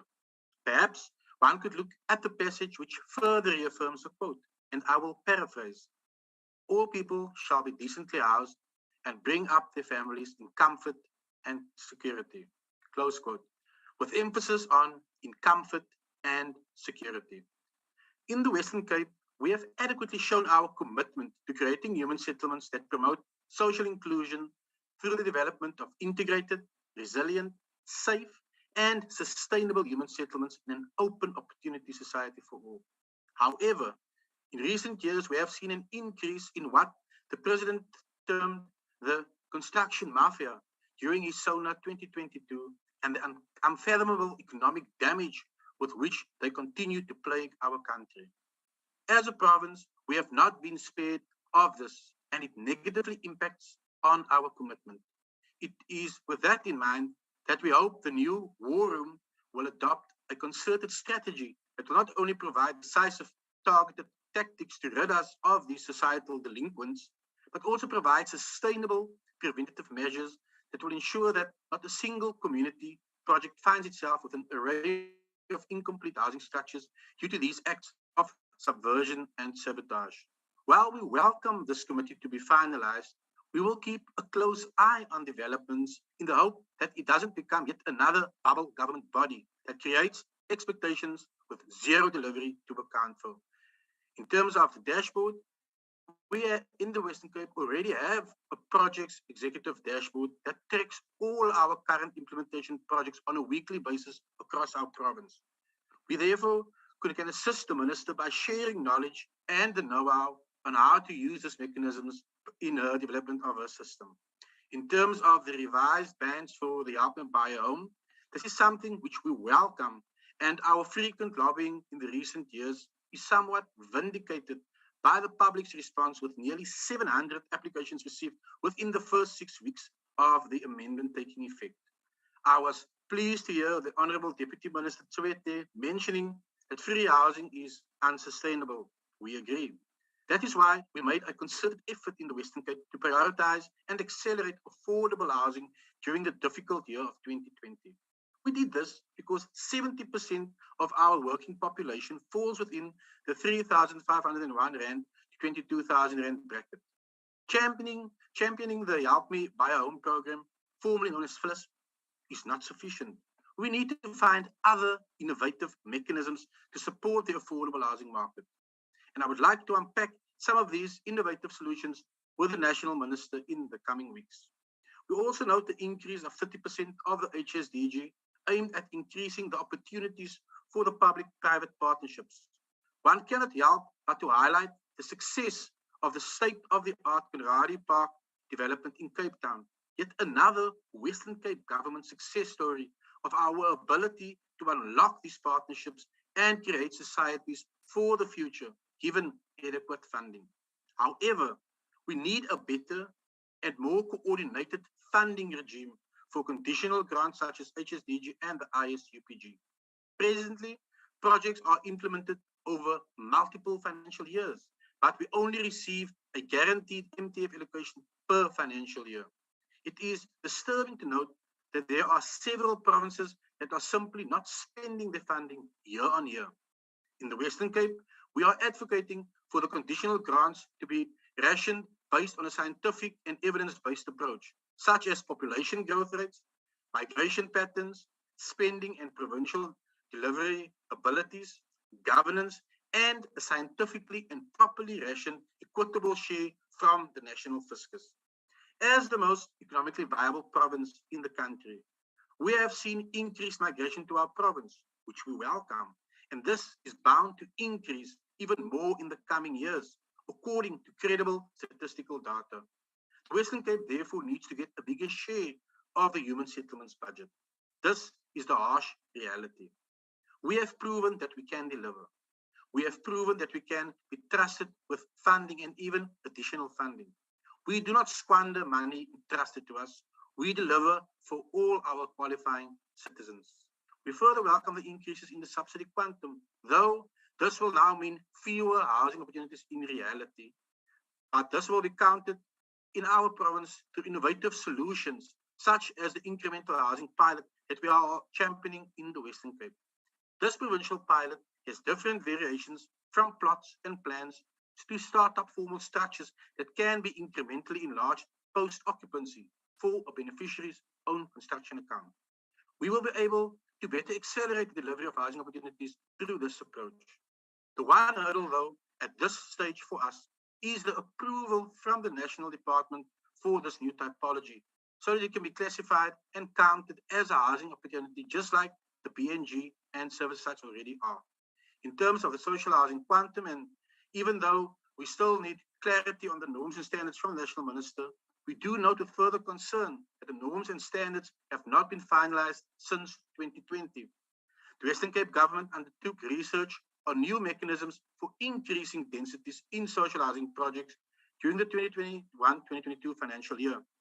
One of the findings was the potential role that revised norms and standards for social housing could have in increasing the viability of higher density social housing typologies. In turn, this would support the realization of the many benefits of densification in well-located areas and extend the benefits of living in well-located rental housing to a greater number of beneficiaries.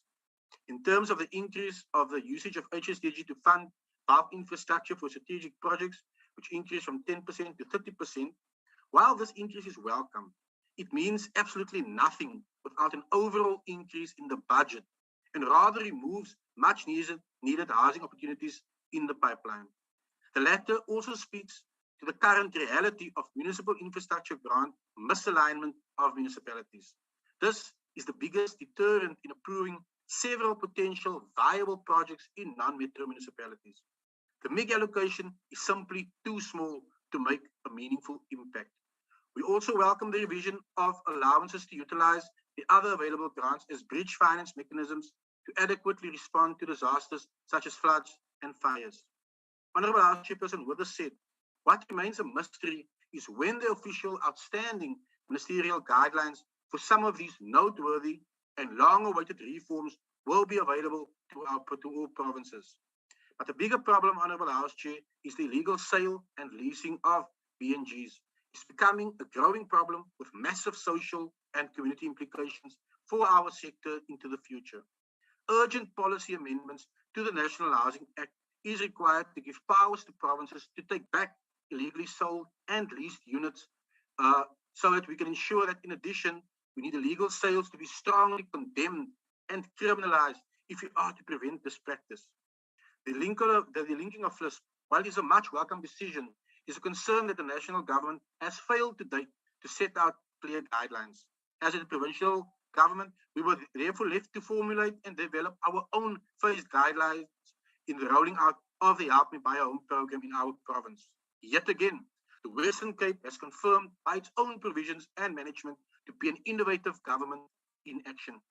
In closing, Minister Kubai made mention of 2,700 informal settlements in South Africa, while stating that the discouragement of land invasion is a priority. We believe she also had an opportune moment to call on her colleagues in the security cluster at national and engage them in pursuing legal charges against political parties and affiliate members who sit in official positions and yet encourage and mislead the public to invade or occupy unoccupied land. As we've seen with the recent floods across the nation, our citizens suffered misfortune as a result of being misled to occupy unsafe areas which led to unnecessary loss of life.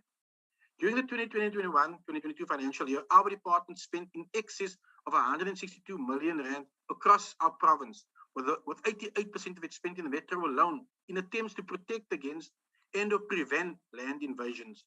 It is for this reason we urge the Minister to address illegal occupations and land invasions and allow for stricter measures that will hold liable anyone, regardless of political affiliation, who is found encouraging illegal invasions and housing project construction sites to face the full might of the law. Honorable House Chairperson, the time for grand plans has passed. The time for getting things done has dawned. And as the Western Cape government, we are already showing how it can be done. And we are doing this while ensuring security of renewal to all of our qualifying beneficiaries. I thank you. Thanks very much, Honorable Member. The next speaker is Honorable J.J. Lords, Democratic Alliance. TA, Honorable Lord.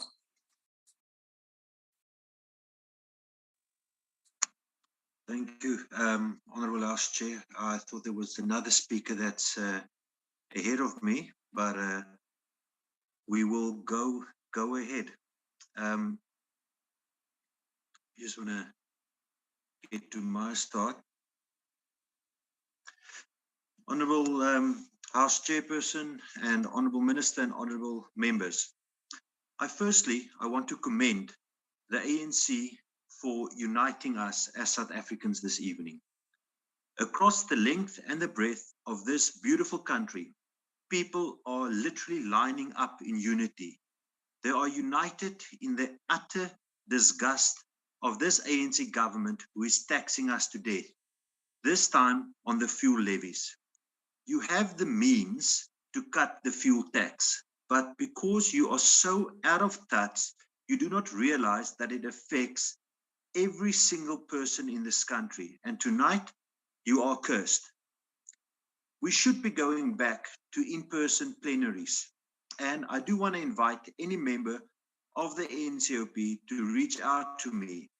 I will be happy to take you on a short oversight visit to take a look at South Africa's most innovative social housing project, the game-changing new Conradie Park in Cape Town, which compromises of more than 3,500 homes.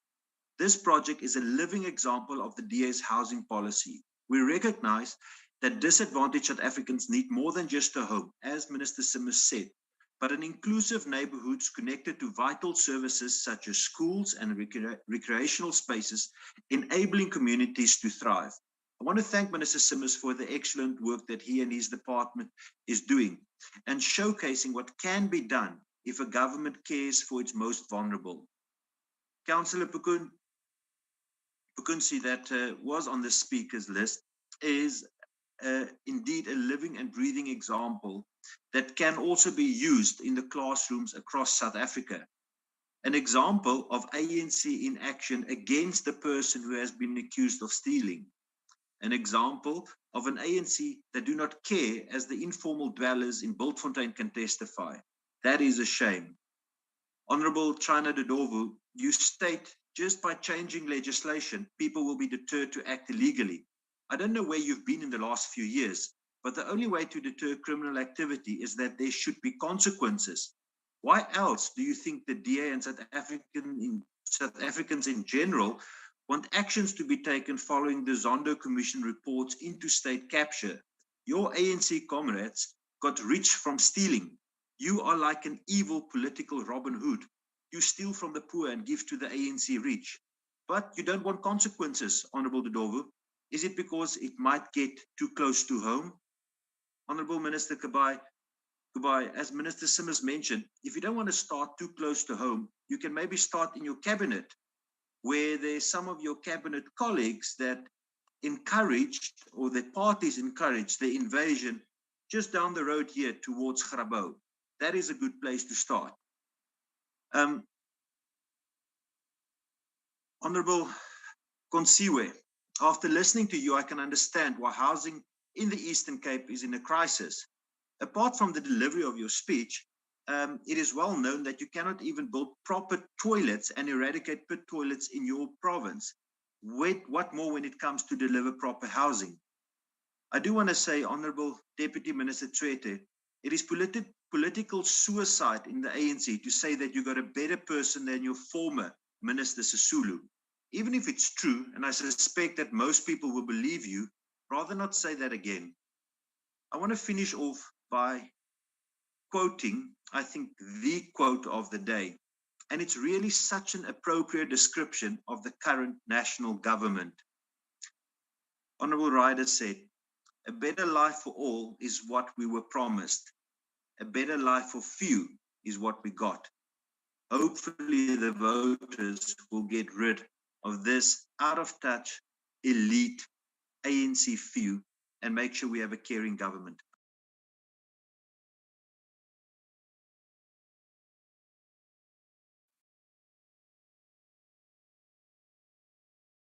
Honorable Lord, are you done? I was done after that. I thank you, but if you want me to go on and you enjoyed that, I'm more than happy to add a few more sentences, Chair.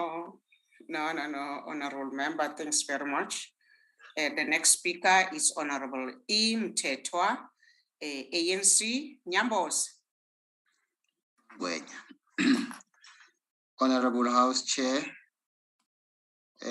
Mangwenya, Honorable Minister, Deputy Minister, our colleagues in the platform, I know you have been greeted since morning. Everybody has been greeting you. I greet you all.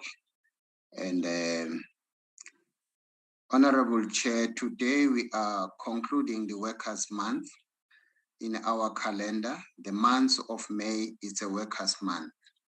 I think it is benefiting to our South African workers as they contribute immensely to our liberation, as they were at the forefront of our struggle for a non-racial, non-sexist, and for a democratic, prosperous society. We all know, Honorable Chair, the contribution of the mining industry and the mine workers in particular in developing of the South African economy since the discovery of gold and diamond in the early 80s. The relationship between the mining industry and the mine workers is one of that is characterized, Honorable Chair, by super profit for the mining conglomerate and super exploitation, discrimination, and oppression of the mine workers. Honorable Chair Mangwenya, Chairperson, this super exploitation, discrimination, and the oppression of Black mine workers was made possible by the migrant labor system enforced by the colonial and the apartheid government. Mention in her research makes the observation that mining has, I quote, Honorable Chair, mining has had much to do with pattern of housing in South Africa today. Under apartheid, the mines housing Black mine workers were classed as a migrant in high density of compound, while giving white mine workers company houses. I wonder if my previous colleagues that has just spoken now remembers that. The challenges came with the descent of apartheid and the rise and the rise of neoliberal and globalization. Mining company, Honorable Chair, privatized of neoliberal of mine workers' housing, developing the long-term risk to household. Among the results have been deterioration of houses, lack of coherent rental houses strategy, ownership that could lock household into declining mining settlement, and influx of contractors workers for whom the mining companies are no longer responsible for providing housing. A lack of capacity to manage mining towns and unwanted houses if a mine closes. Today, Honorable Chair, policy response to the problems of the mine housing have not been appropriate. Honorable Chair, under colonialism and apartheid government, the special planning in our country was designed to exclude the Black working class from urban areas. The apartheid government, Honorable Chair, enacted the laws that ensure that it was able to control and regulate the entry and the exit of Black labor within the urban areas through the use of pass law and work permitting. Many of the mine workers were not permitted, Honorable Chair, resident of the urban areas. Their work permit only allow them to reside in urban areas for the durations of their contract with their mining companies. When that contract expires, they were forced to return back homes after 9 months or 12 months. Honorable Chair Mangwenya, the promise of the Freedom Charter was that people under the democratical government will live in a close proximity to their places of work. I knew that my previous colleagues was complaining about that. That's why today we've got a problem of ESCOM and everything else, because the minorities were doing all these things for all by themselves. Now that's why our system's got a problem. For more than 100 years, mine workers have been subjected to inhuman living conditions under the mine companies managed single-sex hostel and compound. Section 26 of our Constitution guarantee every South African a right to access to adequate housing, and our democratic government must take all responsibility steps in ensuring the realization of that right. Honorable Chair, our government has taken a reasonable step in ensuring that we realize this right to adequate housing for mine workers by fostering a partnership with the mining companies for inclusive housing. We are hopeful that the partnership with the mining community in the provision of the adequate housing for mine workers will take cognizance of the three interrelated outcomes of the medium-term strategy framework of 2019 to 2024 in relation to the development of integrated human settlement.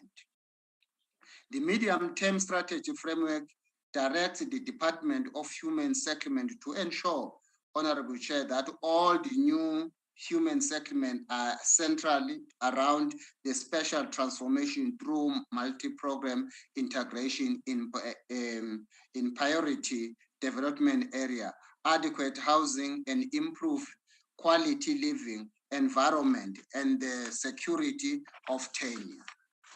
Honorable Chair, the African National Congress in the National Council of Provinces welcomes the announcement made by the Minister Kubai in their budget vote speech that during this financial year, the department is developing 6 partnership agreements with mining companies for the provision of affordable housing for mine workers. Further, the minister has also announced earlier on an amount of about 548 million for the implementation of bulk infrastructure projects in mining community to me, Chair, that's what the minister was talking about, was really emphasizing the dignity of a human being other than the compound that were there. Honorable Chair, this partnership with the mining companies will complement the work that the department is already doing in its program of revitalization of distressed mining communities. The revitalization distressed mining community was meant to address socio-economical challenges faced by these mining communities. The department intervention was through provision of affordable rental housing and the upgrading of informal settlements that are located in inhabited land, which those that were suitable inhabited land were also relocated. Honorable Chair, we're confident that the Department of Human Settlement will ensure that the partnership agreement with mining companies will comply with the human settlement medium-term strategic framework outcomes 2, which clarifies that the department in the provision of adequate housing should ensure that it provides the quality living environment of those communities. Honorable Chair, through the implementation of the revitalization of this distressed mining community, the Department of Human Settlement has proposed the relocation of 124 informal settlements, which were found to have been built on land that are healthy hazard for the community. Furthermore, Chair, the relocation of our people from the health risk environment not only addresses their health concern, but also ensure the security of their tenure and provision of basic service, such as electricity, water, and also sanitation. Honorable Chairperson, the Department of Human Settlement has announced that it will continue with its program under the Priority Housing Development Area, PHDAS. The National Development Plan 2030 has directed our government that a human settlement development must ensure that it addresses a special justice, proximity to educational, health, and recreational facilities and access to public transport as an important pillar of a new human settlement. The African National Congress, Honorable Chair, in the National Council of Provinces has noted that many of these mining communities have been included in the Priority Housing Development Area Program of the Department of Human Settlement. The Human Development Agency has been tasked by the department to ensure that within the Priority Housing Development Area, in which acquired at least 1,500 hectares of land for rezoning and township established, which will ensure that land is made available for other department utilization, like provision of health facilities, building of schools, recreational facilities by the local municipality, as also the Deputy Minister has alluded, Mamu Uchwete. We are confident that in the long run, the program of department will ensure integrated human settlement.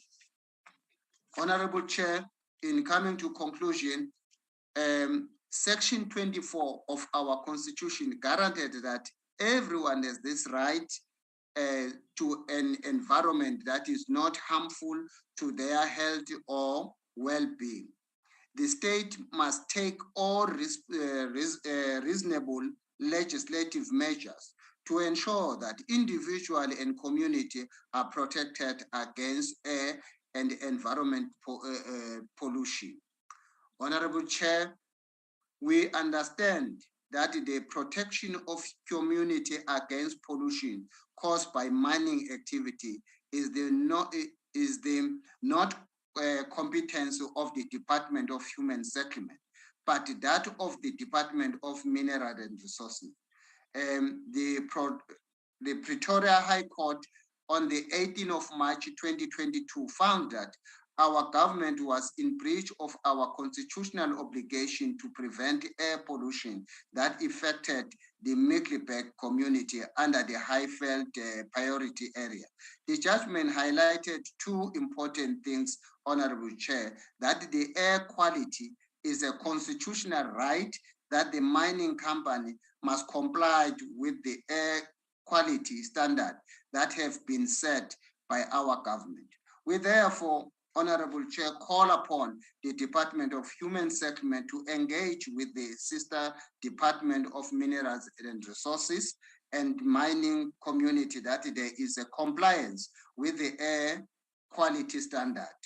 We the African National Congress, Honorable Chair, want to put our support to the Department of Human Settlement, this budget vote as presented by the Minister. And I understand, Honorable Chair, why the DA is complaining today. As I've said and alluded to it, that they now find it strange. They now find it strange, rather, that all what they have planned for themselves is now given to everybody in the country. And I want to repeat that, Chair, that the issue of electricity, the issue of, is not about the failure of this government. We must all understand that the infrastructure that is there is an infrastructure that was there for the DA that are even now trying to protecting their minority thinking. We are not going to allow that. The government is here now to support everybody without fear nor favor. I thank you, Honorable Chair. Thanks very much, Honorable Member. Honorable members, the last speaker, it's Deputy Minister, Human Settlement, Honorable Pam Chete. Honorable Mama. Thank you, House Chairperson.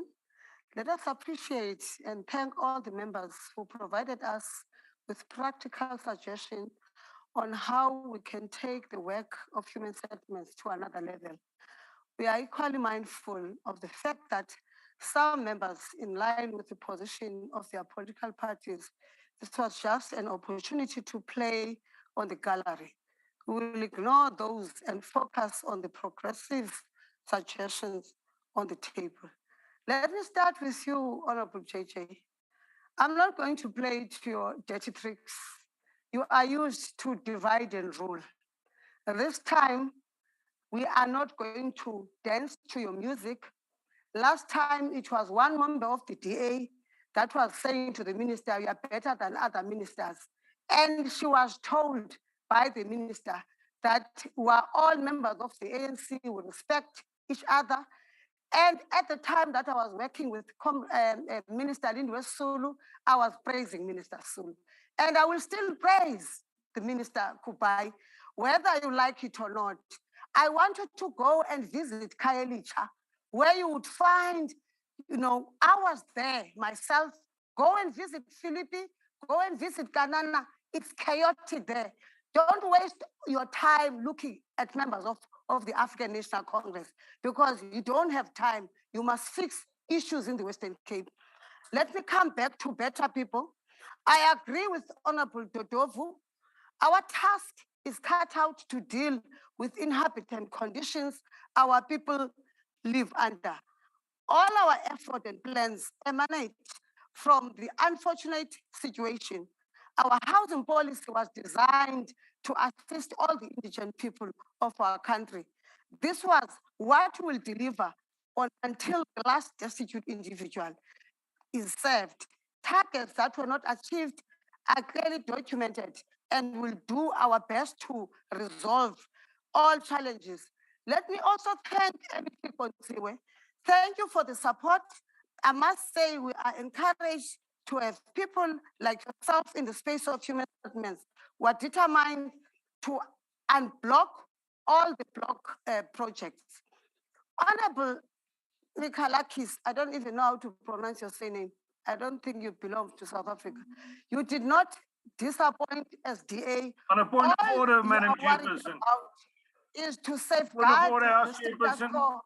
I wonder if you're a South African. Chairperson, point of order, It is please. really not much Deputy to say. Minister. Chairperson, point of order, please. Deputy Minister, let us hear the order. House Chairperson, the Deputy Minister just called a member of this House by his name and said that she don't even think that he belongs in this country. I really think it's uncalled for and she needs to retract that and apologize for that immediately. It's unparliamentary. He's an elected member of this country, a citizen of this country. It is really uncalled for. Really, thank you. I'm happy to hear that. I apologize. The honorable member doesn't have a clan name. It doesn't. Order, honorable members. You should take time and visit Black Township. Honorable Chairperson, point of order. Honorable Chairperson, point of order, please. What is the point of order now? You were talking about people sharing and women that are being raised. Honorable Chairperson, point of order, please. Don't look at other provinces. Look at what is happening in Western Honorable Cape. House Chairperson, I'm on a point of order. Honorable The member. EFF can only see fault. Chair, I demand a retraction immediately. Minister.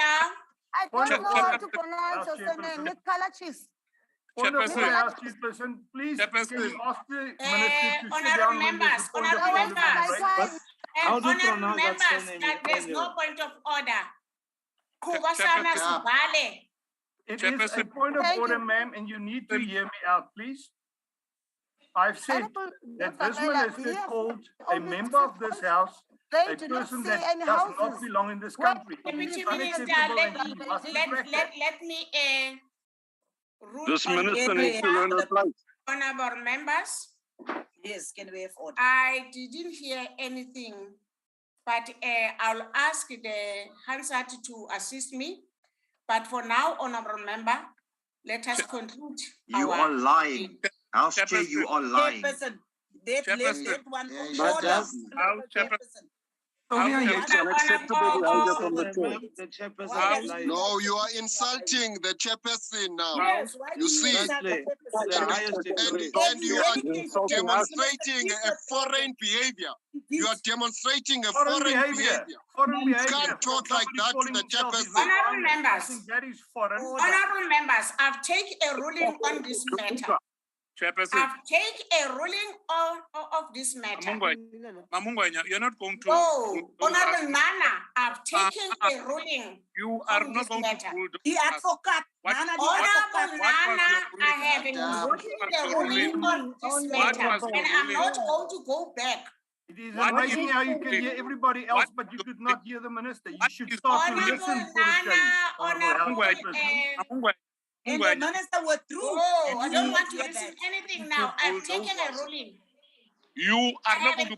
Those are members. We are members of this house. You must respect that. I have taken a ruling. What is your ruling? Yes, What is your ruling? What is your ruling? What is your ruling? What is your ruling? Honorable Nana, masingaphikisana ndithathe ruling. Sizophikisana because if I'm elected in this house, that you are a house chairperson. No, Honorable Nana, you know the processes that you must follow. Listen to me. On a point of order, Chair. On a point of order, Chair. Chair, yes, Honorable Honorable. Thank you. You cannot call Honorable Nana. That is not parliamentary. He has got as much stature as you have.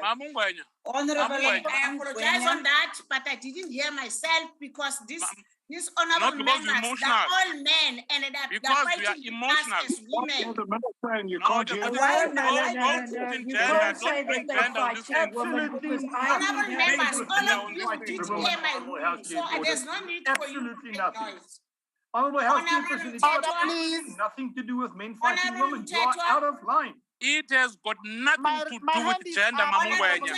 You have to respect every member of this house. Honorable Chair, my hand is up. What is your ruling? What is your ruling?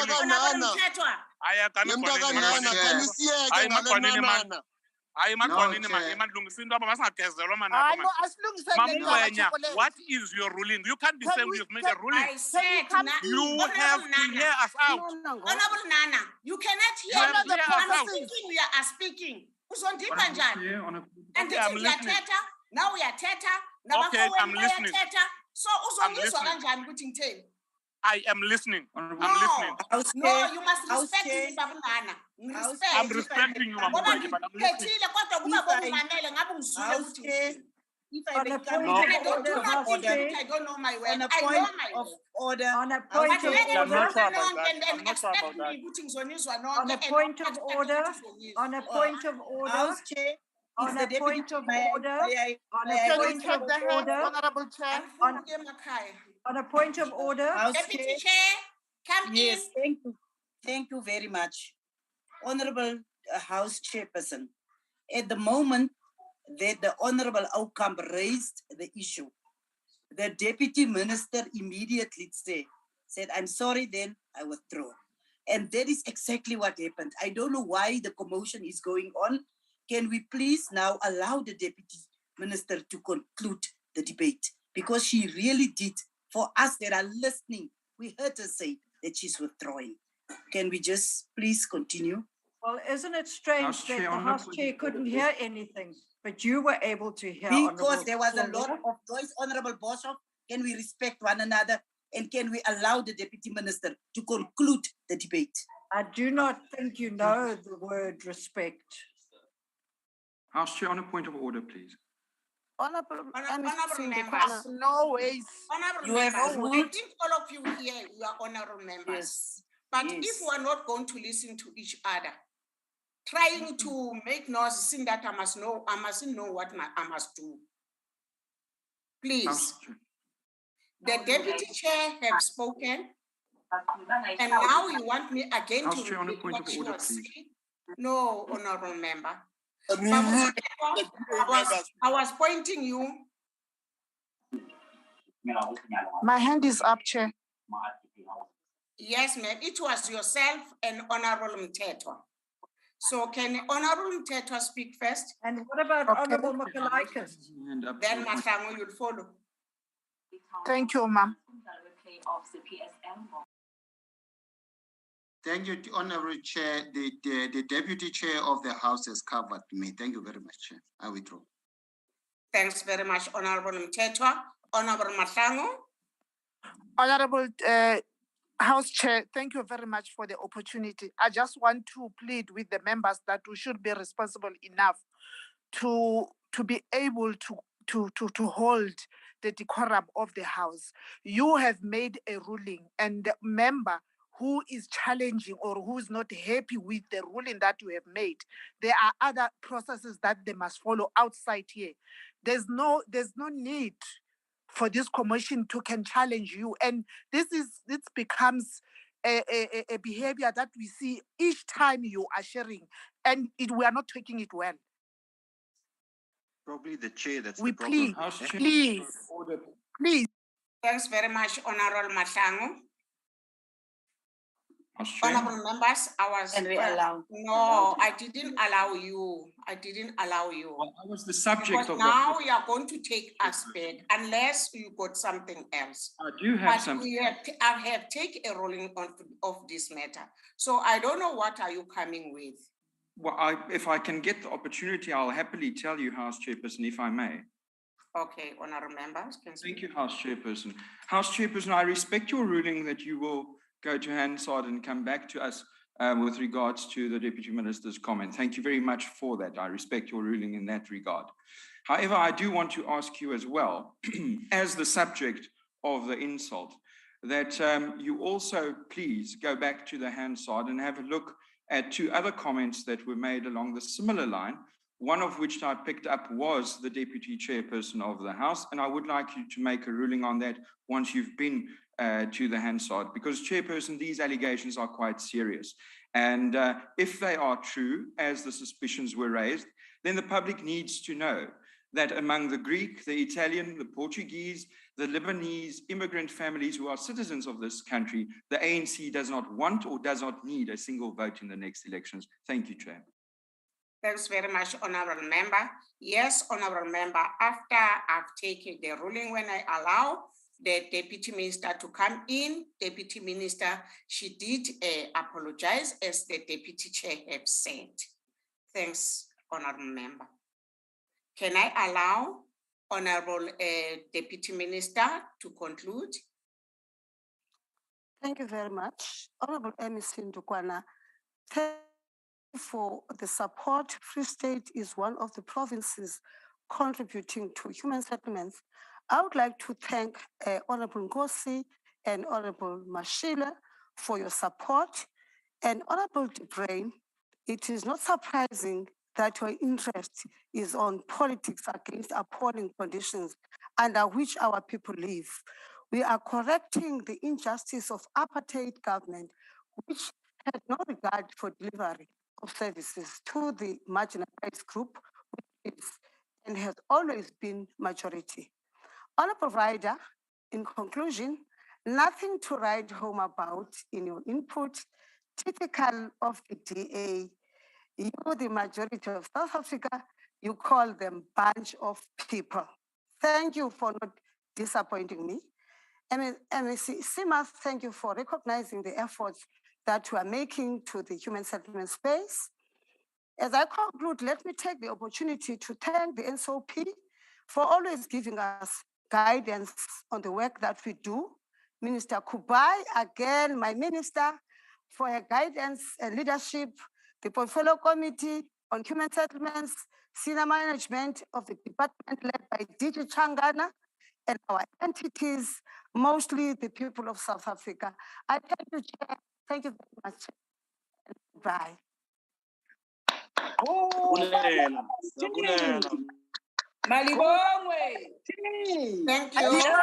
Thank you, Deputy Minister. What an embarrassment to the country. Thank you, other honorable members. Thank you, Honorable Deputy Minister. That concludes the debate. I wish to thank the Minister, Deputy Minister, MECs, SALGA representative, and all special delegates for availing themselves for the debate. Honorable delegate, that concludes the business of the day. The House is adjourned. We shall the Deputy Minister. Thank you very much. Thank you.